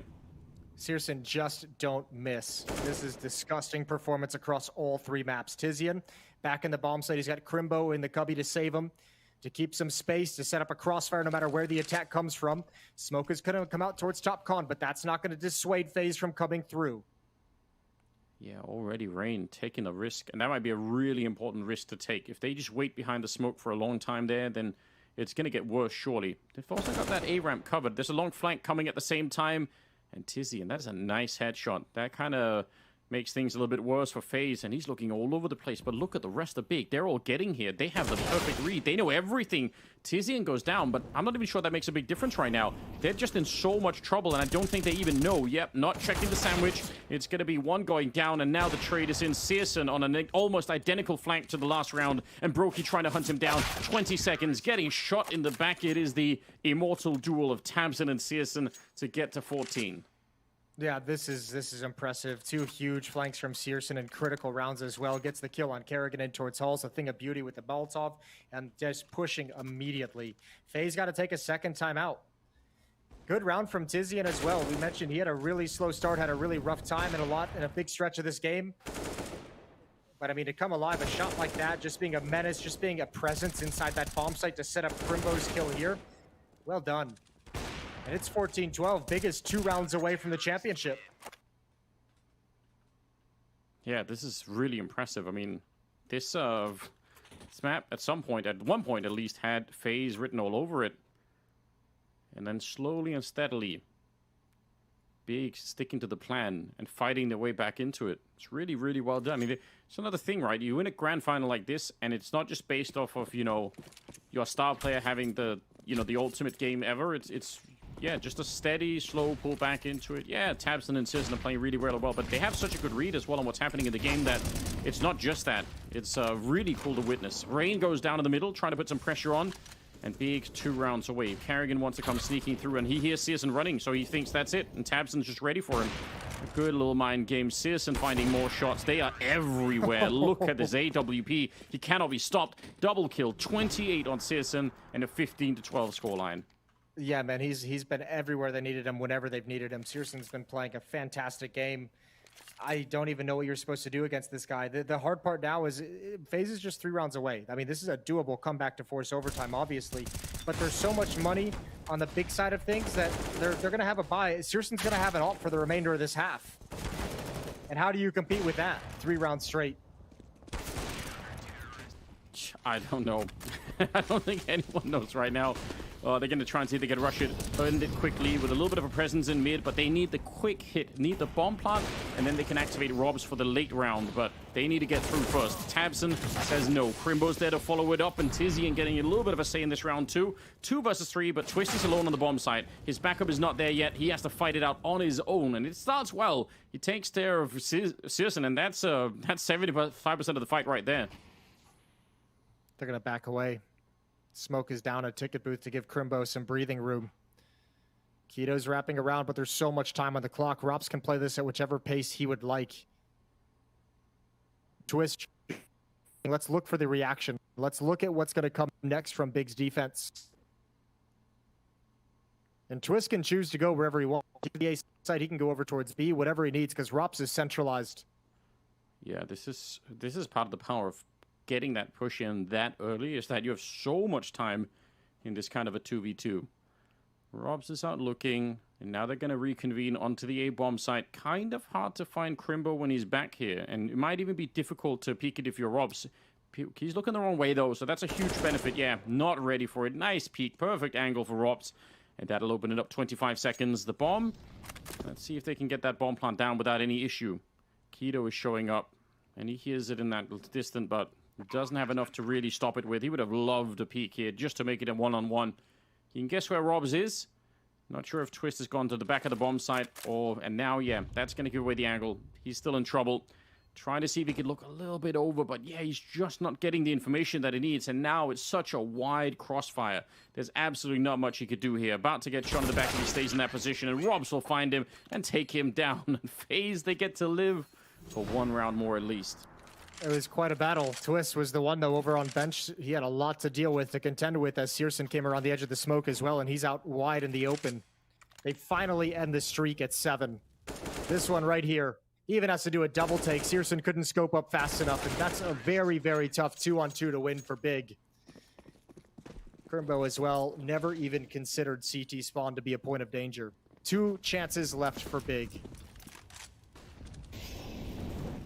Have the money as well. Look at this. Keto and searson double AWP, and even after that, searson still has 8,000, so they have a lot to work with. Missed shot, though. Now is not the time to be slowing it down, but Keto comes back, and that's a second AWP in play. He wanted to peek it there, and that's just a bit too greedy, and Rain is there to punish him for it. Tizian, though, will drop Robs. It's not all bad. Still a 3-on-3.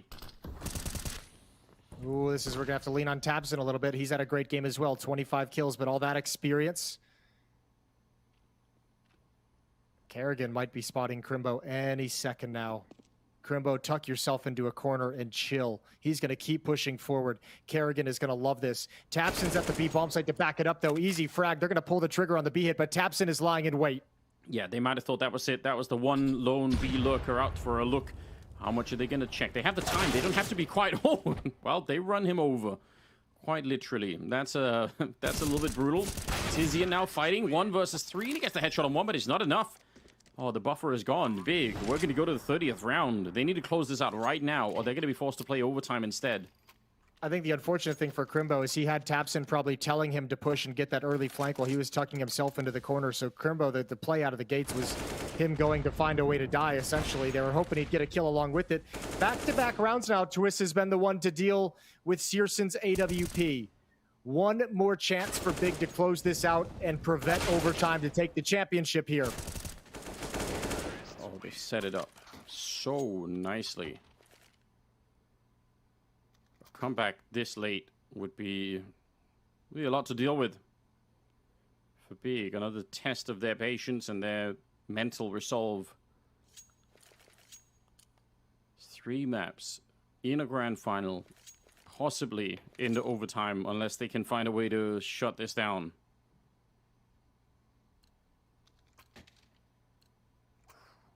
Here we go. Still have that money. Again, they had 8,000 on searson, so that's a huge relief for them. Otherwise, they would have been in trouble for this one. So they can fight back.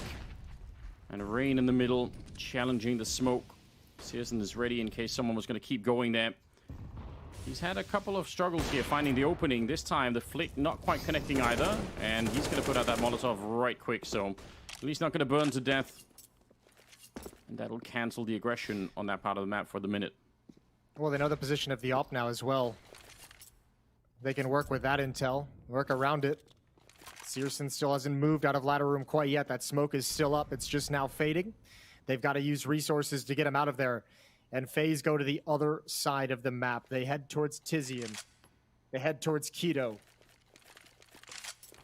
Yeah, not a bad bet right now. Tizian, though, if he can live through the first peak, he has got a Molotov to slow them down, so the FAMAS, maybe not the most stopping power. I think he's just actually got it in hand, doesn't he? He's just ready and waiting. Yeah, he's just peeking with it, so gonna flash their way around the corner, but instant Molotov to try and slow them down. It's a pretty good move. Might be able to pull a couple of more people over. They're going to need it. The smokes are going down, and this is an all-in for FaZe. They're going for it here. Tizian gets 1, but he's going to get traded. And Twist, he's been one of the engines for them to get back in. He's got 23 kills right now. At the back of the site, Twist, low on health, but he still picks it up. And Brokey through the smoke to take down searson. Oh, they want that overtime, and they're going to get it too as well. Brokey and Twist, what a duo. The classic strategy of go away from searson. Find out where he is, head to the other side of the map. We've got overtime. Big cannot close it out. And oh boy, the pressure just escalates from here. That's fantastic comeback from FaZe. This is a game where nothing is really, I mean, especially in this second half, it's been all Big. That was what, like a 7 or 8 round run to get up to 15-12? Yep. FaZe had to stop the momentum, and they had to come back against an AWP in searson's hands every single time, and they've done it. Crazy scenes. Overtime to yeah, in the third map, into the grand final. That's something. We're getting everything that we wanted here. And the question is now, who's going to be having the momentum? I mean, I think there's actually 3 people. Brokey, and Twist, and who's the last? Rain, I guess, on that FaZe side, all playing pretty well. They're starting to get up there. Yeah, but you have to say, I mean, the only way you get back into a game like this if you're FaZe is for everyone to kind of pick up the pace a little bit and start having a little bit of a... Yeah. Well, Twist is at 22, Rob's at 22, Brokey at 21. I believe that's at the 29th round. Yeah, they're really, look at this, 24, 24, 22. Yeah, they got that spearhead going right now. 3 of them playing exceptionally well. Man, I thought this was over. Big looked so convincing towards the end of regulation. And now here we are. Yeah, it felt over. It felt with the way that Searson just took over the game. It really did feel like it was done with. It didn't feel like FaZe really had any kind of answers to that. And fair play to Kerrigan. He busts it out right at the end and finds the solution. So well done. Okay, well, not much of a break as we head into the overtime. Yeah, just a tiny one. I think a pee break for the players. Not for us. No, that's fine. We're professionals, you know. Yeah. It's all good. That's a superpower, you know. Just yeah. Go on. No. I don't think I have to, Jason. Okay. Sure. I'm just gonna leave it at that. Well, it's all come down to this. Big in FaZe, overtime, Big. It's been a long path to get here. I'm trying to look up exactly who they played. I can't even think back 2 days anymore, Anders. It was a 2-0 victory in the semifinals over Cloud9, 2-1 victory over Eternal Fire in the quarterfinals for Big to get to these grand finals. For FaZe, it was a victory over Astralis in the semifinals, 2-1, and a 2-0 win over ENCE in the quarterfinals to make it here to the grand finals. And it all comes down to this overtime. 16K start money, 3 rounds per half. Those are some good names to take down, you know. If you get the grand final and you beat FaZe and ENCE and the likes, that's pretty cool. Well, let's see. Overtime is in effect. First team to 19.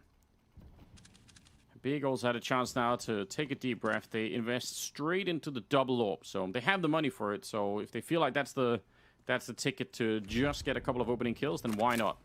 Going to be boosting Crimbo up into that box in the B bomb site, and they're being aggressive on the A ramp as well. They're trying to get a lot of info here, Big.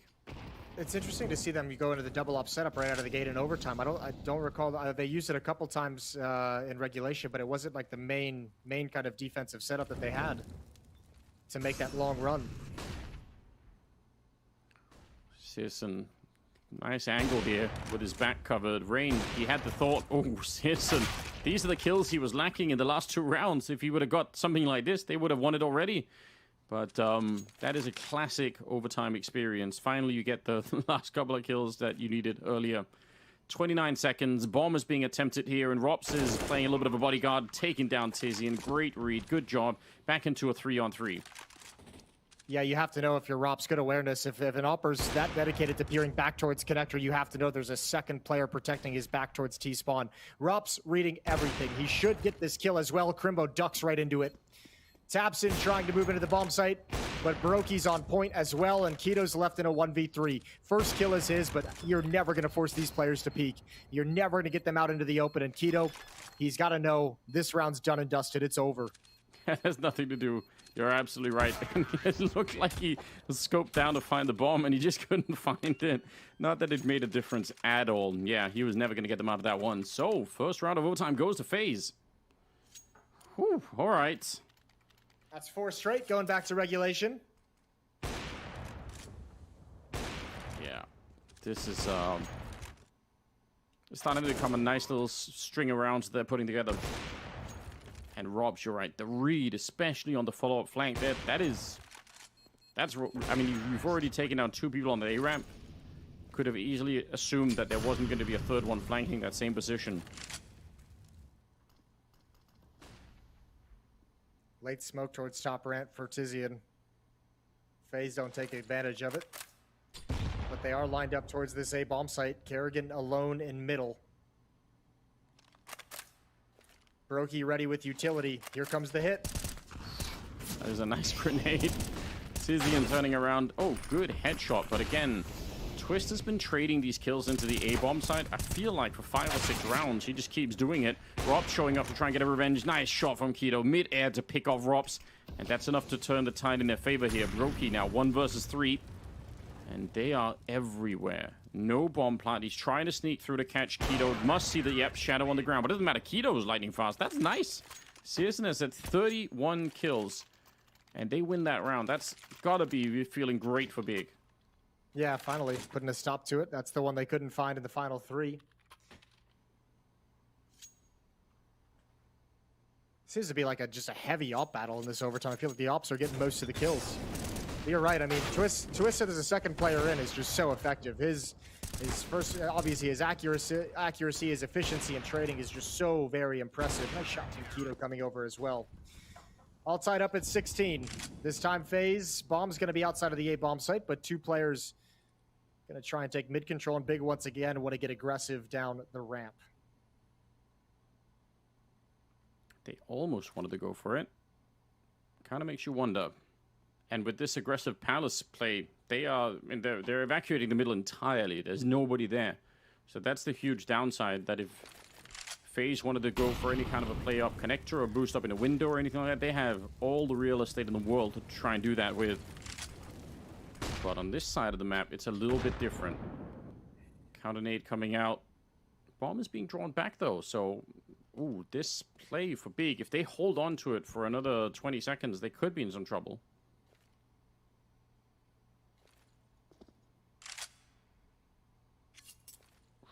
Back to mid control. Smoke to top con. Wow, one of the worst All time out in towards one of the worst we've ever seen. No punish yet, but Searson's here. Searson's ready to go. Tizian spams one down through smoke. Searson with the first shot, relocates, repositions. He's got a second on a Brokey. Rups has to be aggressive, but he's left in a 1v5 and he's shut down by Keto. Whew, okay. Yeah, that was a bit tough, especially, I think, Tizian, that first kill for the smoke, that was halfway across the map, wasn't it? I don't even understand. That was so far away. Yeah, look at this. That's just, and then when they turn the corner, they're kind of getting shot at through the smoke and losing that fight, and they run into Searson, who is just in a particular mood. Yeah, well, let's hope he can keep up that mood throughout all of overtime, because they're going to need him. He went quiet when they had the 3 chances to win the map. They'd like to have him the next time they have a chance, if they have a next chance. Heard a lot of typing. Yeah. Some concern, you know.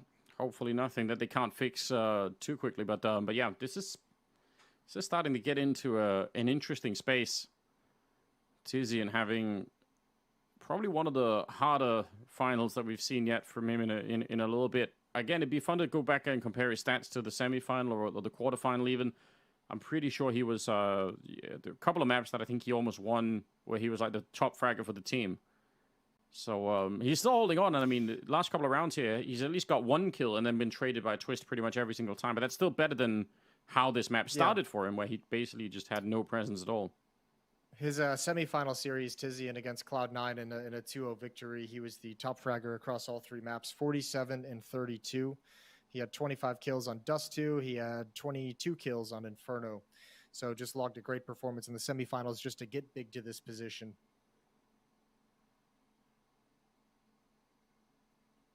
Well, the setup is there for Big once again. Winning 2 out of 3 rounds in the first half of overtime means 2 more, and they're going to be walking away with a bit of a win here. So they have something going for them. That is a very vertical keyboard that Rain's working with. I know, like it's great. It's just a legacy from a bygone age, but we're still holding on to it, you know. I can't even imagine playing with that much of an angle on the keyboard. That's aggressive. I guess once you get used to it, you just you can't go back. Yeah, well, I mean, yeah, it's true with probably a lot of, especially when you're that deep into your career as well. You know, you can change things early on, but I think once you start establishing some success, it's like, well, can't go away from it now. It's just I'm just locked in. Obviously, server or the match is paused, the tech pause. There's some server issues that we're going to be working through and make sure that's all situated and fixed before we get back into live. I remember the struggle for me was when, like, one of the early FPS games that I played was like, I mean, this is going to be a little bit of a self-report in terms of being a boomer, but, you know, Wolfenstein 3D and Duke Nukem 3D. And both of those, you know, at that point, nobody had developed the technology to use WASD as movement keys, used arrow keys, right? So I remember the switch where you had to make from doing that to the regular stuff. That was hard, you know. That felt like you had to force yourself to do it. Now, obviously, no one in their right mind was using arrow keys, I'm hoping, but... I think we have a couple pro players that use arrow keys. No. Yeah, I'm pretty sure we do. Surely not. Yeah. I'll look it up. Okay. Yeah, find out that information. That's crucial. We need to find out, we need to out them so that we can, you know, just, you know, shame them into making the switch. I think it's early returns are Jax from G2 using arrow keys. That explains a lot. Jax is crazy. Okay. Existence did back in the day. Okay. That's a big name up there. That makes me nervous, you know. Yeah. There's probably more, but I feel like it's not not fair to out them like that if I'm not, you know, 100% confident. Okay. Although to be fair, I'm not 100% confident about Jax either. All right. So it could just be fake news. That's fine. We appreciate it. Again, apologize for the delay, guys, but you know, I see that you're keeping occupied in chat. We've got German copy pastas related to fish going on. Nice. There's a lot to you know, unpack here. I'm not gonna lie. Any particular kind of fish? No, not really. Just a little blue fish. Hopefully it'll you know, it's gonna make everyone happy. But there's a lot in the chat. I'm just saying. Typically, the Germans when they start doing the copy pastas is when they're winning. So maybe they are, you know, foreshadowing what's coming here. Yeah, just giving away the game before it starts back up again. Well, the highlights from the all of Mirage, as you can see, there's been some crazy moments. It felt like FaZe was going to really take control and run away with this map. Felt like they had no problems at a certain point, and then searsson showed up with the AWP. Big's defense showed up in a massive way. I mean, remember as well, Big had to scrape and battle to even get 6 rounds in the first half, so good on them. But the second half run of like 8 rounds from Big was massive. Just then FaZe and Kerrigan finally being able to overcome the defense and bring us to overtime. Such a difficult battle for both teams, really. At times it seemed like either one of them has had moments where they looked like they were geared up and ready to win it. So it's kind of a great grand finals in that way. You know, sometimes we get these, especially on third maps, it seems sometimes you're like, kind of run out of steam now. One team just couldn't hold on any longer. Yeah. Yeah, it's really good to have that this third map has been competitive. And also, I mean, a lot of players stepping up. You think even some of the clutches that Twist has had to win, it's been really cool to watch. So, going to be really interesting down the stretch now that we switch sides. I just mentioned it. Big did have plenty of struggles on their own offensive half of Mirage. They've got to put 2 rounds on the board. And that was a struggle for them. They won the first 2 rounds of the game, the pistol in the second round, and then really had a long time to figure out how to get, you know, 3 and 4, and then eventually 5 and 6 as well.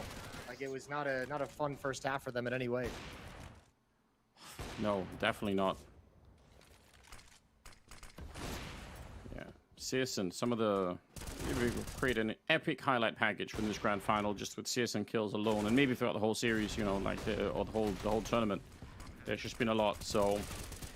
Oh, a searsson frag video from this event would be absolutely mental, I imagine. I mean, we've only caught the playoffs. I'm sure there was plenty going on in the group stage, but just in the playoffs alone, a searsson frag video would be mental.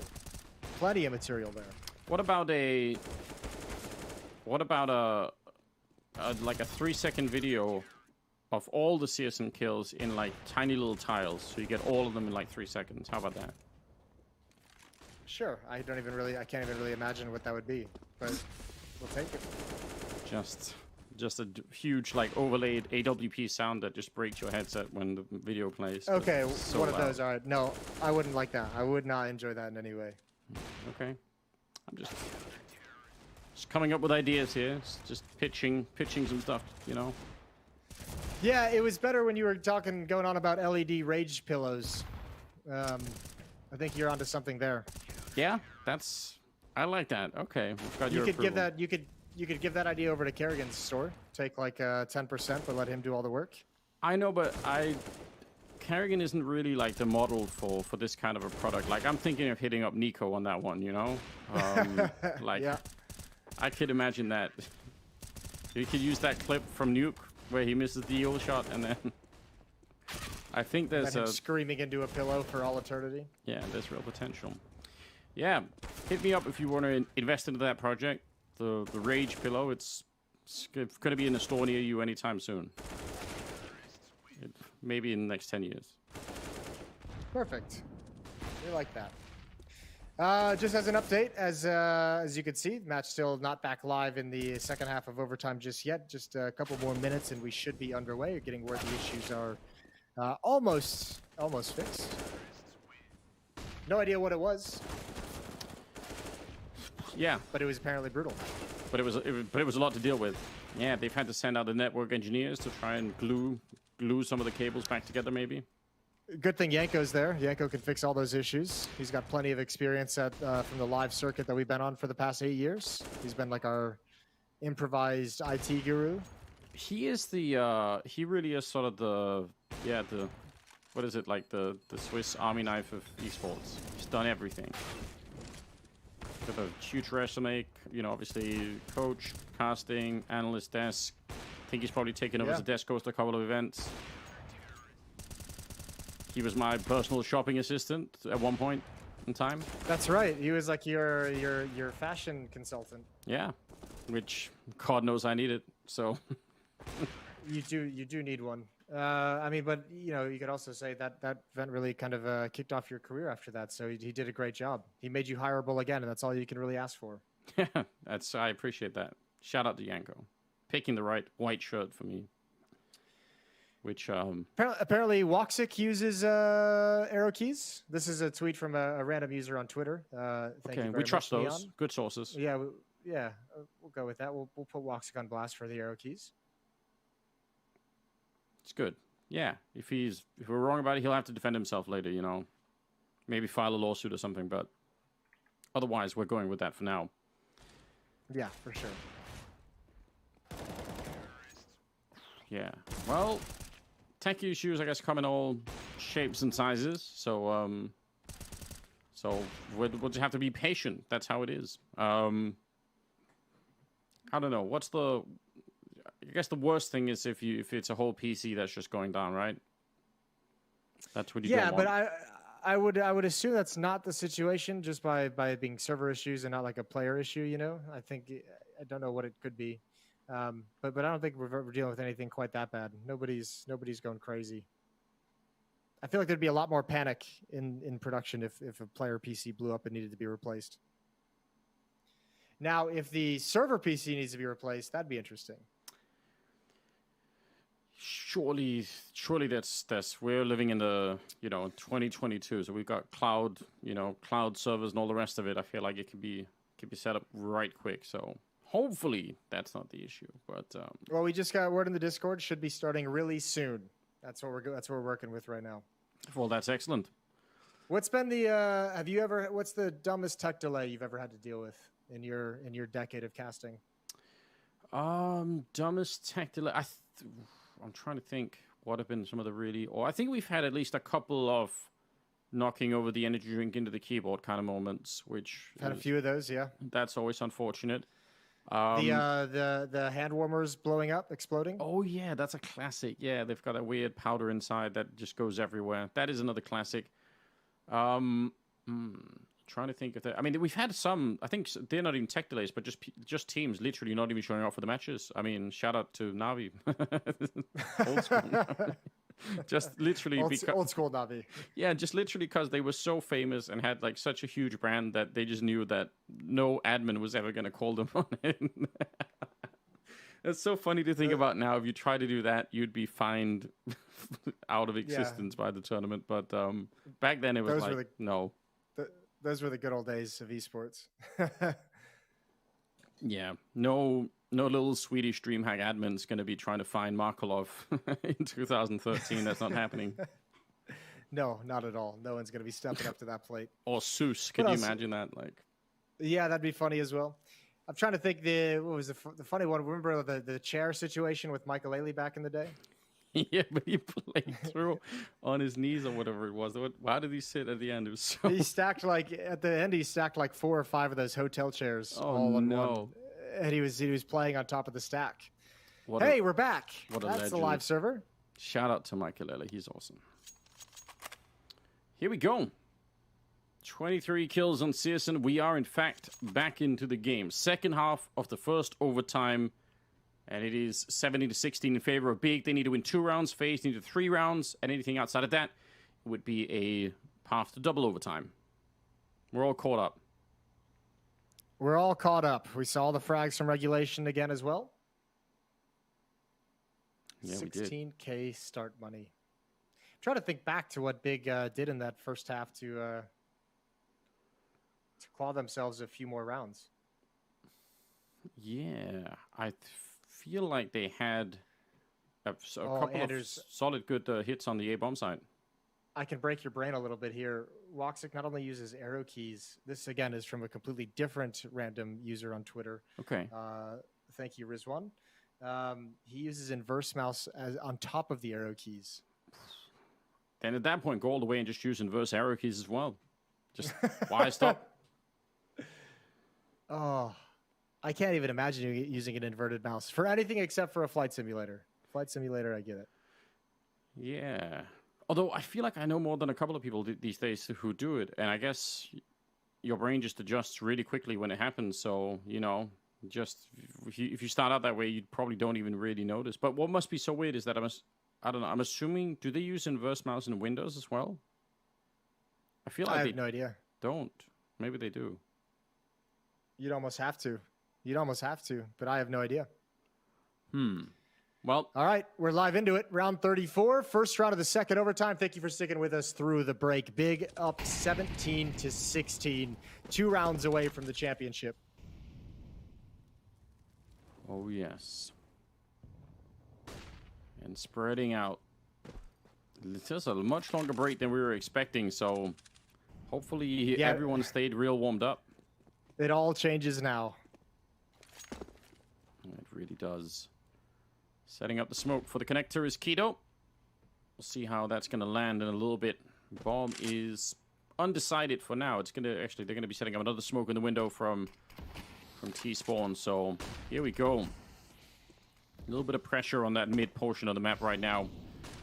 Still got Twist on the one side. Brokey up here with the AWP. When the smoke fades, maybe he could join the mid fight. But yeah, he's going to go check out the window and make sure no one's boosting into that as well. And it looks like maybe Big are going to try and collapse on this A-bomb side eventually. Yeah, they got to get past Kerrigan first. Excuse me, Twist on catwalk, not Kerrigan. Dink on a Tapson. Oh, he returns favor. Rain's got 2 through smoke, and Brokey steps up next. They got to go back to bottom of con for the bomb, and Crimbo hears everything. But no one can get past Rain. Triple kill in the round so far. He's been perfect. I need to see those 2 kills with the smoke. Oh, that's heartbreaking on the side of Big. And it might be over here. Keto trying the best that he can, but it won't make a difference. Crimbo's on his own. 25 seconds for a 1 versus 3. He has got the bomb, so yeah, I mean, this is the only way he could win. Run over here and without stopping, try and take the shot at Kerrigan and then continue to plant the bomb. That's basically what it has to be. You don't have time to wait. You pretty much have to go right now because the backup is coming. Yeah, I think even this kind of a slowdown might have been too much. Kerrigan, yep, just a little bit of a jiggle. Comes in with a kill on Rain, but now he can't fake it. He has to commit to it, and they know. Rob's actually stealing the kill from Kerrigan. That's a little bit petty, but fine. They win the round. Yeah, whatever it takes. Just get the job done. Oh, Rain with a perfect double kill just as they're about to head up catwalk. That's magnificent. That's all the way, yeah, from here.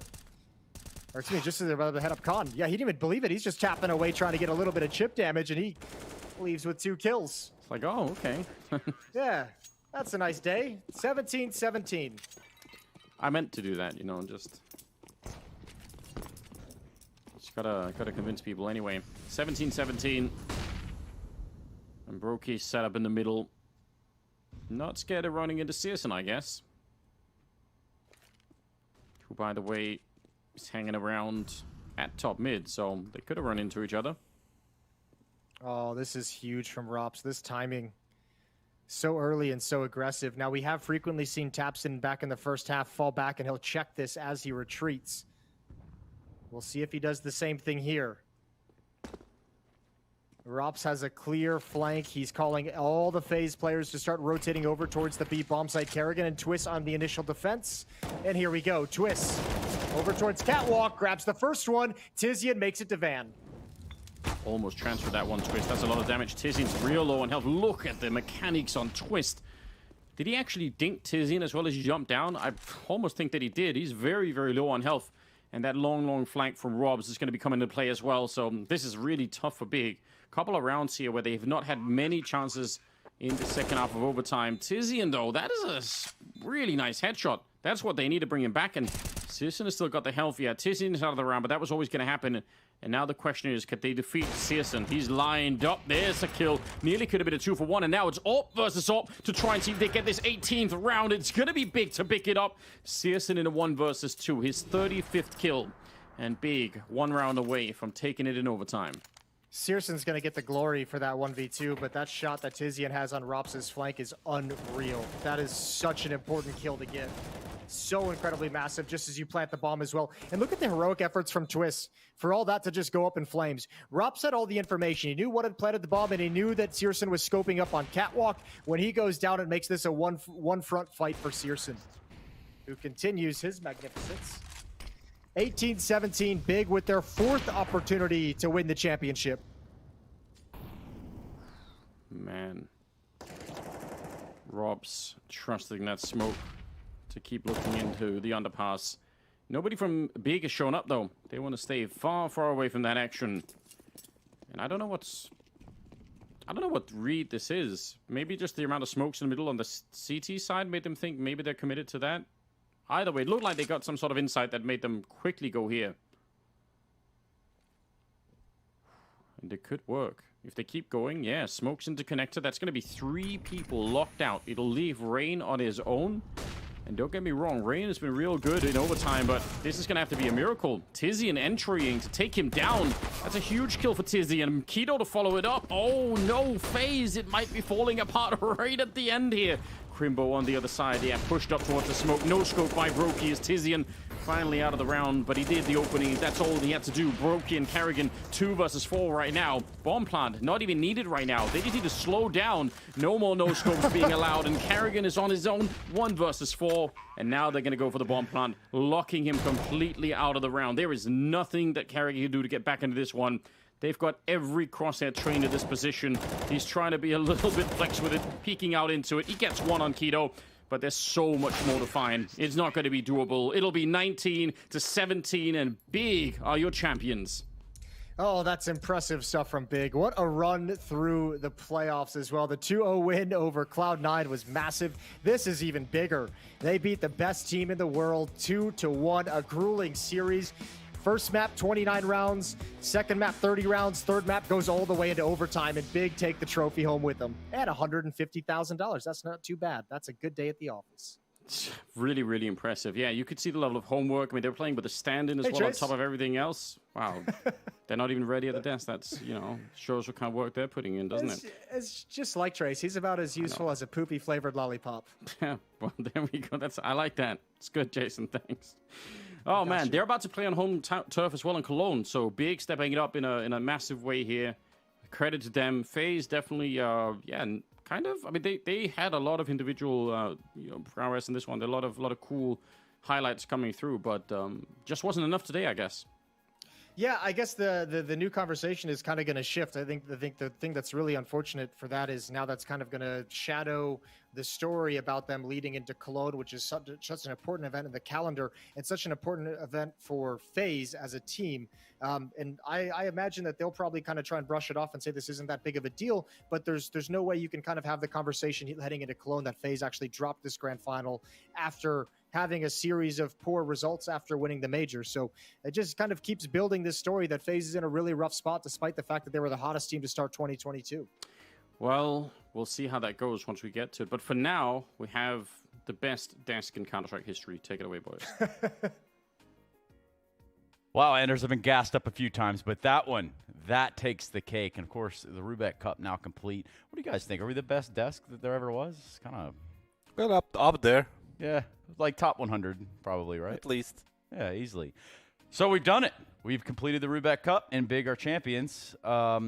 As was expected with Moses' pick, we all knew it was going to go this way. Yanko, let me get your insights here as to why FaZe didn't close it out. Seriously, man, he's too good online. Like, you can't deal with him, right? That second to last round, I think, was supposed to be FaZe's to win. That would put them on 18, and we would probably go into double overtime. But Searson and Tizian just came up clutch. I think it was even a 2v4 in the end. No, yeah. 2v3. And unfortunate for FaZe. Robs had a good immediate flank, good timing, everything. Just, Kerrigan didn't get a single kill. Twist did do a lot in that round, but just a couple of unfortunate things happened for them to go in the favor of Big. But we spoke about FaZe being such a good team, and they're like winning these games when they're not playing well. Well, at some point you need to start playing well. You cannot win all of those games that you're playing bad, right? So first of all, congratulations to Big. They played solid Counter-Strike with a stand-in throughout the whole event, beat FaZe twice in the group stage, now in the grand finals, in the 3 maps. So Cloud9 as well. Cloud9 as well. So you have to say congratulations, and that's pretty much it. Yeah, I'm pretty sure that we are waiting on Gabi to join us. So in case you have just tuned in, you did the right thing. Stick around. We're going to talk to Big. But for the time being, FaZe, tons of question marks now going into Cologne, as Jason and Moses were alluding to. I don't think so. The thing with FaZe, if they go to Cologne and they go dead last in Cologne, so what's going to happen? Are they going to change players? No.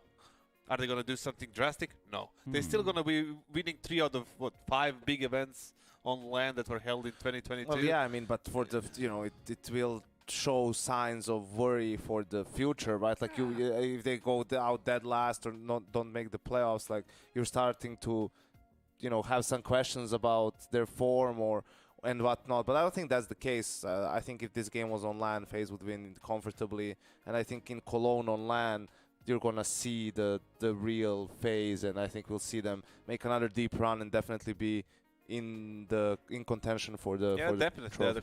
But even if they don't manage to do it, I don't see any problems whatsoever. Well, just remember, not too long ago we were talking about FaZe and potentially hoisting a Grand Slam there, and now that's definitely off the table. So what is on the table? That's what you've all been wondering. What are we having for dinner? Well, we're not. We're going to talk to Gabi instead. Gabi, now a champion here at the Roobet Cup. Hey, man. How's it going? Hey, how are you doing, guys? Pretty good, my friend. Congratulations. You guys have secured the bag here. Tell me about Searson. He's a good player. Fair enough. All right, next question. Well, first of all, congratulations, and I assume this is a massive confidence boost for you guys coming into Cologne, which is like 5 days from now. I have a question, like what's going to happen now? Now, Faven is going to come back. You have 4 or 5 days. Are you going to use it for practice? Are you going to give the guys a little bit of time off to kind of settle this championship in, or what's going to be the plan? I am assuming you are in charge when it comes to that. Yeah, I am, but the thing is with the team is we need to always figure out, because we have never like a day in the office style, because it's always like something comes up, someone is ill, or there's someone has an appointment or whatever, like 1 year ago, like our schedule is all the time like changing, and that's why we need to figure out also what's happening now, how Faven is feeling, and all the stuff we will figure out maybe like over the night today, or maybe after tomorrow. But definitely practice been very not much, I can say. Yeah. All right, congratulations on the win, man. Quito has had to stand in for the whole of playoffs, and he played really well, right? I'm sure you guys had no plans to change anything or anything like that, but does this, maybe throw an idea or something like that he performed really well, and if you guys do feel at some point that you need to change it, he could come back into the main team? Yeah, definitely. It was not like the idea came up now, it was all the time there, because how he took the step back was like absolutely like a role model, absolutely professional, and he was very hungry to get more, and I think also like he shows that he deserves to play on this stage, and yeah, we are happy that we had him. Other than that, we would not have reached anything in the last tournaments, and yeah, of course it's always in our mind, but yeah, we need to see what's going on in the future. Hey, you know, I want to throw this one out there because, you know, we're not too incredibly far away from Cologne. Gob, what would it mean, you know, for you and your voice to continue this sort of streak there? Yeah, for the last 4 tournaments, we been doing very great, I would say, also on LAN. The thing is also we need everything needs to work out. It's very big part that I can talk while the game is going on in these tournaments, because it's just like I can help a lot, I can calm everyone down. We're practicing also a lot for LAN, and I know in Cologne like everything can get upheated because every one of us wants to go play in the LAN XS arena, of course. But if we keep playing like we do at the moment, take everything like a little bit chill and do our protocols we have, like play with you know, like with courage and with all the stuff, then I think we can go far. But for us, first are the play-ins, and then we go from there. Deal. Yeah, one step at a time. Hey, Gob, you're the winner here, so it's only fitting that you say something to the audience. Yeah, thank you for everyone who's cheering for us, and also like everyone at home, and also Josef, my friend, Faven, we miss you, and that was for you, and hope that everyone will cheer us also in Cologne. Well, thank you, sir. Dankeschön. Great to have you back, Gob. Yes, it is. Thank you, guys. Man. Great job, guys. No, great job for him. Great job for Big to come in here and grab the bag. This is exactly why I have respect for people like this right now, because he was open and honest in the interview, 100% level-headed when it comes to expectations in Cologne. He said like we have to go play in first and then see what happens. And Janko asked him about Faven and the potential you know, swap up. He was honest and said like, you know, we are, you know, the idea is still in our head, and you know we still have to see how things develop. So that's like super honest. There was no BS there. It was like very respectable. And you know what you said, Trace? Yeah, do you consider a final accomplishment? I said no. Right now it's changed because they won the actual title. Yeah. Right now it's an accomplishment that they can be, you know, right there on the shelf with the trophies, with the other trophies they have. Well, I got another trophy we can put up there on the shelf. It's in the form of Searson. He's going to be the tournament MVP. So let's load up that graphic. Let's load up those stats. Let's see what Mr. Searson's all about. The biggest question marks that we've had of late is the transfer from online to LAN. Now, is that something that is still going to hold forever? When do we let go of that? When he When starts he playing starts well. playing like this on LAN. Yeah. Fair enough. It's All been right. 2 years, so I don't know. We'll have to wait a bit more. But you can see that he played his best CS in the playoffs, right? And the thing is, it's like some of it is the mechanics, like some shots are being missed online that are hit online. But mostly it's the decision making and like the movements, the rotations, right? Like pushing B apps after 20 seconds, you know, after getting 1 kill and then being on that perfect flank on A, right? Like that's something that And you didn't even kill the usual B guy. you see it way more in an online game than you see it happen in a LAN game, right? Or you know, the timing of a call, the timing of a rotation is like instant. There's no second guessing and something like that. And all these things matter. Like they all add up to what ends up deciding the round, you know? So I think it should just be like Gobi has said, you know, when they go to LAN, I would assume that Searson maybe it's like doesn't want to mess up or second guesses, and so, you know, just trust your instinct, just play the game, just be chill, you know, and see after the game you will go back, evaluate what worked, what didn't work, was something too aggressive or not, and so on. Yeah, and it is simple as that. You know, see if it can transfer right there. You know what didn't transfer? My predictions in the playoffs. Because I guarantee you that now that Jason has somehow snaked his way to one more W, I will be finishing in the last Look, place. he's laughing at you with the with his photo.